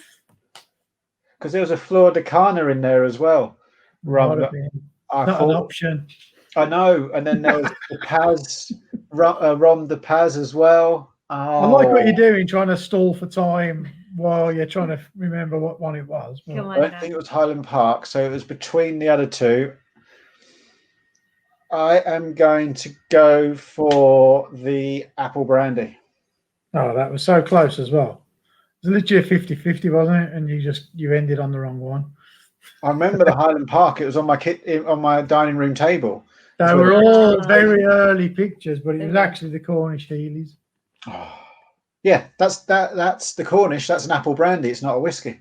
Oh right, okay, yeah. So you're not so it's not the Appleton because the other one was the Appleton. So you're going for the Appleton. It wasn't that. I remember that. That was a few later. That was okay. The blue. You went for the Cornish. Yeah. There you go. You got it right. I got one right. Yeah. Wasn't the Appleton? It was the apple. Yeah. Sorry. Yeah, the apple brandy. Awesome. You got one right. Yeah. Bonus. That was from the days when we did more than just whiskey. Well, when I look back on it, I didn't realise that at some point you'd started with other like liqueurs and spirits and stuff. To be honest, so it was quite interesting to go back through your feed and have a look. I'm pretty sure that was our first ever bottle we sent out, the apple brandy. And then was it second or third was the Edredor. And then by October of that year, we offered just whiskey every second month. And that's what everyone joined. And that's how we became not just the Summerton Club, the Summerton Whisky Club. Yeah. That's for people. That's our history. We tried to do everything. Did rums, did brandy, Calvados. And people wanted whiskey. So we did whiskey. Did you ever think you'd be here doing a whiskey festival, virtual or not, kind of then? I don't know at the very beginning, but our first whiskey festival was the second year, 2019. So it wasn't too soon after, but that came from a couple of drunken conversations with, one was with McMeer, just a few different people. And I went and saw Dave, who runs the Lower Red Lion, which is where we ran it. He's a friend. I've known him he's known me since I was a baby. And just said, this is what I want to do. Can you do it? And this was February. And he went, all right, we'll run it in, was it June? And so we had to turn around the festival right there and then. It was great. We can't wait to make it too well, mate, because we've not been to we've never had the chance to come to a proper, meet in person festival. So no, it will be good. The aim of it is to be like a beer festival. So it's part in the garden. You go and sit down. We've still got Toby in the crowd. He was there. You go and sit down, you share a dram, and you get to know other people. You don't just go from stand to stand to stand getting drunk. There is a lot of alcohol, but it's just more about the rest of the experience. We had a band playing at the end. We had whiskey themed burger sliders from we had a blue goat's cheese and beetroot, I believe it was, or butternut squash starting off. Then we had going up the strengths of whiskey all the way to a lamb kofta to go with the peated whiskies. Lamb kofta burger. We had Venice and blue cheese, Venice and Stilton, I believe it was. And beef and cheddar. Those were our four. And it was just a nice day, great food, great whiskey. That's where we started. But anyway, I've got to stop talking because we're already running late. So what I am going to do now is I'm going to load up the introduction for Glasgow. And on the other side, I won't be there anymore.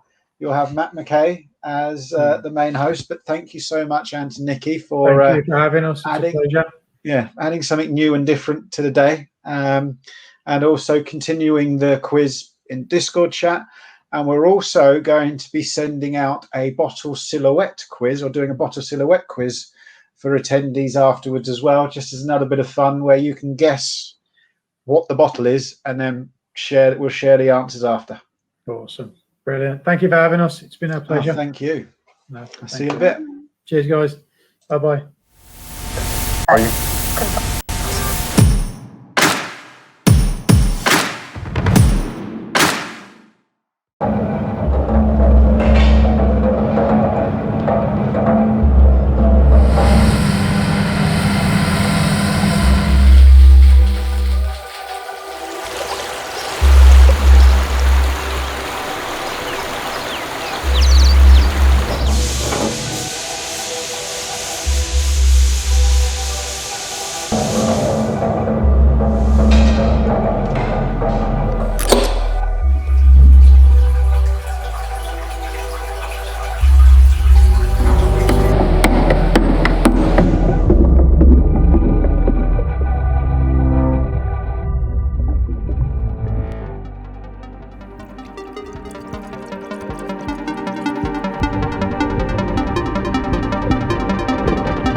Hello? Oh, hello. There we go. Now we're getting people joining us. That's good. We'll get Matt back in the room again. Sorry. What we'll do is just continue this on for another 5 minutes after. So we have a proper chat. But first of all, Elizabeth is in the distillery, which obviously this isn't her living room. She doesn't have a backlit presentation case with Glasgow in her living room. Well, not obviously. Some people are that dedicated. And Matthew's on his way. Oh, we're having problems with Matt. Hopefully we can bring him in. But let's start. Matthew, can you share your story into whiskey whilst everyone's joining us? Yeah, I'm working back for a section. My last whiskey visit was to Glasgow, but not to your distillery, unfortunately, Elizabeth. That treat will await. But my dad liked whiskey. Unfortunately, he couldn't afford the finer whiskies. He just liked drinking. But I must admit, the blends never set me off to a good start. But it was the pub, famous pub down in Devon, the Nobody Inn in Drew Staton, and I think it's over 270 odd whiskies they have around the bar. And I was a student. I lived in a house about 2 miles down the road, and not every. We were fairly regular visitors, maybe once a week, particularly at weekends if we could go there, and try to work our way around. And I had a good 2 years of regular visits, and I didn't even get halfway there in the end. But I hope to finish it one day in my dotage. That's fair. And yourself, Elizabeth, if you can give us a bit of an introduction into yourself and what brought you to the Glasgow Distillery. Yes, well, first of all, welcome everyone to Glasgow Distillery. I don't know how much you know about our distillery, but we are the first new independent single malt distillery to have started producing single malt in Glasgow for over 100 years. So what we aim to do here really is produce a really kind of accessible whiskey for everyone. And since we started in 2015, laying down our first ever cask back then, I think what we have achieved back then, from back then, well, we think it's been a pretty good result.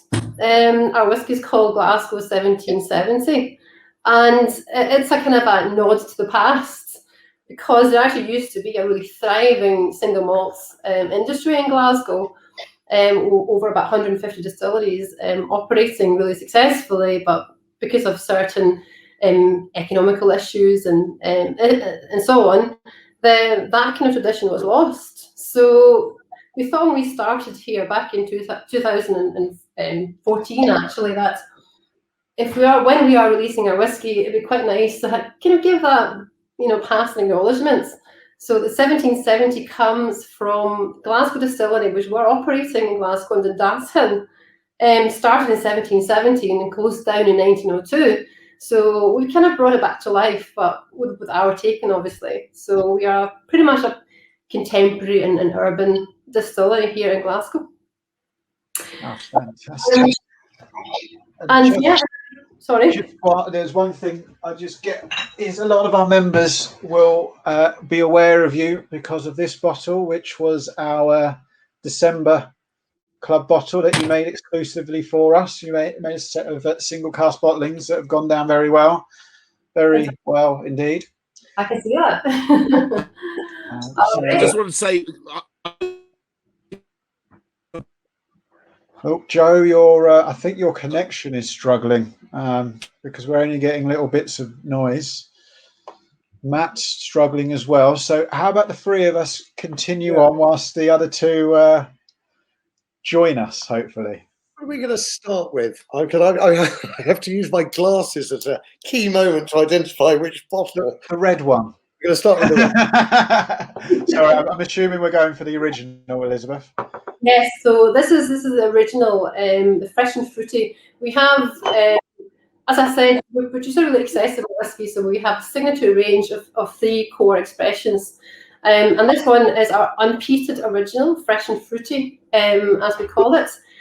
And all our whiskey has been bottled at 46% alcohol, so that means there's no chill filtering and also no artificial colouring such as caramel or EU 150. So it's a really kind of straight-talking Glaswegian whiskey, pretty honest, and 46% alcohol as well. Hi guys. Hello, Joe is in the room now. I missed quite a lot of that. I'm sorry, Elizabeth. What we started with? Fruity. The original. The original. Here we go. Lovely. Yeah. No, Matt and I think are experiencing the same thing. I came right out of the webinar and then came all the way back in. It seemed to have solved it a bit. You're back. Well, it's nice. Anyway, it's nice to have you back. So yes. So Elizabeth.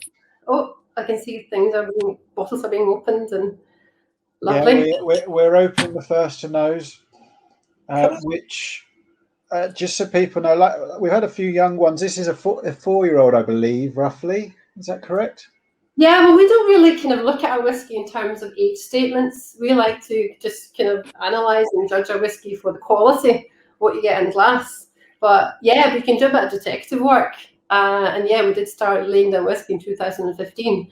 So obviously with single malts, has to be 3 years and one day legally to be classified as a single malt or whiskey. So, but yeah, you will never really see kind of any age statements from our whiskey. So what we're hoping that our consumers and customers have been doing is simply just by judging the whiskey as it is.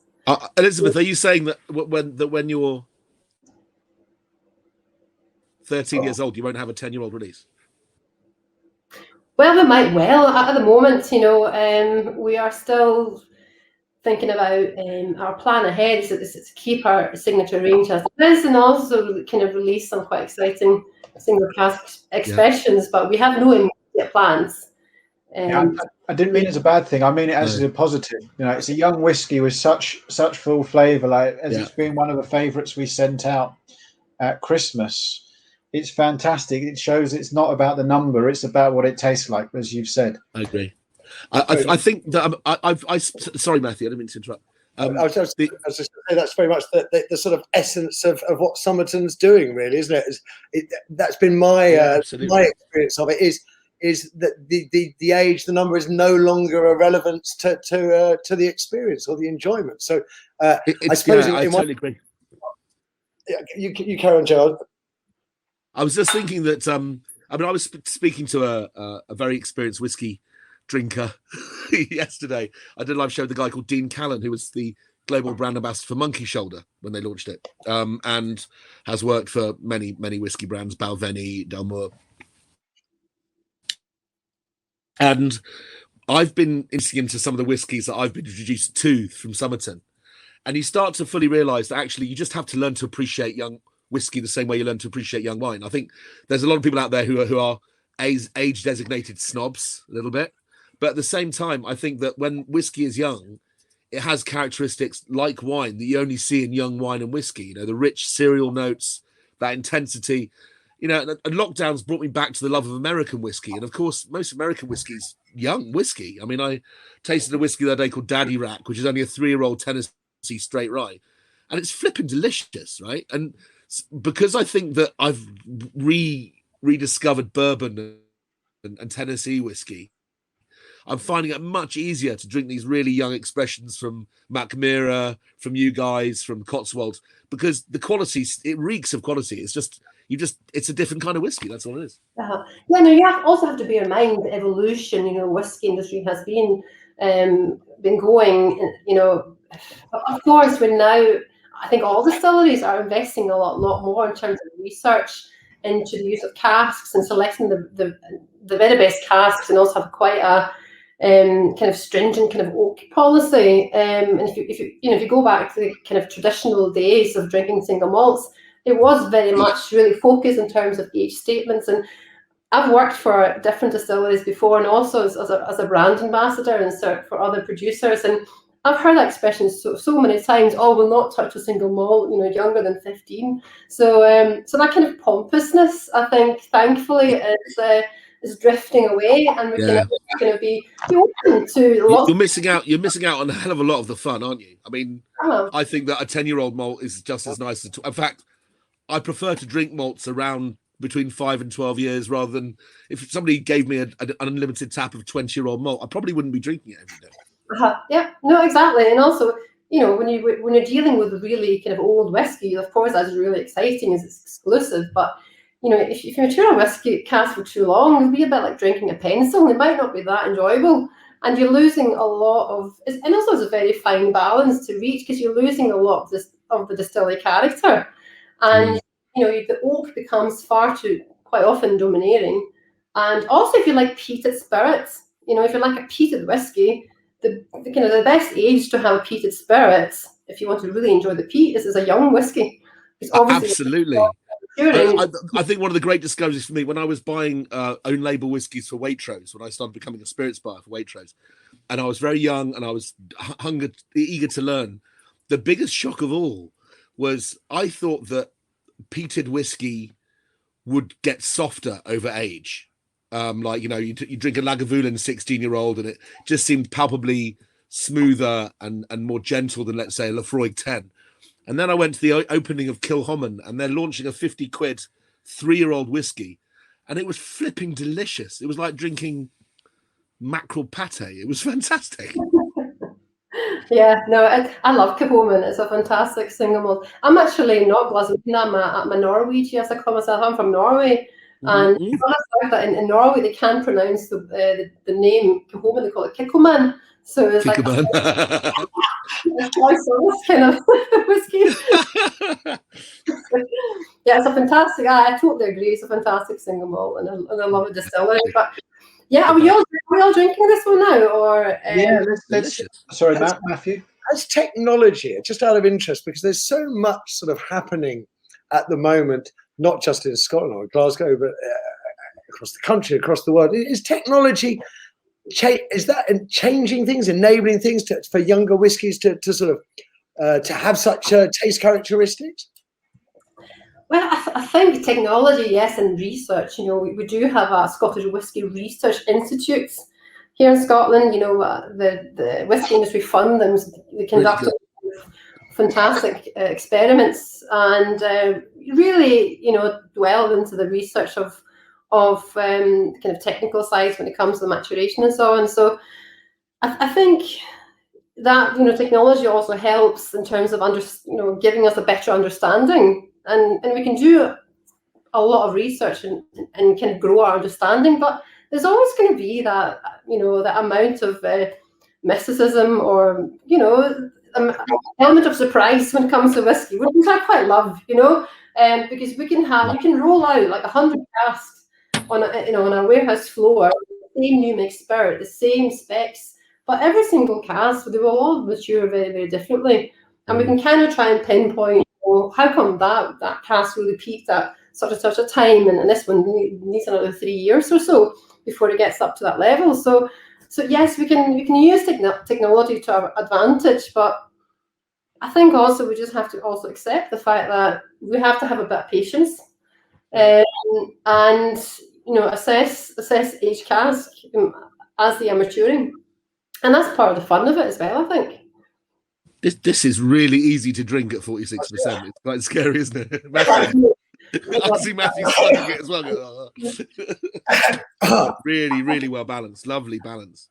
So I think also from why, perhaps if you look at perhaps why is it so smooth, and also the fruitiness is coming through so nice, it's because, first of all, we invest heavily in our production process. So we have a really long fermentation process of 72 hours, which builds up a lot of extra characteristics, which will then go on to enhance and distillation process by using very small copper pot stills.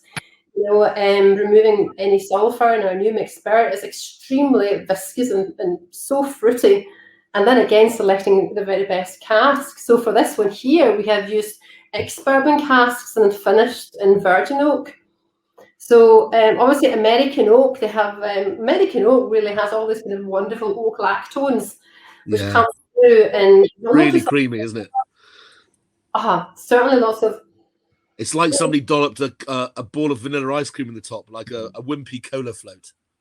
Yes, yeah, of course from ex-bourbon casks, but there's also that kind of tropical fruits here too, which I think we also get from the ex-bourbon casks, and then some kind of subtle kind of green notes as well, like fresh grass or kind of herbaceous quality. There is an almost like a maize quality, lovely corn cereal notes, really sweet cereal, like biting into buttered corn on the cob. It's really almost umami, really savoury. I love it. Yeah, well, great. So do I. And also on lunch. Pour a little bit more. My cough and my sneeze has gone away, Matthew. It's quite incredible, isn't it, to think that this is a young whiskey at such a percentage. It's so smooth. And you're getting that kind of creme brulee sort of notes coming through, and lots of vanilla, of course, from the virgin oak, which we are using. And also it allows for I think it's a great example of the evolution of our new mixed spirits. So you're getting, you know, all these fantastic influences from American oak, from the ex-bourbon, from virgin casks, but we're also getting, you know, our new mixed spirits. You know, I can totally detect a kind of Glasgow 1770 DNA new mixed spirit in here, but it's just so wonderfully balanced with the right amount of influences from the casks. It's quite teasing, isn't it? Because you can taste that. I think most whiskies do most of their evolution those first 4 or 5 years, don't they? I mean, first impact with the wood, then the chemistry changes, and here you can taste the fruit, almost like Demerara sugar fruitiness of the new make, and the transition, the adolescence. You know, it's not quite got that light finesse that it'll get with a bit more time in wood, but it's exactly halfway between the two. It's almost, you're looking front and back. It's together. There's real tension in the drink, which I like. Can you, between the two of you, is there a vision for where this will be? I mean, we just said about age doesn't matter, but I'm now sitting here thinking it's really interesting listening to you talk to wonder where it's going to go, because timing in the casks is also going to have a bearing as well. So, okay, age isn't important, but where is it going to be in 10 years' time? Good question. You know, we might have additional expressions into our signature range. Quite often I'm asked, are you going to release a cask strength expression? We don't have any immediate plans, but we are planning on some really exciting limited releases here in the UK initially, and also internationally on a global scale. So watch the space when it comes to kind of limited releases. It's going to be quite exciting to see. Releasing. I can sort of see how it's going to change this whiskey. Would it be as sweet? Because there's a sweetness there now, which I don't necessarily. I don't know whether that would be as intense as time goes on. No, you know what, Matthew? My experience of drinking young whiskies, they all have puppy fat when they're young, and it's like a puppy fat. It's like a chubby teenager. It's chunky. And that chunkiness attenuates and disappears over time in any really high quality distilled spirit. And I think this is going to go from that almost biting into fruitiness, yes, into a light florality. You'll start to see heather notes and thyme notes, and I think that the aftertaste will be very perfumed with fruit, but it won't be as chunky in the mouth. I think it tastes like it's going to age very well. Mr. Mackay. Yep. Hi guys, sorry, that was an entirely traumatic experience. Oh, no, I was starting to lose it myself. Yeah. I'm here now. I don't even know how I'm here. I just kept hitting go, go, go. So well, you've missed nothing. Well done. I opened my tablet up, so I was listening on the tablet whilst trying to do the computer thing. So apologies to all. I'm here now. Thank you so much for joining us. And I wanted to be here because Dan, those of you who remember this time last year, Dan was a nervous wreck. He was absolutely exhausted, and he's looking a bit better this year. But the guy deserves a break. So yes. I'll now be with you until the end. And I've already got my Glasgow poured. So Elizabeth, thank you so much. Thank you guys for continuing without me. Lovely to see you, and carry on. Carry on. Actually, Matt, you might be able to shed light on what Matthew was asking just now. I mean, being the font of all knowledge and klaxon at Bimber. Maybe. Where do you see a whiskey like this evolving over the next 5 to 10 years? Sure. So any sort of young whiskey, no one's going to make a whiskey and they say, this is our first whiskey, it's the best whiskey. It doesn't happen. The whiskey that you get initially is kind of like this is what you're going to be working with. This is what the promise is. Same with Bimber. We've got nearly 5-year-old whiskey now, but you've still got to wait that time to get there. So, Bimber, similar distillery, Glasgow's a little bit older. Where's it going to go? It depends what they do with it, I guess, Elizabeth. Virgin casks, there's some usage here. We're going to be talking about that. They don't last forever. You don't see 20-year-old virgin casks, but you've got so many different casks, refill casks, different spirit cuts to tease out that spirit. So, what you're tasting here is, part of the journey, but you can always change that journey depending on where you want to go. So yeah, absolutely. You're in the early days, you produce you're consciously bringing a young whiskey to market, so the process will be favorable for a younger whiskey. And as you if you take a longer view of things, then you're going to start mixing around perhaps or changing things to get the better out of it. Yeah, I can see us using a lot more refill casks, for long duration. Perhaps that would be kind of a sensible step. And also because we are contemporary and we are urban, we can kind of pivot and change and experiment with some exciting cask finishes. So at the moment, the majority of our casks are ex-bourbon and virgin, and also some sherry casks. But we also at the moment have a Cooper at our distillery. Shug is called, and he's now experimenting with some tequila casks. So. So Elizabeth, this one, the original, I remember you guys announced that you could do bottle personalizations on that, where you could get whatever you like, within reason, of course, on the bottle and also on the packaging. Are you still doing that as an offer, so people can sort of do some nice gifting? Yeah, absolutely, and it's really popular actually, because it's a great idea for gifting. I want one with Matthew Wright's face on it. Very, very special edition. Limited release. Fantastic. So it does feel like about quite the a pliable. future. Sorry, Matt. Go on, Joe. It does feel like quite a pliable, quite a malleable spirit. It feels. It's not. If you go Stream North Highland or go Island or kind of deep dive Spey, you tend to. I wouldn't say back a spirit into the corner. It has certain qualities that have to be managed appropriately, right? And I think this feels it would be just as suitable in some interesting refilled port cask with some tannin as it would be here with some white oak. It just feels like a really nice place to start. The options seem endless with this spirit. It's a very attractive whiskey for all seasons, I think. Yeah, I think that's a really good point, Joe. And again, you're highlighting how that diversity of not just the spirit, but the cask, so many more things to look forward to. So, Elizabeth, I noticed that you did a cask strength bottling for Kirsch Import. Will we see more? Obviously, recognizing that, particularly once you get into whiskies, 46% as a minimum. Always like to see that. Thank you very much. But people do like higher strength whiskies, the ability to play with dilution. Will we see more, not necessarily single cask, but that cask strength release from Glasgow? Absolutely. You'll see a lot more single cask releases. Here in the UK, I actually manage our European markets, so we're planning 4 now for Germany. So and for a number of different markets as well. So yeah, so absolutely, we are planning some exciting single cask releases. So which will be exciting for anyone who's just getting into whiskey, or also people like yourselves who really are quite seasoned whiskey drinkers, perhaps, if I may say so. Oh, first time. We're all 32 years old. I wish. Right, guys. I'm sorry I was late to the party, but I'm aware of the sort of schedule.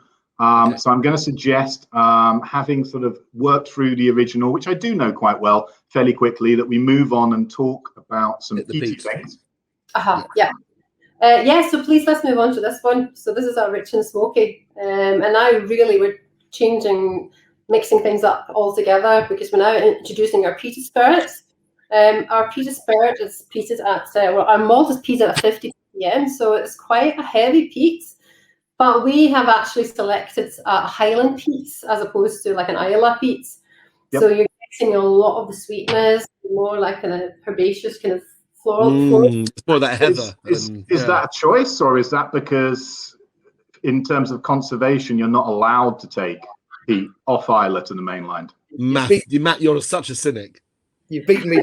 I was also going to ask, as the word peat now it's bringing so many more negative connotations with it beyond the world of whiskey.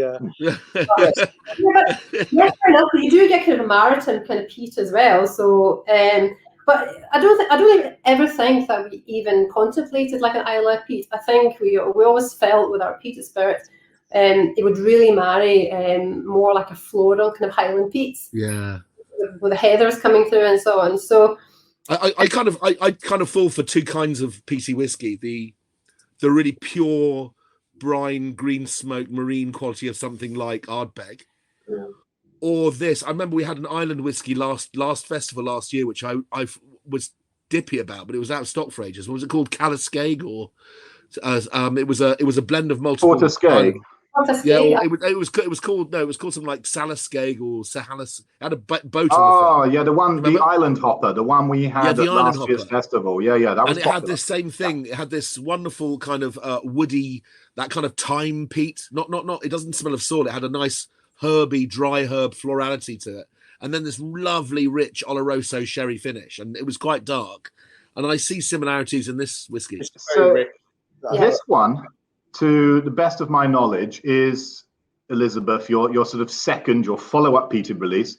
From memory, the first one, this is almost a sort of role reversal, in that the first one was first fill sherry, and then it was finished in virgin casks. And I looked on the bottle here, and this looks sort of a role reversal in that you've got the virgin cask, and then you'll finish it in sherry, but this time it's a PX. So it's almost the other way around. Is that right, or have I read it wrong? Yeah, correct. We really mixed it up, and again, you know, because we were experimenting and we're chopping and changing. And when we tried this, we thought this is just too good not to be bottled. So, my wife's so going to bloody love this. Well, we think it's pretty spectacular because, you know, it has that kind of sweet smokiness coming through at the same time. You know, it's fruity, it's smooth. It's a fantastic whiskey for people who perhaps don't even like peated whiskey. That's because. Mr. Wright, what do you think? Well, I've gone on a journey with on the peated whiskies, on the Islay whiskies, really, and I started off. And a lot of it, I think, was due to the fact I was a smoker. So I started off in my 20s, I was a heavy smoker, and I liked the sort of heavier whiskies. And actually, as time's gone on, I then sort of moved into the briny Ardbeg, and I sort of got stuck there for a while. And of late, actually, the last couple of years, I've actually not been drinking much in the way of smoky peaty whiskey at all. Okay. That's just my journey, in part because when... if you flip that on its head, for most of my whiskey drinking life, I've not been enjoying the lighter whiskies, possibly because I wouldn't have appreciated them because of smoking, etc. And now I do. So that's just where I am. Okay, so I share that journey, Matthew. Actually, when I started smoking a lot less, yes, well, I started going for your Ben Nevis whiskies, you know, your Middle Highlands, the floral, you know, Linkwoods and things like that. A big difference. I would say this is a beautifully balanced smoky whiskey. It has no excesses in any sort of direction. It's absolutely lovely. It reminds me of the days when I used to drink smoky whiskey. But for me, it's something I can always go back to. I think my journey is into sort of softer whiskies now, I think. Sure. Did we, whilst I was having trauma, did we talk about the bottle size? No. Elizabeth, talk to us about bottle sizes. So it's not very big. This is 50 cl. Yeah. Talk to us about miniatures. No, this is 50 cl. We are increasingly seeing bottlers looking at different sizes. Why have Glasgow chosen 50 cl? Well, I think as with a lot of small distilleries, and you know, also if you look at whiskies on a global scale, it's not that unusual to have 50 cl bottles. But you know, when we started here producing whiskey, we didn't really have that much to go around. So we thought, why not have slightly smaller bottles? So simply there are more whiskey to go around for everyone, and at a better price. How kind of you. Boys are still talking about smoking like it was some sort of long lost fond memory. No. I don't like a cigar. Well, that's a different event, my friend. And things. Yeah. No, I like a cigar. Yeah, I'm not a smoker, but as a Norwegian, I'm slightly addicted to smoked salmon. So that's the thing. You know, I'm half Swedish, and being a kid and walking through the forest with mum and dad. This smell, I mean, everyone's smoking fish under bins, you know, in the forest by the sea. And the smell of burnt spruce is just such an intoxicatingly nice smell. And I think when I taste this, it does have fond memories of picking wild blueberries as a kid. Yeah, no, definitely. And it's quite often, you know, whiskey is such a complex drink with so many aroma combinations. So, and quite often when we're talking about a whiskey, it's quite easy to talk about, you know, different flavors and aromas you can pick out. But quite often it's just like a memory as well, isn't it? So, for sure. Yeah, I don't think they should bring out a whiskey that smells of lutefisk and surströmming. Despite spending a lot of my time writing about whiskey and writing tasting notes that go on bottles and packaging for Bimber, that it's kind of limiting, because whiskey for me is much more than that. It's about where you were when you first tried it, the memories, but then also who you're with. And there's no way that any type of sort of tasting note or even review or anything of the things that, you know, I might be writing about, there's no way that can be typified and explained to people. That's really important, but it's entirely personable, right? Exactly. I think going back to the Scottish Whisky Research Institute, as we mentioned, I think they concluded that there are 80 different congeners or aroma combination in a single malt. And of course, no human person is able to detect that, but maybe you can detect one or two. I don't know. We've got Fiona on the event, and she's a machine, so she probably could detect all of them. So I think it might be possible. But I think what we are trying to achieve here at Glasgow is simply just to produce something which is accessible for everyone. And that's why we try and kind of simplify things in a sense by having quite distinct packaging and describing our whiskey as fresh and fruity or rich and smoky or smooth and complex. So it's quite easy to kind of maneuver your way around, because it is, I suppose, as we touched upon, I think when you were having your meltdown earlier, Matt, that I was all right. It was you learn not to panic, but all the same, you're just like refresh, and then eventually it lets you in, and you're like, okay, yeah, fine. That's what I was still drinking, so don't worry. Oh, I'm glad. No, I suppose it can be a bit intimidating. It wasn't a total disaster. No. Elizabeth, do you have other more original ideas in the pipeline? I mean, I've just been introduced to the Birch Sap whiskey, which just blew my mind, because there's a part of me, the old fuddy-duddy in me, the increasingly old fuddy-duddy, which sees new things. I think I don't want new things. I want tradition, and I want tradition, the old way of doing things. And then the Birch Sap blew my mind, and I thought, okay, this is an entire new avenue that I've yet to explore, or whiskey producers have yet to explore. Are you going to do anything likewise, really left field? I wouldn't perhaps try and mix things up even more, because at the moment we are switching a production. We're a small distillery between, peated production, unpeated. We also triple distill, which makes everything really much more complicated for a production team.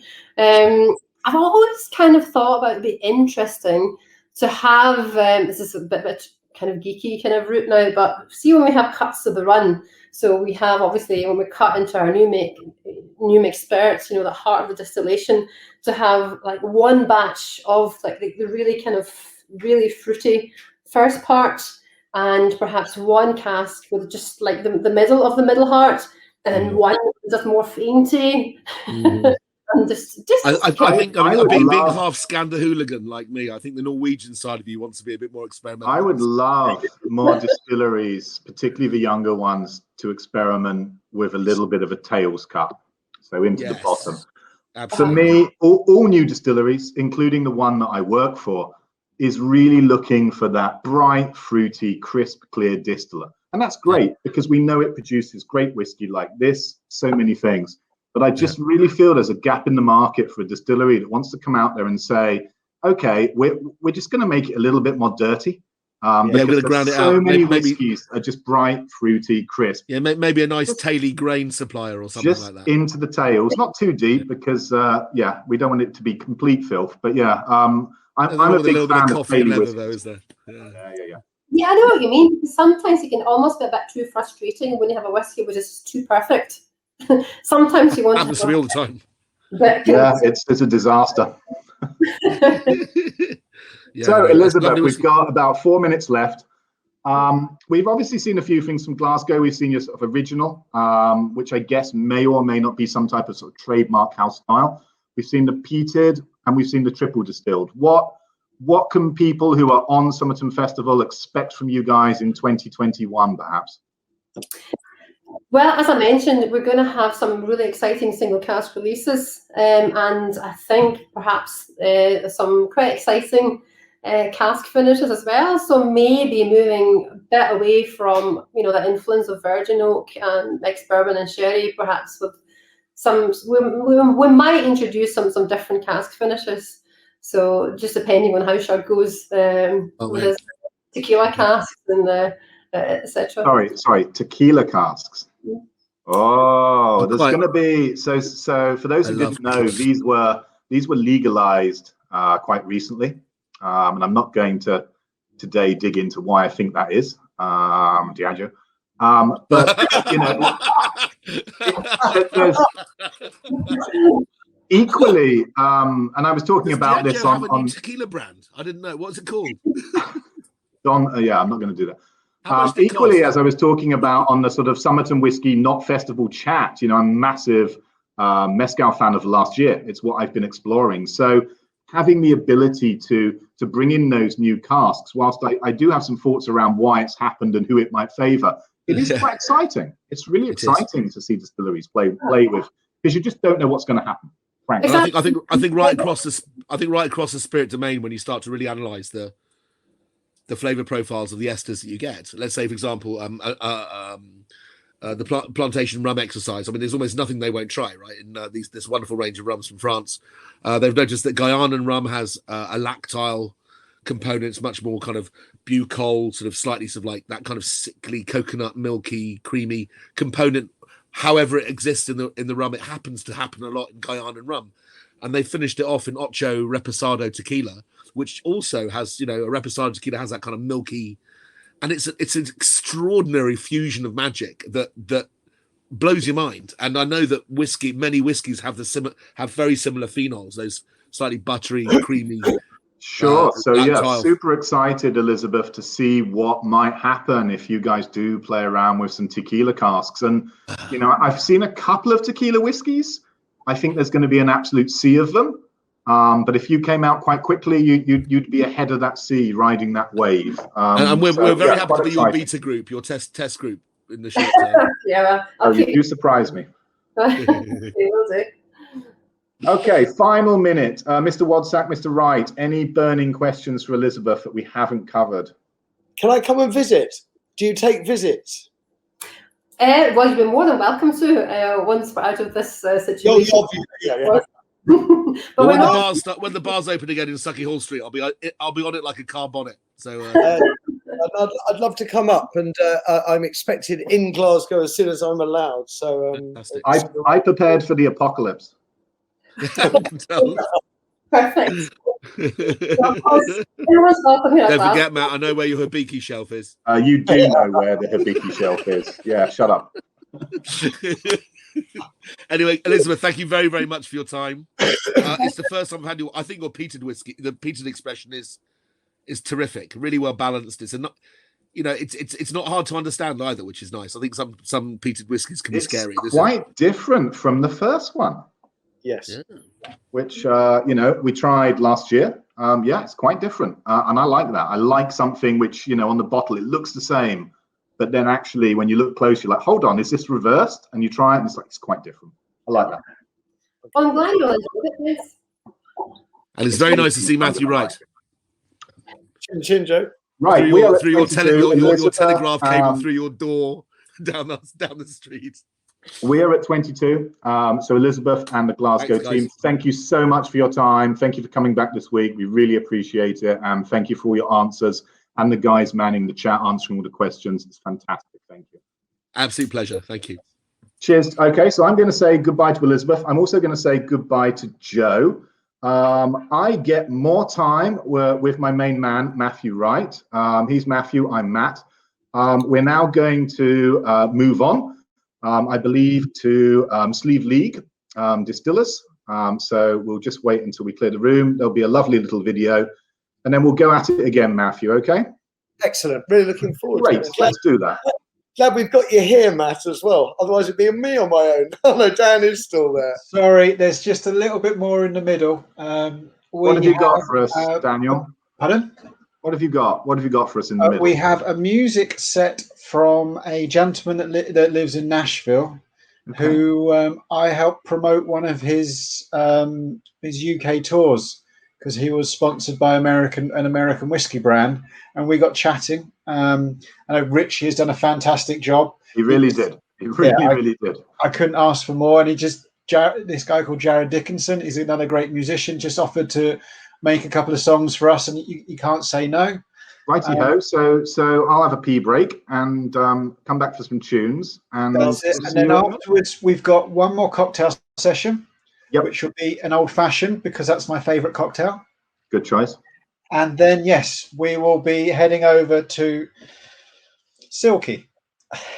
Sliabh Liag. Sliabh Liag. Come on, get with the program. It's a distillery that James has founded, and the bottles of Silky are what he's producing at the moment. So I will get out the way. We'll have 3 videos, 1 music, 1 cocktail, and then an intro, and we'll be back to these 2 gentlemen with 2 more. Greetings everyone at the Summerton Whisky Festival. My name is Jared Dickinson. I am delighted to be boozing with you folks this fine evening. Hope you're all having fun. Cheers. Gonna sing a song or two for you.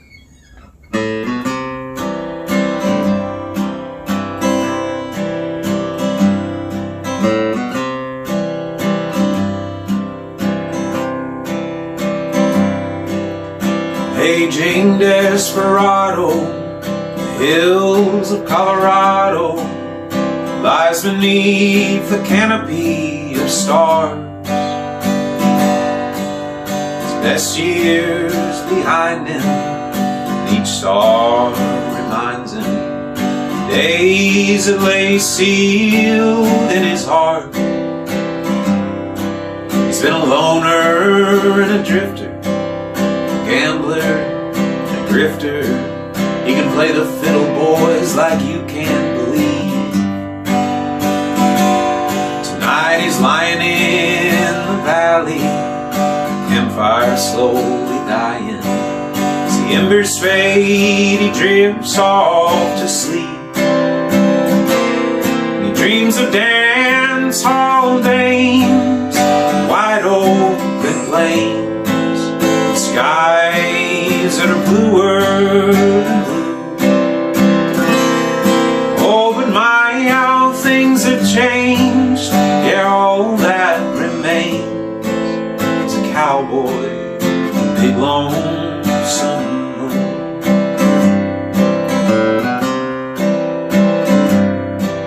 Well, he once had a lover, golden hair and stubborn, tender-hearted daughter of the South. She tried her best to love him, those wild winds kept calling. See, men like him, they weren't made to settle down beneath the dance hall dames, wide open plains, skies that are bluer than blue. Changed, yeah, all that remains is a cowboy, a big lonesome moon.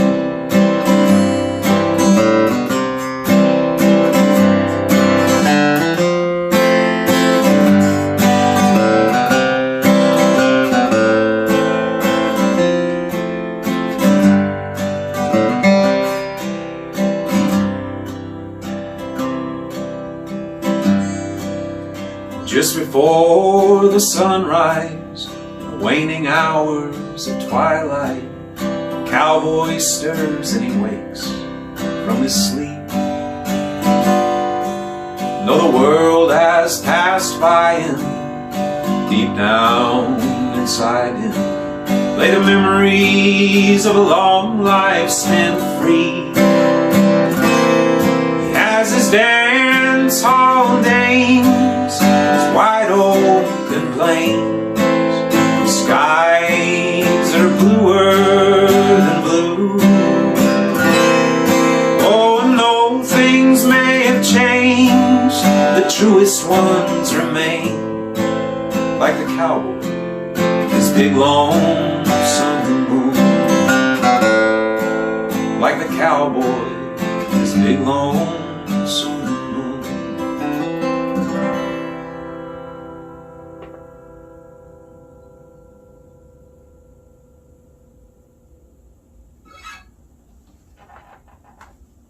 All right.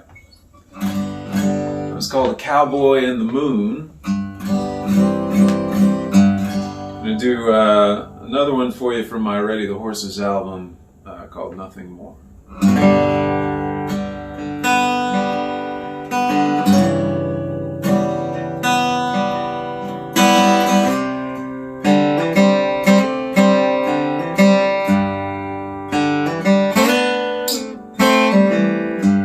Said she came from California, had to escape LA.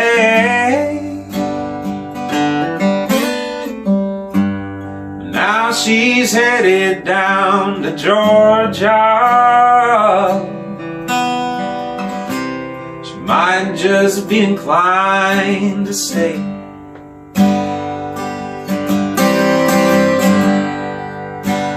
love gone wrong? Is it a busted home?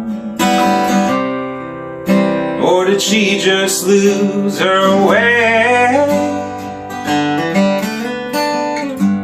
Something in her eyes could have been truth, could have been lies. Neither one of us could say. And I didn't ask, she didn't tell. Into each other's arms we just fell. We danced, oh we danced. How we moved across the floor. We danced, oh we danced. Just a dance, and nothing more.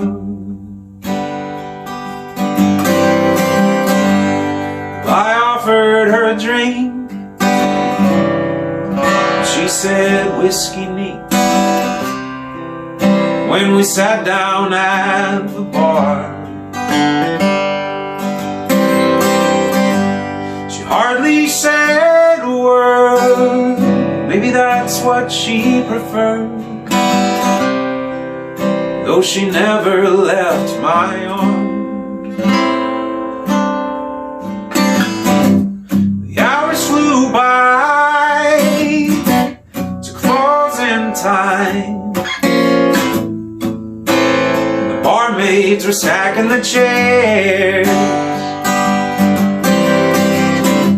She grabbed my hand for one last dance. She whispered in my ear. She said, pull me close and hold me tight. Tell me everything's gonna be alright. And we dance, oh we dance. Oh, how we moved across the floor. And we dance, oh we dance. Just a dance, nothing more. We danced, oh we danced. Was it just a dance or something more?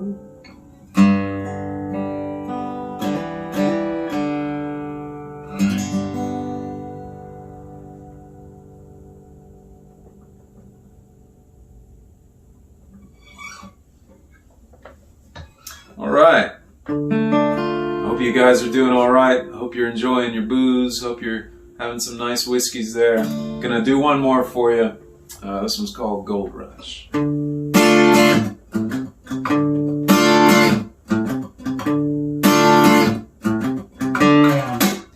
Let's head out west.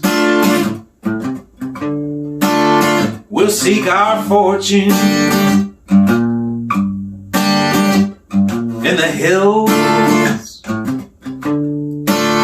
neath the blood-red sun. We'll claim our prize from those mountains, not by the grace of God, then maybe by the gun. So pack your bags. Now ready the horse. We'll leave at dawn. We'll leave for good. This two-bit town, man, is has got nothing for us.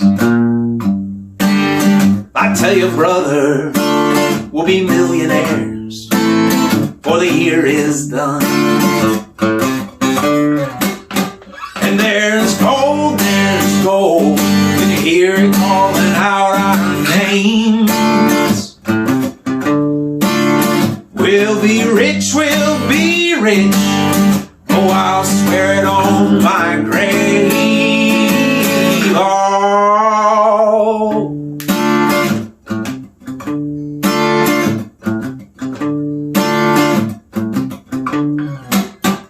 I heard a whisper about a racket back east. You can make a steal, never spend a night in jail.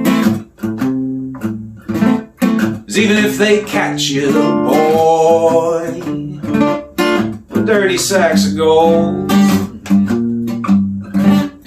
man, they say the folks you steal from, they be more than happy to cover your bail.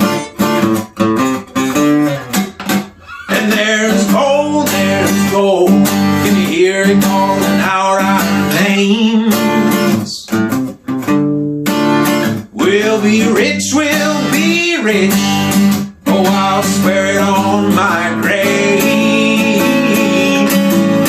Well, there's gold, I can hear it calling out my name. I'll be rich, oh, I'll swear it on my grave. Oh.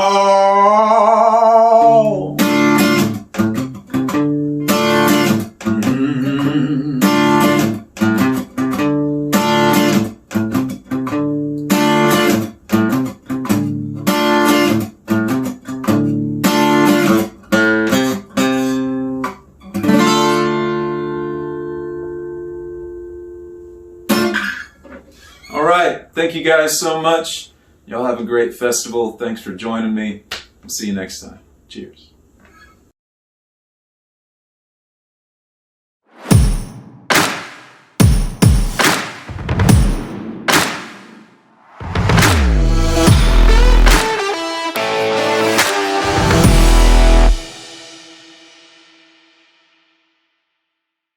Hi guys, and welcome back to the second instalment of today's cocktail video.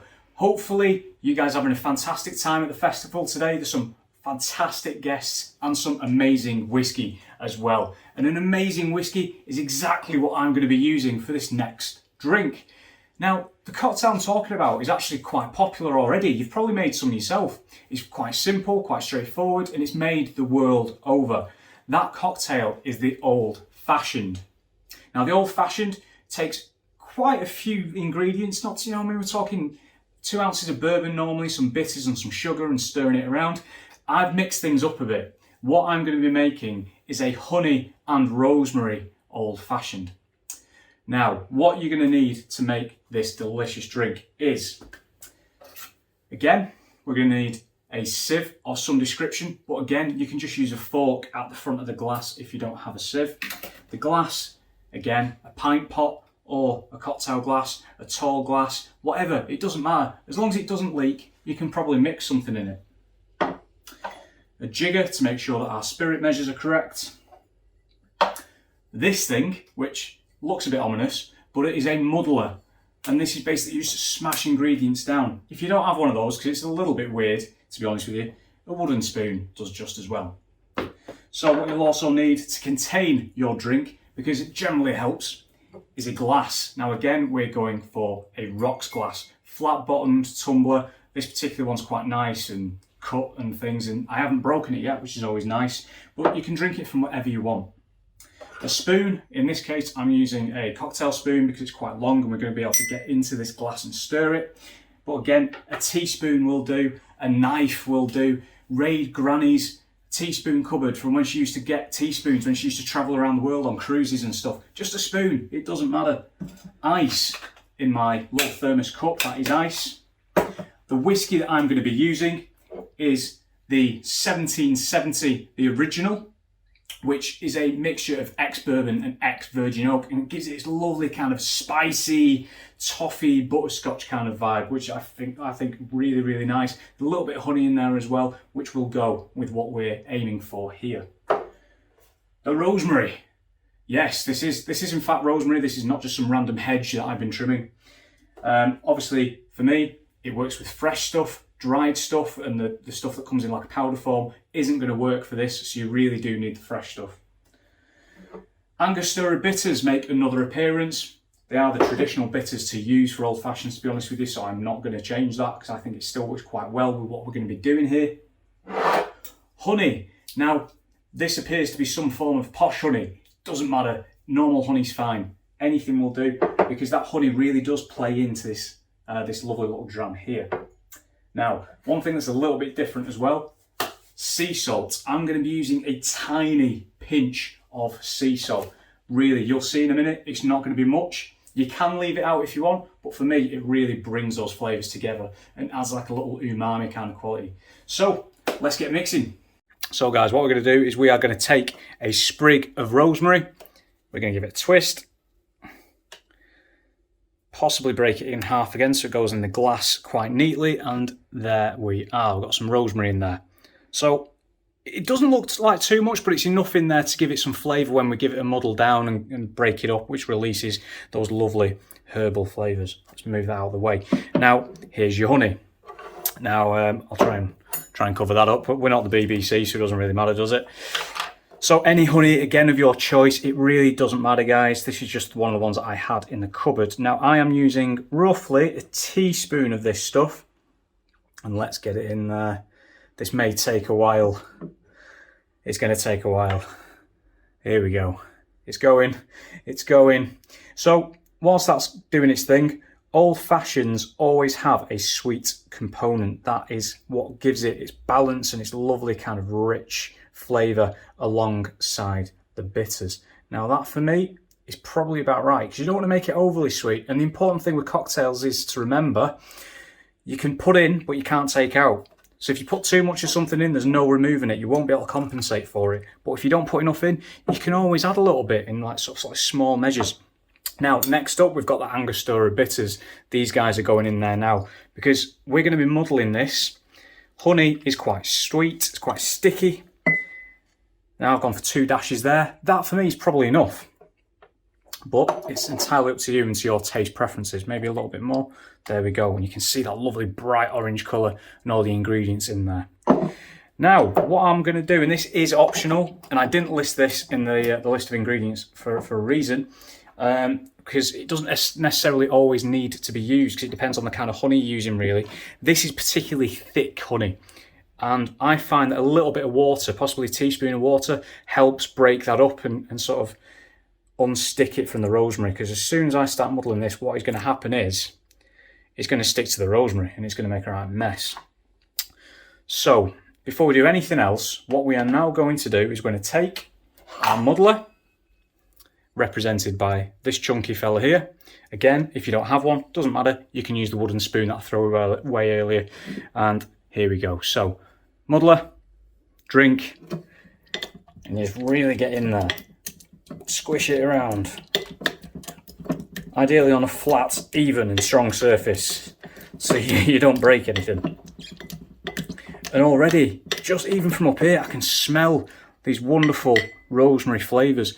And yeah, it kind of looks a bit messy, but don't worry, we're going to be adding some of that lovely whiskey to this as well. And that's the important thing. It's the whiskey and how it harmonises with those sweet and Angostura notes in there. Now, for me, that's probably enough, because you can see it's broken down quite a lot. The leaves are broken. Tap that off there. Now, what we're going to do is we are going to add 2 ounces of 1770, the original. Again, matured in first fill ex-bourbon and finished in virgin oak casks, which gives this really kind of nice vanilla note from the ex-bourbon, a little bit of spice, and some like really nice, again, spicy, toffee, butterscotch kind of notes from the virgin oak as well. So I'm going to take my jigger, Here we are. Again, 2 ounces, guys. Got a lovely colour on that. Fantastic distillery and a fantastic whiskey. And in it goes. I fully appreciate it doesn't look particularly appetising at the minute because it's kind of cloudy and there's bits of plant floating in it. But now what we're going to do, it's going to take your ice. Before we do that, I'm going to add my optional pinch of sea salt. And here is my sea salt just there. And again, guys, it really is optional, but for me, it adds this really nice kind of umami quality that brings in those sweet flavours alongside the rosemary. And when I say a pinch, I literally mean a pinch. Literally just that. What I've got on my finger there. It doesn't look like a lot, but that's all you need, because otherwise it just tastes too salty and you lose that lovely kind of umami balance. And you've probably said, or you've probably noticed that I've probably used the word umami too many times already. Once is probably too many, to be fair. So here we go, let's add your ice. And I would note as well, you still need this guy in reserve. We're not drinking it from this glass, we're drinking it from this fella. This guy's for mixing. So put some more in there, and whilst that's waiting, we're going to put more ice in here for when we come round to drinking it. And we've got about that much ice in there, because at the end of the day, it's a long drink. It's not something you want to be drinking too quickly. So there we go. So let's get this stirred. And again, it doesn't matter if you don't have one of these weird twizzly spoons. It can be any spoon. As long as it stirs, that's all that matters. Just get that. Here we go. You're going to see what I'm going to be stirring this for quite a while, because the thing with the old-fashioned is that the ice obviously starts to melt, which then dilutes the drink a little bit, and that then gets those flavours to know each other, and it really brings sort of like a little bit of harmony to it as well. And I mean, ultimately, Angostura in particular is quite a strong flavour, so you want something to temper that a little bit. Normally, I make my old fashions straight in this glass, but given we've been muddling things and adding things and various other bits and pieces, this is the way to go with this. So, I mean, what you can probably tell from my pretty poor stirring technique is I'm not a professional, guys. I'm just like you. I'm just sat at home and I like tasty drinks. So keep stirring, keep stirring. And you know what, for me, after this, that is probably enough, because we can already see these ice cubes are starting to melt, they're starting to get shiny, the edges are coming off them, and that is pretty much a good sign that this is going to be ready to pour into our glass. So there we are. And next step, let's get pouring. So take your rocks glass with your ice in there, get your drink sieve. Again, guys, if you've not got it, a fork over the lip just there will work just as well, or a tea strainer or something, whatever works for you. It really doesn't matter. You don't have to go out and buy all this expensive equipment if you don't need it. There are alternatives lying around the house. Let's get pouring. There we go, let's get that in there like that. Now, all right, yeah, it's a little bit cloudy compared to a normal old fashioned, but that's because you've got the honey in there, which is crystallising because it's cooled down because of the ice. And also, we've muddled quite a lot of this stuff into it. But what I'm going to do, I'm going to use this as a bit of a garnish now as well. So I'm just again going to take one of these sprigs, hopefully get it in half, which I have. Stick it in there. And what we have there, guys, is a honey and rosemary old fashioned using Glasgow Distillery Company, 1770, the original. Cheers.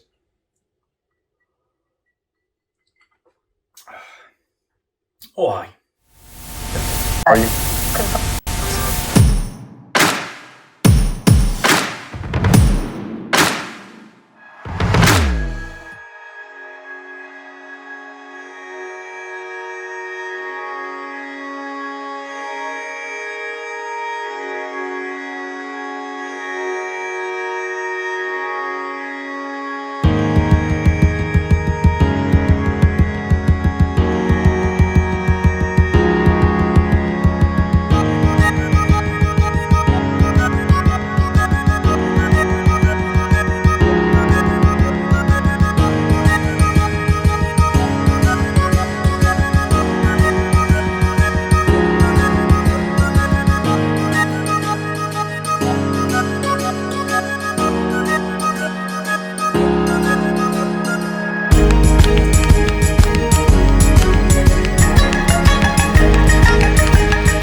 Hey, hi guys, welcome to the final distillery session of this Summerton Whisky Festival. I'm Matt Mackay, pleased to be joining you right from the very beginning of the session rather than halfway through. I'm going to let the guys join me. So we've got two fantastic guest presenters and one fantastic distillery, and then we'll make a start. Here we go. Hey, James. Hey, Matt. How you doing? I'm doing good. Good to see you, mate. Very good. It's, I hope the rain's not too noisy. I'm in the distillery and it's rattling off the roof here at the moment. Oh, no, it's all right. And here we have Matthew Wright joining us once again. Evening. Looking forward to this. Yes, indeedy. Just been tweeting that I've been to Donegal a couple of times fishing, and crazy place, crazy beautiful place. Looking forward to this a lot. Brilliant. Okay, let's just try and get Colin in.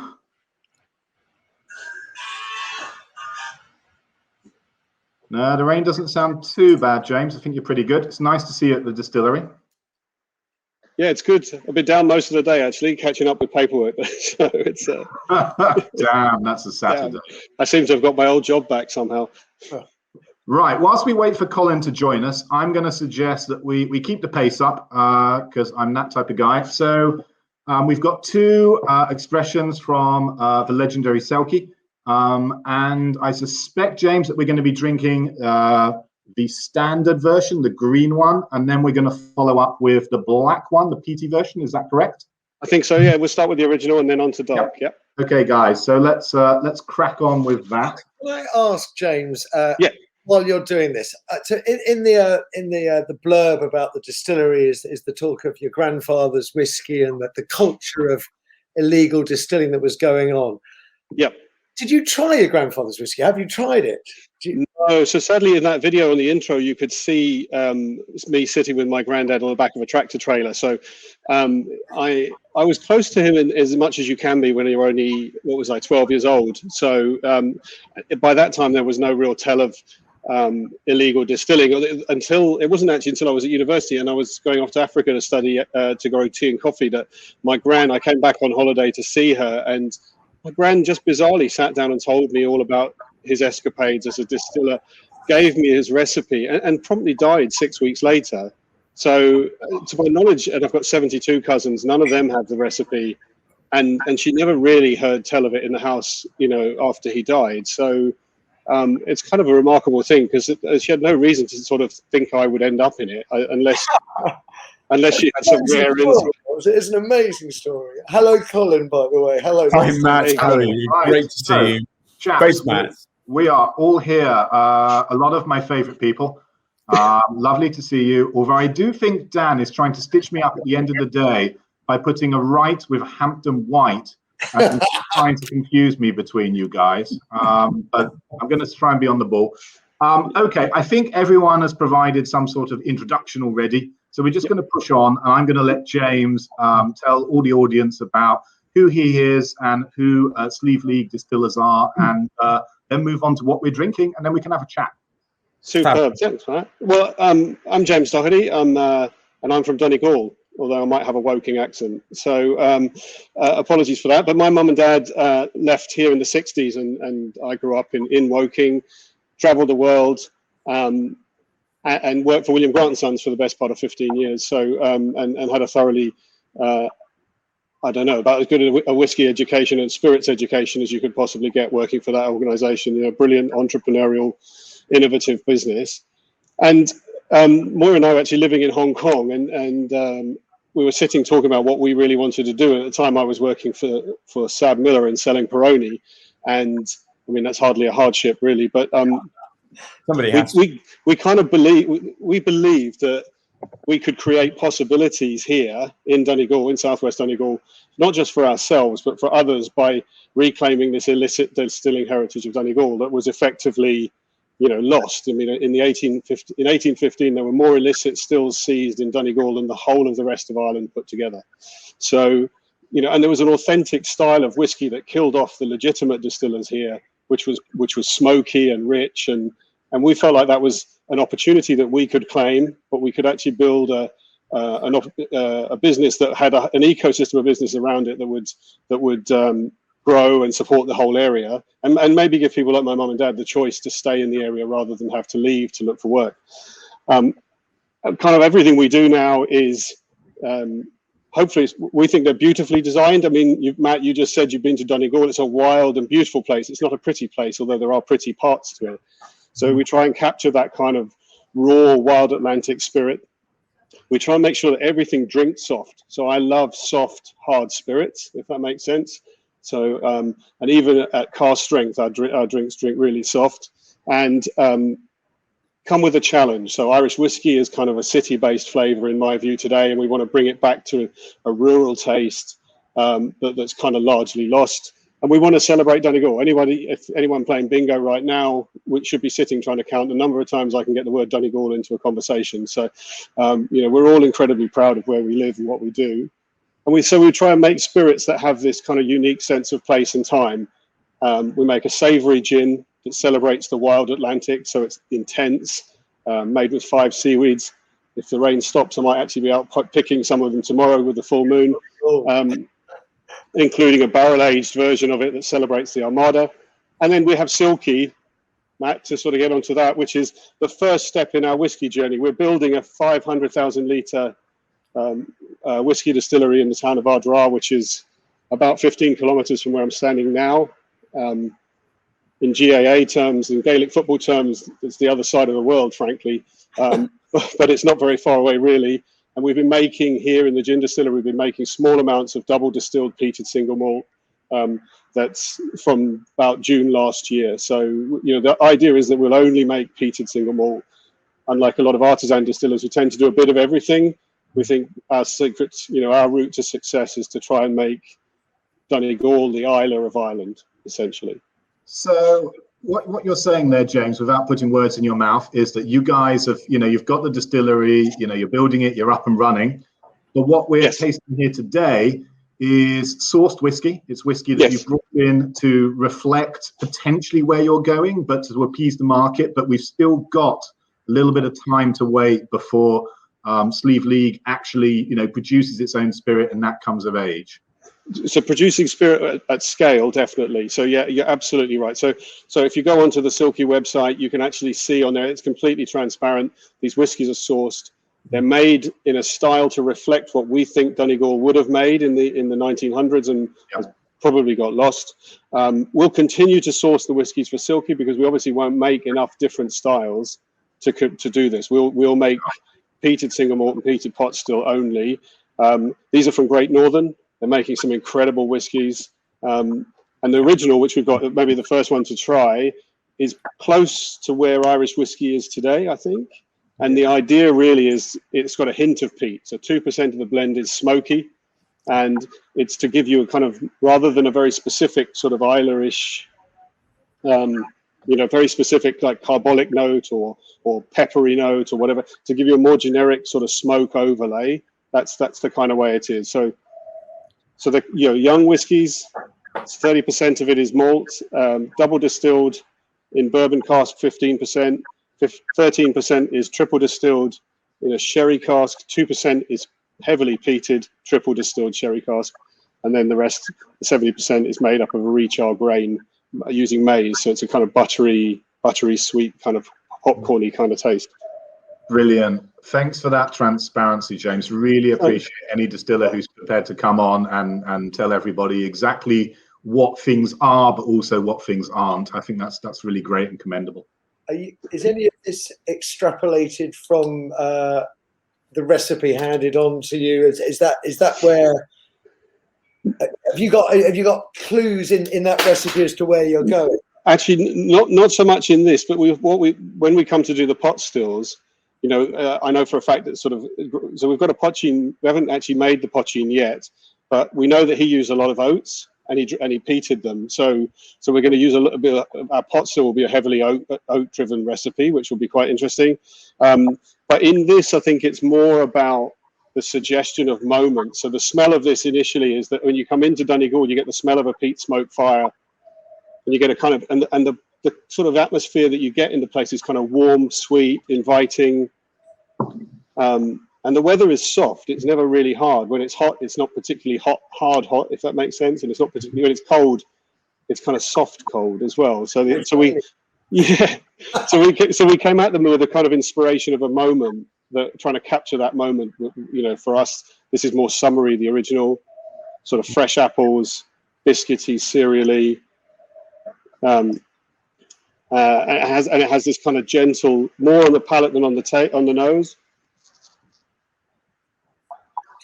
Like as it sits at the back of your tongue, you get that almost ash-like sort of barbecuey smoke note rather than a particularly peaty one. Yeah, it's almost like a pronounced cask char rather than an overt peatiness to it. I think that's how I would describe it. More, so it was trying to have a blanket of smoke laid across the blend rather than it being a particular flavor spike on its own, really. So how does this, or does it not, relate to the spirit and the style of whiskey that you're looking to produce at Sliabh Liag, James? What are your intentions for the sort of distillate style, and where do you want to take it? So I suppose when we started designing the distillery, the picture in my head was to start with at the flavor end and saying I wanted to make effectively almost a triple distilled peated Macallan, if that made sense. So I don't know if that's a concept leap a bit too far, but I think even softer than Macallan is from a flavor profile. Okay. And then we've designed the kit with the guys at Forsyth around, so we've got a cooker, no mash tun. We're going on the grain all the way through, so there's the fermenters have got propellers in them to try and keep everything in suspension, and so the grain will go right through to the wash still. So I think it's going to create some sort of very green flavors, some of the sort of appley fresh flavors that you should get out of this. You're fermenting on the grain. Yes. Yeah. Interesting. For those, without going into a massive discussion around different types of fermentation, fermenting with the grain still present in your fermenter is not common. Let's put it that way. Why? Can you explain briefly why? Yeah. What we did was said, well, if I brought Grandad back and said, design me a distillery, what would he do? And from what my gran told me, he distilled on the grain. So we said, well, if he was dropped in now, he wouldn't use a conventional mash tun. He would use a cooker, leave the grains in, leave them in through the fermenter. And when we talked it through with Richard Forsyth and the guys, they seemed genuinely excited by it rather than kind of put off by it. It's created a few challenges, obviously, but I think it's certainly, so Donegal's a slightly contrary place, and it would do things differently to other places. So it kind of feels like what a Donegal person should be doing. Colin, talk to me. What do you think? What do you think of this whiskey? I think I like this whiskey very much. I think that with the whole sort of slightly unusual way of doing things, Richard Forsyth probably thought, my goodness, if somebody's willing to do that, then yeah, give it a go.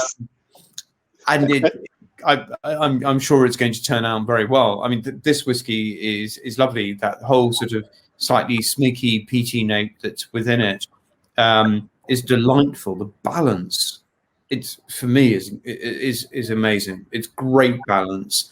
And I know that the stocks that Great Northern, sorry, yes, and they've got such a lot to choose from. So to be able to source from them is a great boon, and this is a wonderful blend of the stocks that they've got. If you can produce something like this from Donegal, it's going to be impressive. Well, interesting. I think the guys at Great Northern are amazing. The stuff they've got, the willingness to play with you and sort of get inside your head and play with the concepts that you want to kind of come up with. Trying to get the sort of signature softness in the mouthfeel. It's 46%. It is coloured, although there's a tweak to the recipe coming which will take the colouring out of it. But it's 46% because I can't afford a chill filtration unit, not because I've got some ideological obsession with it. But the response to it has been superb, and it's kind of super easy. It cocktails well. brilliant with ginger ale. It's got a nice orange note that you can put if you put a slice of orange in it, if you put some ginger ale, comes alive. I mean, you say it's super easy, but it's still got character, and it's still got an enormous amount of flavour. It's not like it's super easy, It's not banal. Yeah, exactly. It's not banal. That is not what it is. It's got enormous amounts of individuality, which is why I love it. Yeah, thank you. It's and it actually just won the category, blended whiskey category at the World Whiskey Awards this week. So for Irish, which is lovely, So to all the guys who voted. What was on my table, but yes, I don't say some awards, and I might thank you then, Colin. James and I might thank you. So it was a very tough category, actually. I mean, this year, so come out with an award from that category is well done. Thank you. No, it's so hopefully it's got that.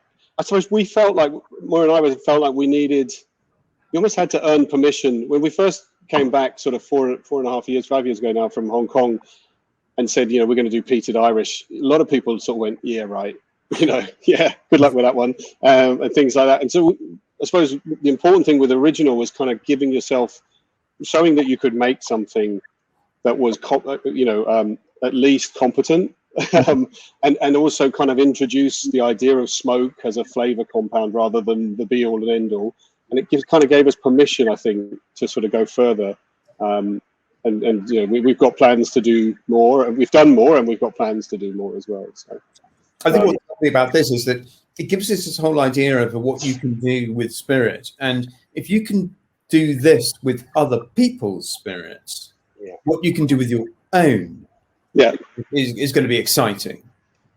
It's an interesting challenge that you have, and Matt would know with the guys that he's working with. It's just that, do you get a master distiller, or do you get people to make what you want, so there's not too many egos in the room at the beginning, and go for someone who's technically a brilliant blender later, and look at it that way? And that's a challenge that we are genuinely wrestling with now.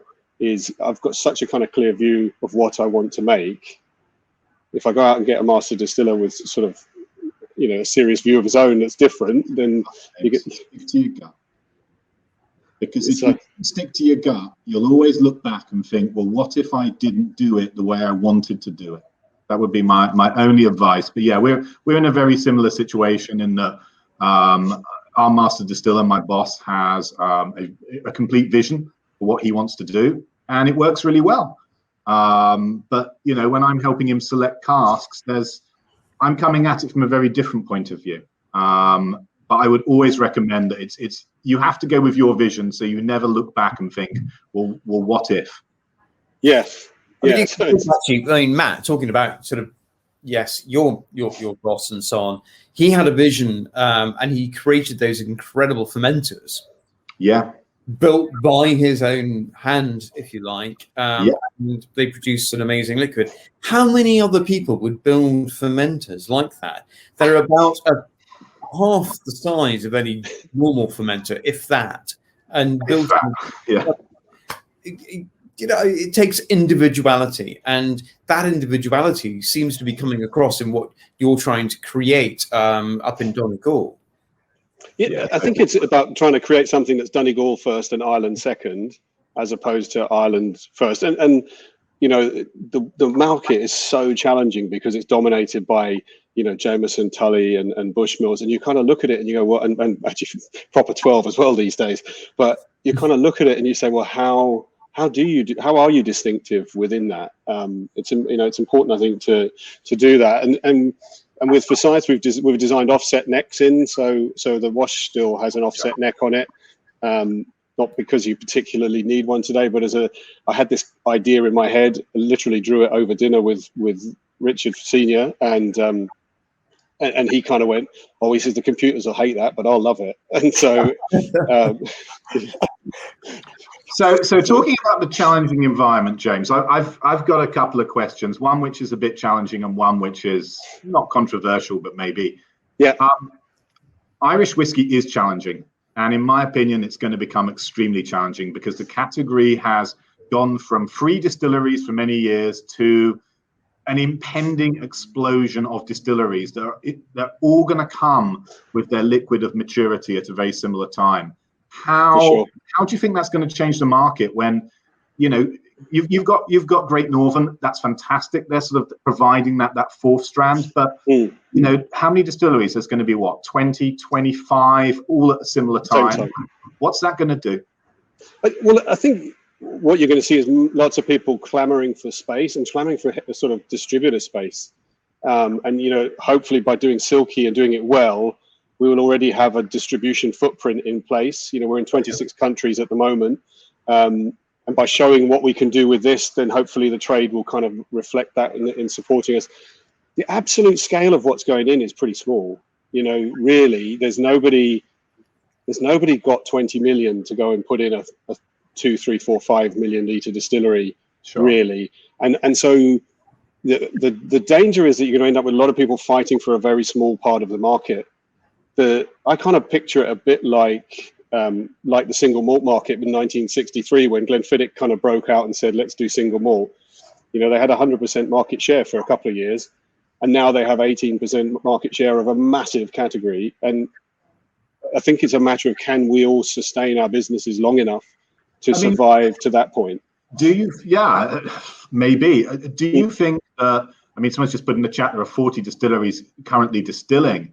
There you go. That shows it. But I know that there's going to be 24 with liquid all at the same time. Do you think that, irrespective of the scale, that people are just going to have sufficient choice so that, you know, you might not, in the same way that people struggle to get Bimber? Sorry about that. You know, you can get something else. I regularly write about this. There's always more whiskey. So would you say that Irish whiskey, the desire would be that, yeah, there's going to be small scale, but if you can't get this, you can get another, and that helps Irish whiskey as a category? I think, yes, generally. What I would probably be counseling people to be, you know, all of my colleagues to say, just be clear, be distinctive for something. I think if everyone does a bit of everything, it's going to be, you know, everyone does 3 weeks of peat and everyone is doing finishes, and everyone, I think then there could be a lot of reasonably similar liquids made in, you know, a wash still of 7,000 to 10,000 litres and, you know, down to a 3,000 litre spirit still. And, you know, unless the cask bit, and people are going to get tired. I suppose we've been saying for 10 years, people are going to get tired with finishing, but it's kind of, what's your thing? You know, Teeling is about the wood. It's all about the wood. You know, Waterford is all about the terroir. Blackwater is all about the kind of historical stuff. Killowen is kind of a rebel. You know, and, you know, for us, it's all about smoke and an Ulster style. Sure. I think where guys have got a kind of very clear vision of what their business looks like and how they fit into the world, they've probably got a better I think they've got a better chance, otherwise wouldn't have made the decisions we've made. But I think you've got a better chance of being there in the long run than people kind of making things too close to either Jameson or too close to a Bushmills, or, you know, there's no point in being Me Too Bushmills. They've already done it really well. Sorry. I'm aware of the time, guys. Let's move on to the next dram. Surely. Already been noted in the chat. Thank you, Ian. Just can I ask about, I mean, we spoke before, Matt, about how gin had sort of penetrated lots of varieties there, and I would have thought many of the same questions would have been valid for gin producers. And yet, if my pub down the road reopens, I mean, the last time I went in there, it had 30 different gins, hugely grown from where it was. So, for me, I think there's a level of market penetration and expansion that is sustainable. Ian's asking in the chat, why would Irish be any more challenging than English? And I would counter that and say that Irish is already an established category that has significant demand already, whereas English is just, it's finding its feet. It's getting out there and saying we're here. And that does present different challenges to expansion, to, you know, arrival. Right. Yes. So this is Silky. So this is the dark Silky. Legendary dark. James, tell us about this whiskey, please. So forgive me, I didn't say at the beginning, but I guess a Silkie is a Selkie is a mermaid legend of this coast. So it was brought to us by the Vikings. So the Little Mermaid story came to us by the Vikings. Scotland have Kelpies, we have Silkies. Kelpies and Silkies, yeah. So so this now takes that peating up significantly. So the 15% of it is still the double distilled, matured in a bourbon cask. Then there's 15% of this is now triple distilled, heavily peated, so 55 parts a million. But after triple distilling, you end up around 22. And matured in a sherry cask. And then because of the impact of young sort of peated whiskies on here, we've switched to a virgin grain to give it some to allow that kind of salted caramel sweetness to play with the smoke overlay. So spot on. Quick question. This is going to be obviously a blend of casks that you're sourcing. How much of that is this around? How long am I going to be able to buy this? Because I think it's absolutely delicious. And it's going to run out soon. I want to know because I need to. Tell him 2 months, James, and he'll buy it all. So because it's from Great Northern, we have got a really robust supply agreement with them. So we actually vat sort of 3,000 bottles at a time. And probably we'll have to step that up. So there is interestingly a slight variation because ultimately in a 3,000 bottle vatting, there's only 2 peated casks in there. So you get a little bit of variation. The very first one was proper smoky. The second batch was a little bit more vegetal peat, and it's back to that kind of pipe smoke. And the inspiration for this one was, as a kid, I used to sneak down to the kitchen and nick Granddad's pipe in the morning, and you used to sit by the range and suck on the pipe, and pretend to be a big bloke, and that cold, ashy, disgusting sweet tobacco. That's your favourite topic, Matthew, right? I can see you doing that. I heard you earlier, so so there you go. But that was the inspiration. So it was to try and get sweet tobacco and that kind of ashy, dry smoky note overlaid on the kind of core silky recipe. And I mean, it's super soft. It doesn't touch the sides of your tongue. It just doesn't have that flintiness. And it sits, and as your tongue warms it up, you get that aroma of peat smoke off it, which is just, and it's kind of salted caramel, a bit of popcorn almost on the sweetness. How many casks are you blending for this? Because this is a lovely bit of blending. I mean, it's 10 casks at a time essentially in the vatting, and that's Brian Watts and the guys like down at Great Northern. They've worked with us really closely on it. Brian used to work at blending. This is beautiful. And I mean, I've been very lucky to, you guys know the Grants guys, but, Brian Kinsman and I kind of grew up through the company together. Mm-hmm. David Stewart, I would count as a friend, and I've got plenty of time to sort of sit with him. And, do you remember Glenfiddich Havana Reserve, the 21-year-old? Yep. Yeah, that was my baby back in 2000. And so that was kind of where I first got into the warehouse to play, and also spent time with David Stewart, Mike Webber, Brian Kinsman, and those guys. And you just have to sit and listen. You don't have to really say anything, just listen to those guys. They're incredible. So right, so I'm going to ask my slightly provocative question, and then I'm going to hand over to Right and White.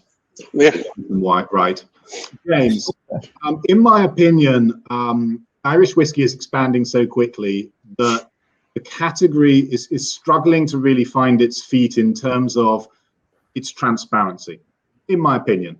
And what I'm talking about there is effectively bottlings where distilleries are positioning themselves as if they have a distillery when their liquid is sourced. Yeah. What do you feel about that, and how do you feel that affects the category as a whole? I think for me, it's about, I think transparency is a table stake now. It's no longer a kind of thing that marks you out as different. So, when we first started 5 years ago and kind of started putting things out, we were sitting there looking at it and going, well, in Scotch whiskey, because that was where my major background was, no one ever asks what whiskies are in there. They just enjoy it for what it is. And sometimes people get into the technicalities of it, but you're not really talking blends. You're talking single. When it gets to single malt, people get into technicalities. Because so much Irish whiskey is blended, that's kind of created a rather different kind of environment. Yep. And for us, you can't really do this. You can't put a blend out and just say it's, you know, it's yours and throw distillery all over it, because if you didn't distill it. So for us, that's why we went with the name Silky. It's not called Sliabh Liag. We've pulled, you know, the Sliabh Liag Distillery, which is where the gin is made, but the Ardra distillery we're building, which is just over the hill, we've kept back a whole load of stories that are specifically for that. So, you know, I think it's, if you're being dishonest, you deserve to be called on it, and it should be, you know, it should be stopped.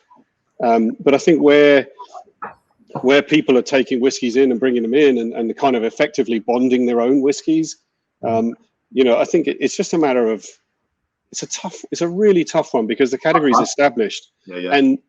And I kind of look at it and say that, you know, integrity, authenticity are really important. And because there's a bit of a gold rush, you've got a lot of people jumping in on the back of it because they can, not because they're necessarily. And you know, a bit like gin, people think it's easy, whereas ultimately you've got to build a brand, you've got to get distribution, and distributors and the trade are going to ask all those questions. So unless you're clear and transparent, then you're going to struggle. I was going to ask a little bit about that, actually, in terms of the whole sort of everybody getting on the bandwagon of Irish whiskey. You see people these days trying to sell sort of casks from new distilleries in Scotland and in Ireland. And there seems to be a lot of it about, especially a couple of companies in Ireland. Will you have a cask program, and how do you feel about the proliferation of new make spirit being sold as investments in Ireland? I'm not I'm not a particular fan of the investment models that are out there. I'm not a fan of the investment models that are taking retail propositions. So we have a cask program, so which is you buy a cask, it's €6,000, but you know what you're doing is being part of an exclusive club, and you're helping us stay in as the full owners of this distillery and making a piece of history in Donegal. So you're part of the story and you enjoy that. And we call the scheme Shanachie for that very reason, because the Shanachie's a storyteller. And you run that, and it's not outsourced to any other sort of... No. So we've got the money at the moment. The people who've already come in, the money's in an escrow. I can't touch it until their casks are filled. You know, that's all absolutely clear. And we've underwritten them so that if you want to buy them back, if you don't want them at the end, we will buy them back of you under certain circumstances. And the issue I've got is that retail value that we're selling for, and some people are saying, well, I can buy it wholesale at this, and you will get that retail value. And that's just, you're conflating two contrary kind of models and saying that these returns are there and that they're there forever. And, you know, I'm afraid, you know, if something looks too good to be true, it probably is. So, you know, and I'd be very wary about cask investment schemes that are promising astonishing returns forever, because they're not. I just don't believe that. But if a cask scheme that is about helping a distillery stay as the owners and you know, be part of the story and an exclusive part of that story, to me, is if you've got the money to do it, it's a fun thing to do. I totally agree. I'm absolutely with you. I mean, yes, there's doing it from a sort of a money point of view through brokers, which most of them I think are relatively sort of dubious in terms of Irish new make, and doing it directly to or through a distillery. You just don't know what these whiskies going to be like either. You know, for us, you know, I would talk people into bourbon casks, not sherry casks, and say, look, you can always go bourbon, the cherry to finish it. So give yourself the best of both worlds and give yourself the choices. But you know, I think it's a really tough one because it's exciting and it's hot. You know, and when you look at auction prices for bottles that are coming out on limited releases, they jump so fast that, you know, in value. everybody's kind of jumping in on it. And you've seen it with Bimber, and we've like a bottle of Red Silky that we launched in just before Christmas.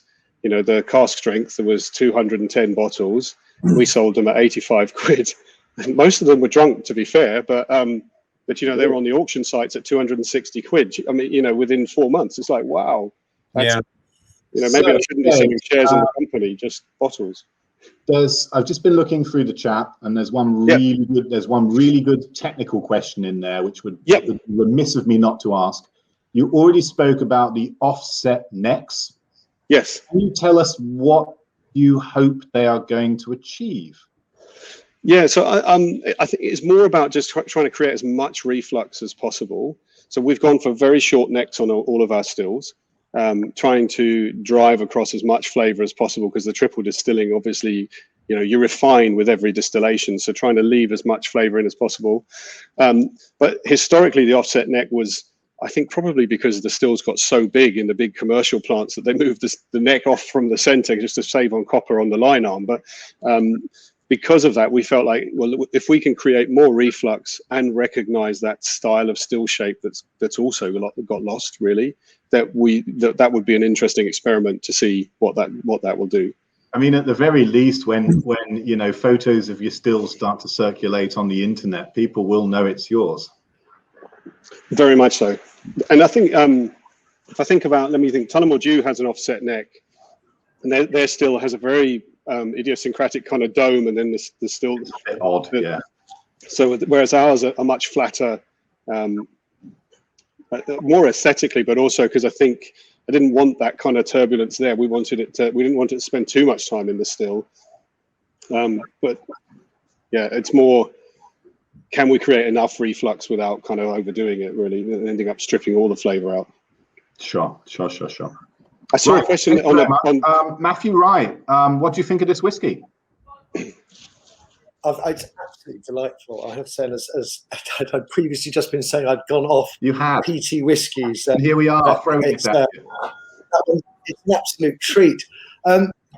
It's non-technical, but it's just really interesting to see in the chat that the Donegal, the geography of it, and the historical legacy through granddad and grandmother means, and it's what Matt was saying in our previous chat about actually there are cues beyond flavour that are as important, who we're drinking with, where we're drinking it. And it's really interesting to see that I know Donegal, I know people that live there with no electricity still. I mean, it's just crazy people. And there's something, I just think it's really interesting to see that whilst lots of things may be going on in Irish whiskey, I think establishing a strong regional base and claim of flavour, I think you're onto a winner, an absolute winner. I really do. And the cultural thing is wonderful, absolutely wonderful. A real story. Still as a story, all I want to know is what your granddad's whiskey tasted like. That's now. Well, this is I don't know if you can see that one. But that's the double distilled peated that I made 6 months ago. But the smoke is massive on it, so it's complete. It's kind of very different to Silky. As a component of the Silky, it would be okay, but on its own, it's kind of very different. You're teasing us now, James. Yeah, sorry. You're teasing us with what's to come. Yes. Well, it's there it is. There it is. That's all I've got. I'll be out there. On that note, when can we expect some Sliabh Liag actual whiskey from you guys? When's the timeline looking for that? Well, for the distillery we're building in Ardra, COVID kind of construction blockages kind of permitting, for sites will be here in May. We'll be distilling in September. Nice. They're actually was talking to Dan during the week. I'm going to send him a whole load of the visuals from that we have from the kit sitting in Scotland ready to go in, but also the time lapses of the concrete pours and the sheds steel going up and all that kind of stuff, so that he can share that with the club, and you can kind of almost come with us on the journey of building a distillery, because very often you see them as finished articles, not you don't see it like last week when we sank the wells and you're the kind of dancing around on the floor when you hit water kind of thing, that so yeah, a lot of people are following the journey of many new distilleries, ours included, and looking through the liquid, but there is something to be said about seeing how much work goes into just getting the thing up and running and doing the test runs and getting it all to the point where you're like, right, we're off, let's go. It's so much. Yeah, I mean, that's that big thing, isn't it? I mean, it's all very well producing a little drops off that still, but where does that go from there to commissioning the actual liquid that you can put in a cask? So so properly in our drawer, that will be from sort of end of September onwards, and the intention is to go hell for leather straight from the get-go. I think everybody normally goes quite slow and builds up their capacity, and then in year 3 and 4 they start going, oh shit, excuse my language, I wish I'd started faster.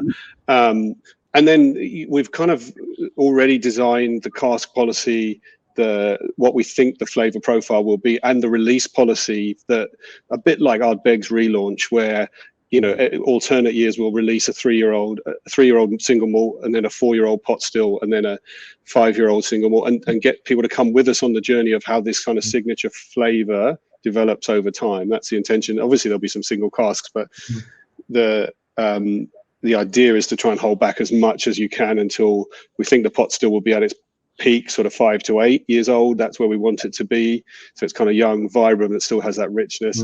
And then the single malt to hold as much back as you can. But obviously finances may determine a slightly different policy. Hey, I mean, if it takes a sort of certain finance to get there, then we'd all rather you. He's going to buy all of your whiskey. Keep you going for the first 3 years. Guys, I hate to cut off conversations. I always love chatting to all of you. But Dan has awoken from his beauty sleep and wants to close off the festival. So it's my job to thank Matthew Wright, to thank Colin Hampton White, and to thank James very much, particularly for taking the time to join us.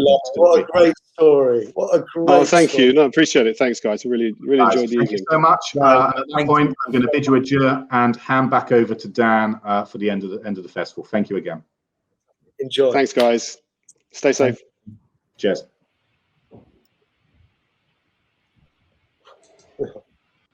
Yeah, here he is. Hi everyone. Thank Hello. you. I just want to say thank you to you guys. It's been so interesting. Just like are we in agreement? The conversation a week ago, I just sit there learning. I love this. I run this club as a whiskey fan, not as anything else. And people have asked about what my job is and stuff like that. Yes, I want whiskey to be my job, but it's not at the moment. Whiskey is my hobby. And it's these kind of conversations, just sitting there going, wow, you hear the passion from yourself, James, what you're trying to create, the history of it. You've got other knowledgeable people in the room, great questions. This is what today's about, in my opinion. So thank you so much. And as James said, we will be sharing the journey that James is going on and the Sliabh Liag Distillery is going on with everyone. So just please keep an eye out. We'll be sharing it on our website and social media because this is so interesting. Everyone's dreams are like, oh, I could have a distillery. When you actually look at it, no, you can't. But let's see what actually it means to have a distillery. The concrete pour at the beginning and how important that is and how big a milestone that is in the life of a distillery. And bringing the stills in. You're still at least three years away from having whiskey. But once again, it's such a joyous day that I can't, wait to share this with everyone. Or I hope you find this as interesting as I do, at least. Oh, yes. It probably falls to me as your sleep host, just to say on behalf of all the presenters, possibly all the distilleries and all the attendees, thank you so much for organising today's Whiskey Fun. Cheers, and particularly thank you for sticking in there. Last week was no fun at all. No one would wish that on anybody. But you kept smiling. You were on the phone to me. You kept calm. And here we are. And it's been such a fantastic day. And that's all really down to you and Tom. And so on behalf of at least all of the presenters and distilleries, but probably all of your guests as well, thank you so much. Damn right. Damn right. I'm just one part of it. You were all without you lot, there is no festival. So thank you, and big thank you to Tom in the background He's what makes us look pretty. He's the fact that we have all the nice inserts between. Because if it was just me, it'd be me on the screen without that in the background, because he made them as well, and just chatting. Oh, you're hilarious, my friend. That would be fine. That would be just fine. But no, thank you. I'm going to chuck you all off for the final thank yous, if that's okay. And yeah, I will. I can't wait to meet you lot in person again. It's been a while. We will have a physical festival of which you're all invited to come as guests, not hosts, as guests. Okay. Yeah. So I look forward to seeing you on there, but I'm going to chuck you all off stage whilst I say goodbye to everyone.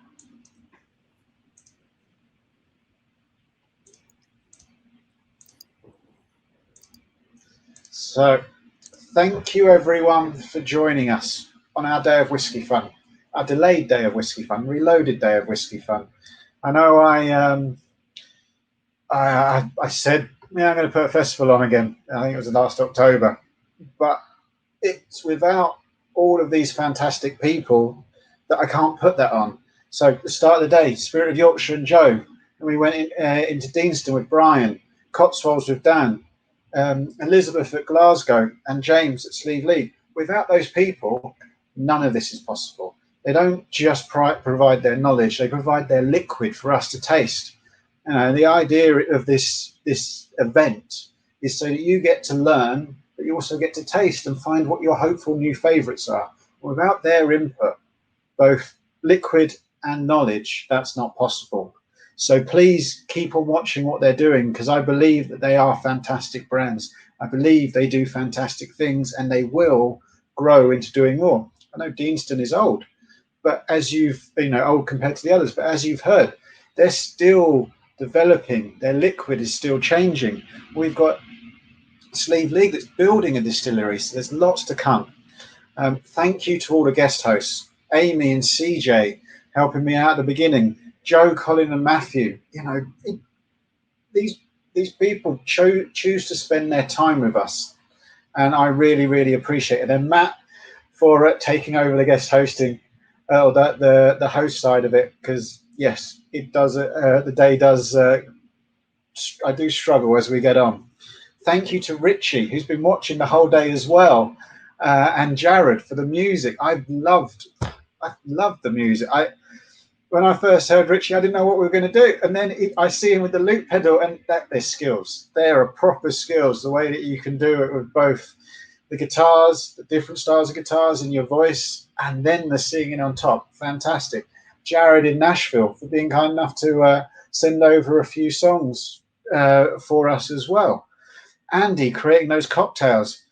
Importantly, cocktails that we can do at home, and my favourite as well, in an old fashioned, in a funky style. And to Nikki giving us a quiz, because I couldn't have come up with those questions.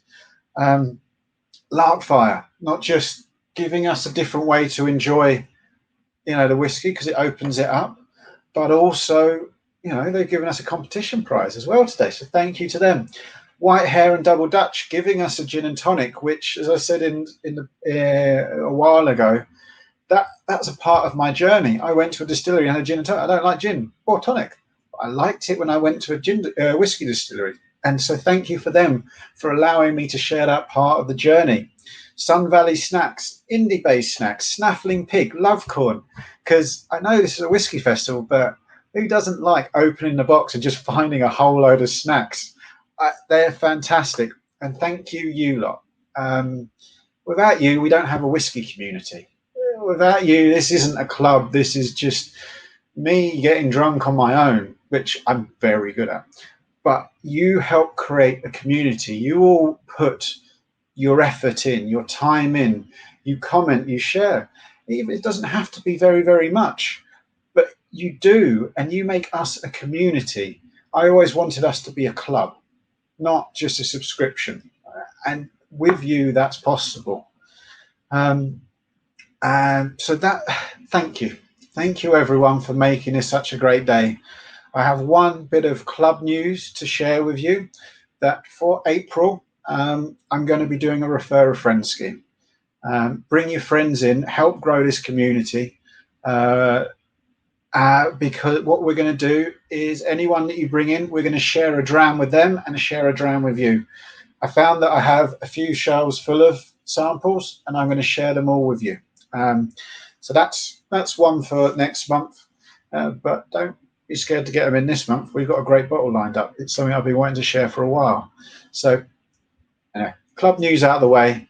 Thank you so much, everyone who's been a part of it, viewers, hosts, brands, everyone. I'm going to put music on at the end of it. So we've got Richie's first set from last week. So there's a bit of variation because I'm loving the music, quite simply. So put the outro on, put the music, have a lovely evening, and I can't wait to chat to you again in the near future. And at some point, have a real festival that you're invited to as well. Don't expect you all to come because it's quite a way to go for some of you. But we will also have a virtual festival a year if I can put it on. So thank you very much for your time. And until next time. Sorry, I said it earlier. Thank you, Tom.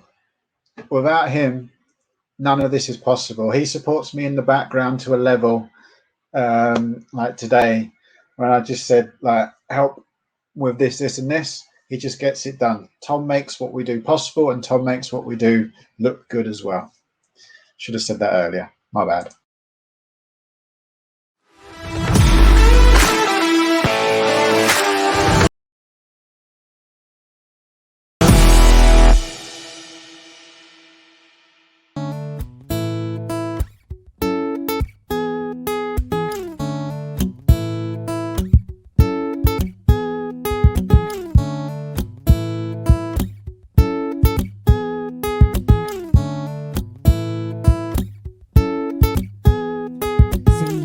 A fast car. I wanted to get to anywhere. Maybe we can make a deal. Maybe together we can get somewhere. Any place is better. Starting from zero, got nothing to lose. Maybe we'll make something. Me, myself, I got nothing to lose.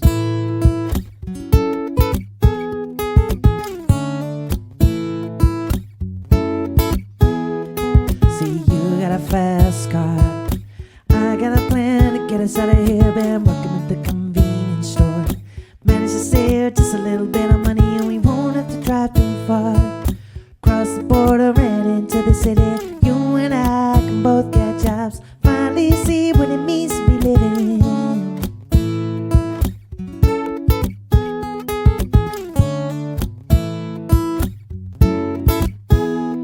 See, my old man's got a problem. Live by the bottle, and that's the way it is. Body's too old for working. Body's too young to look like his. Mama went and left him. She wanted more than he could give. Somebody's gotta take care of him. So I quit school, and that's what I did.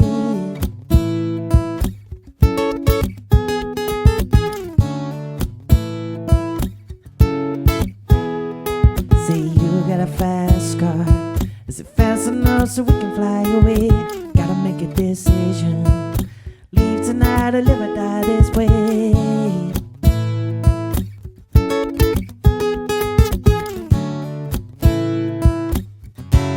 So remember when we're driving in your car. Speed so fast, I felt like I was drunk.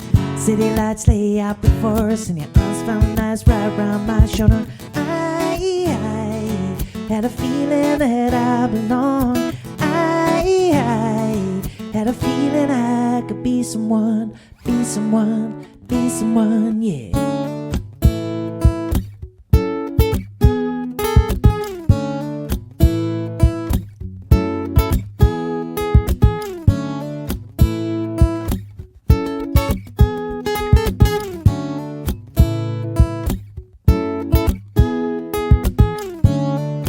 Move a step closer.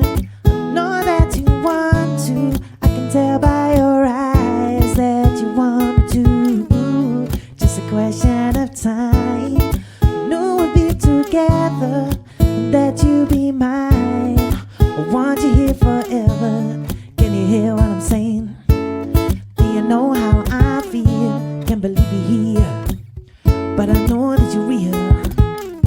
Know what I want, and baby, it's you. Can't deny my feelings because they are true. Dreams can come true. Look at me, babe, I'm with you. Know you got to have hope. Know you got to be strong. Dreams can come true. Look at me, babe, I'm with you. Know you got to have hope. I know you got to be strong.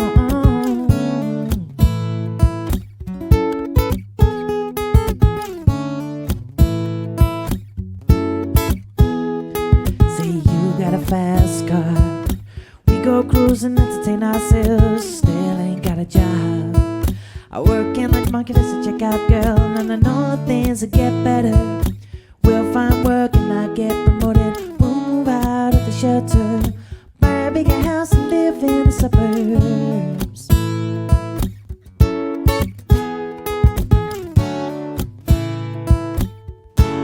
So remember when we're driving in your car, speed so fast I felt like I was drunk. City lights lay out before us, and your arms felt nice right around my shoulder. And I had a feeling that I belonged. I had a feeling I could be someone, be someone, be someone, yeah.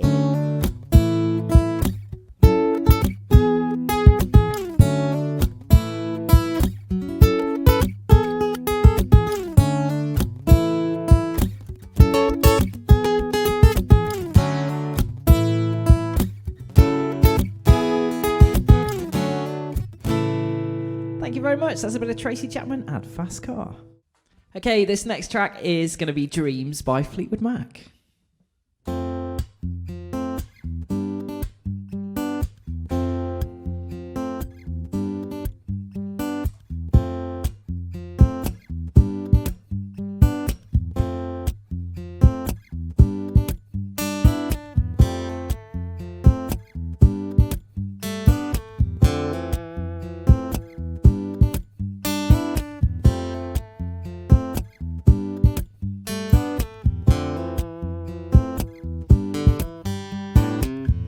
Now here you go again, you say you want your freedom. Well, who am I to keep it down?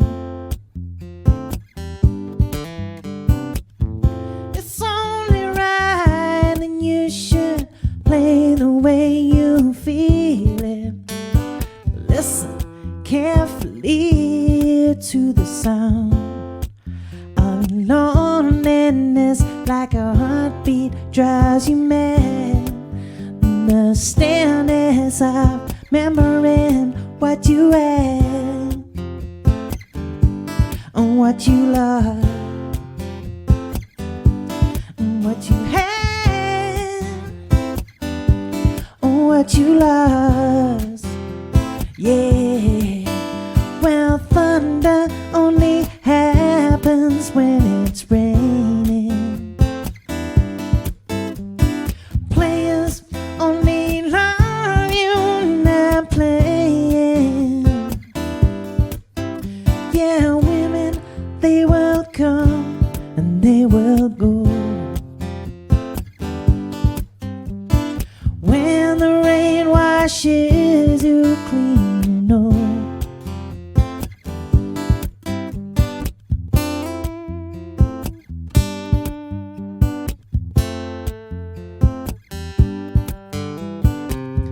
Now here I go again, you see, the crystal vision. I keep my visions to myself. It's only me who wants to wrap around your dreams. And have you any dreams you'd like to sell? Dreams of loneliness like a heartbeat drives you mad. The stillness of remembering what you had and what you lost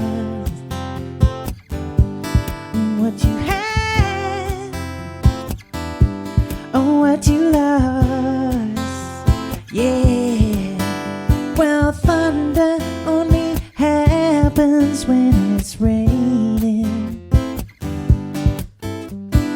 Players only love you when they're playing. Yeah, women, they will come and they will go.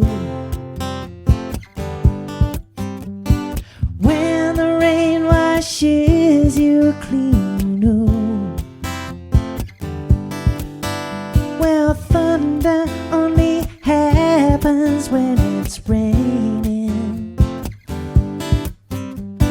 Players only love you when they're playing. Yeah, women, they will come and they will go. When the rain washes you clean, you know. You will know. You will know. You will know. You will know. You will know. You will know. You will know.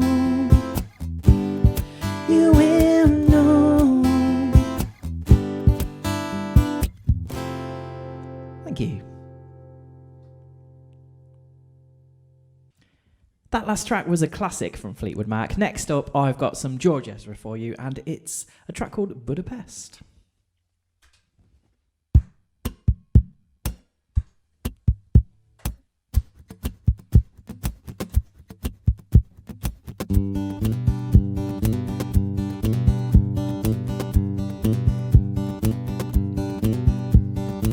My house in Budapest, my hidden treasure chest, golden grand piano, my beautiful gazebo, you.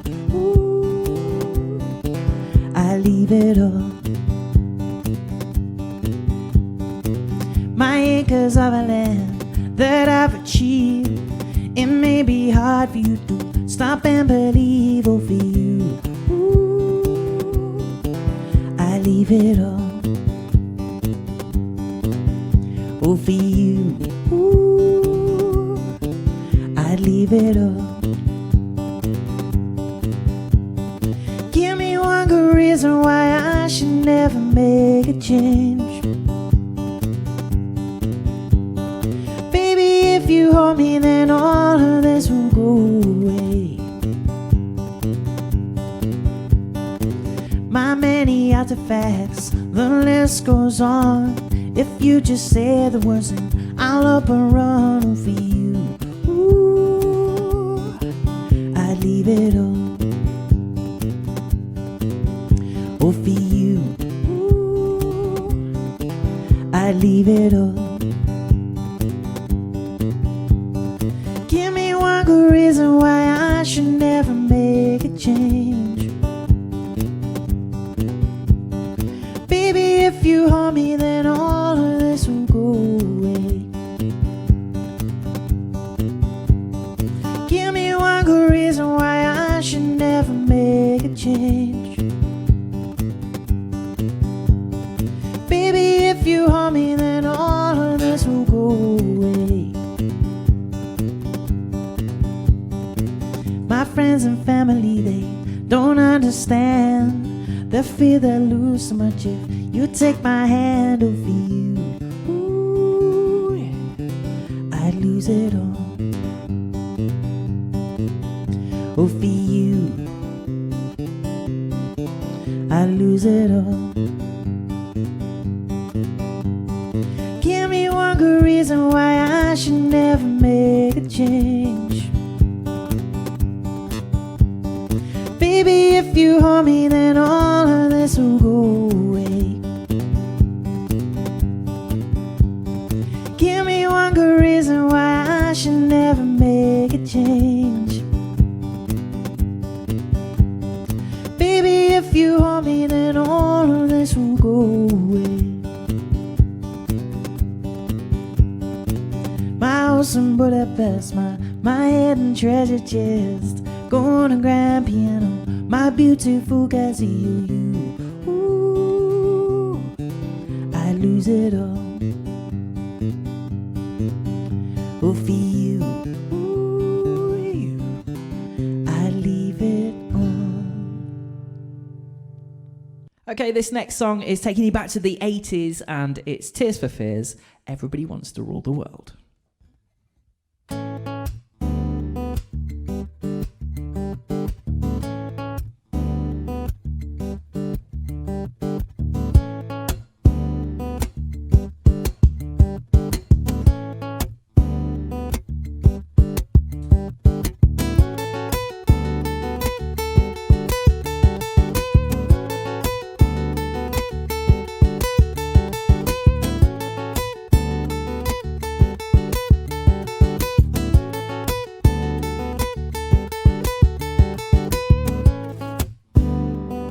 Welcome to your life. There's no turning back. Even while we sleep, we will find you acting on your best behavior. Turn your back on Mother Nature. Everybody wants to rule the world, yeah.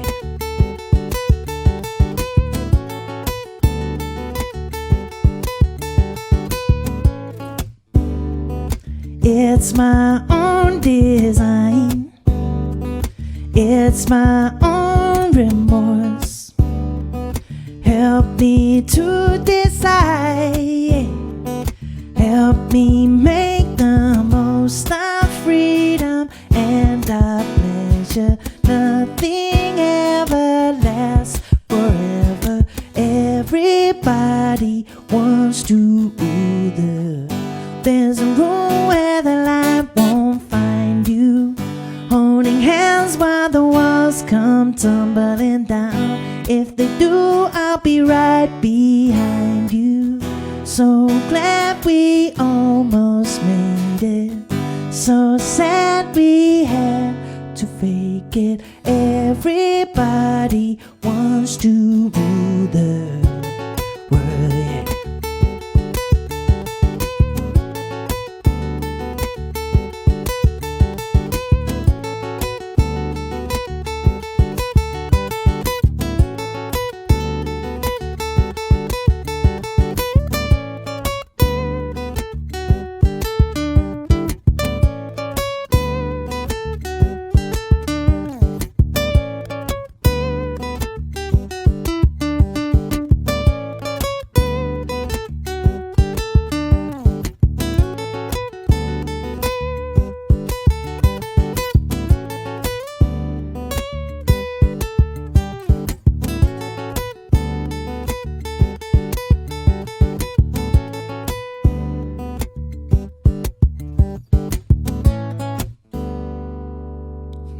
Thank you very much. Okay, we're cooking on gas now. I hope you guys are doing well. I'm feeling the groove, so we're going to go with a bit of George Michael next and Fast Love.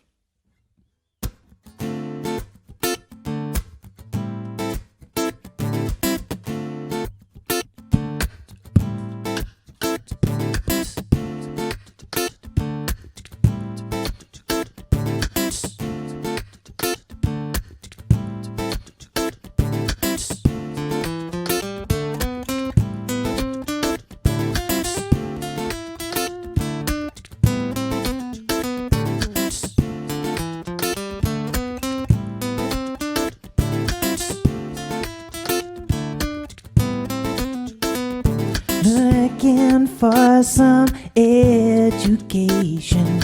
Made my way into the night. All that bull conversation. Baby, can you read the signs? I want you in the Beatles, baby. I don't even want to waste your time. Let's just say that maybe you could help to ease my mind. Baby, I ain't Mr. Right, but if you're looking for fast love, then fast there's love in your eyes, there's more than enough. Had some bad luck. Fast love is all that I've got on my mind.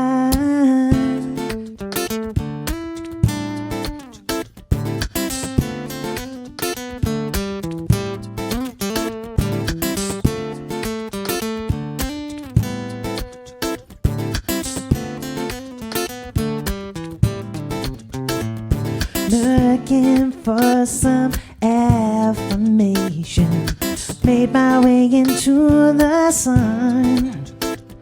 My friends got their ladies that all having babies. I just wanna have some fun. I won't bore you with the detail, baby. Gotta get the really wrong sweet time. Let's just say that maybe you could help to ease my mind. Baby, I ain't Mr. Right, but if you're looking for fast love, yeah, if that's love in your eyes, it's more than enough. Had some bad love. Fast love is all that I've got on my mind.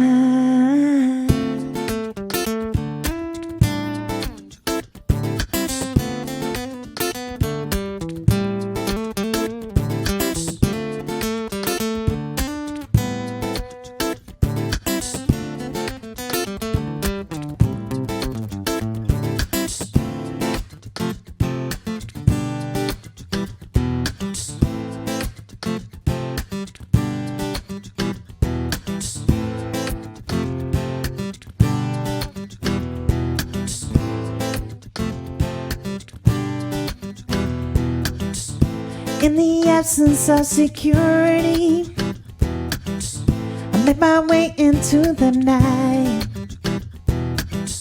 Stupid Cupid keeps on calling me. I see nothing in his eyes. I miss my baby. I miss my baby. Yeah.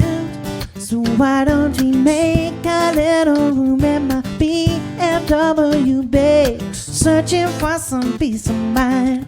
Hey, help you find it. I do believe that we are practicing the same religion. Yeah.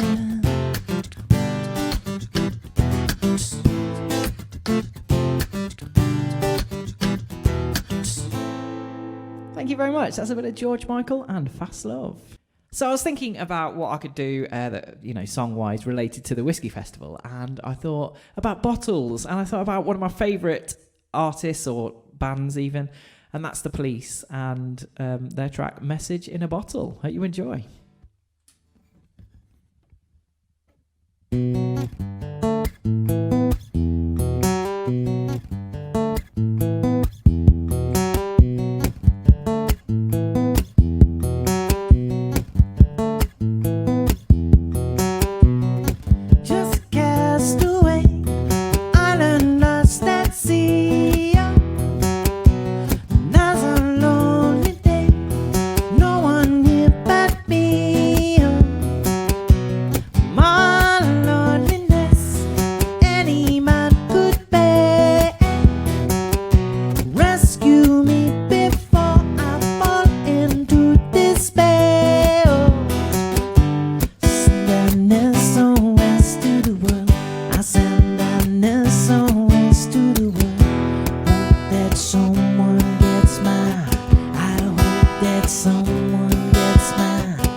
Message in a bottle.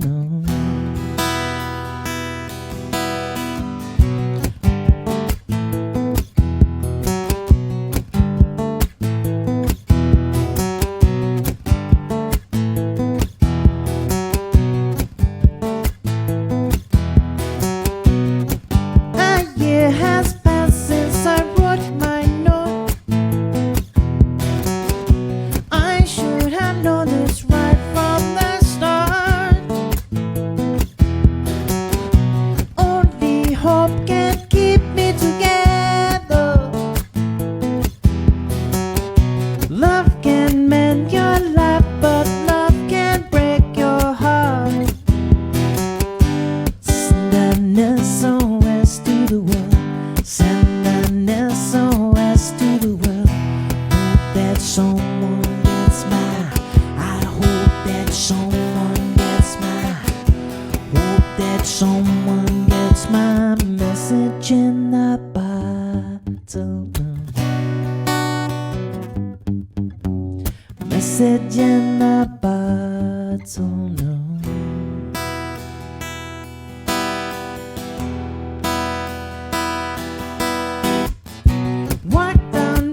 everybody's soul.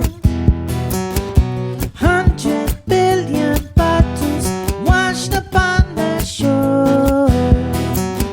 Seems I'm not alone in being alone. 100 billion cast away, looking for a home. Send an SOS to the world. I send an SOS to the world. Hope that someone gets mine. I hope that someone gets mine. Hope that someone gets my message in a bottle. Message in a bottle, no. Message in a bottle, no. Message in a bottle, no.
Thank you very much. Here's a 90s classic from one of my favourite bands. It's Dodgy and Staying Out for the Summer.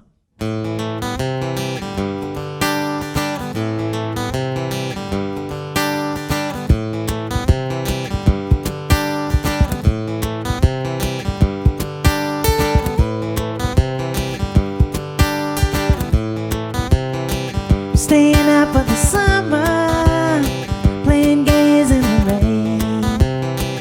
The hills and the fortune got me fooled again. You see, I work in a factory, I don't wanna be late. I got my debts to pay for, they're gonna have to wait. If I ever see you again, tell you why I was low and insecure. I didn't want to make you cry.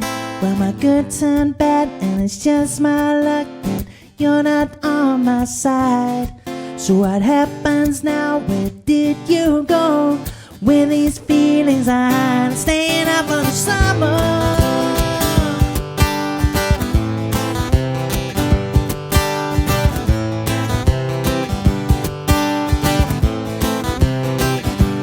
Enough of the lining, pockets I never met. They got me working all hours, I ain't get nothing yet. If I ever see you again, I will tell you why I was low and insecure. I didn't want to make you cry. Well, my good turned bad, and it's just my luck that you're not on my side. So what happens now? Where did you go with these feelings I write? Staying up for the summer.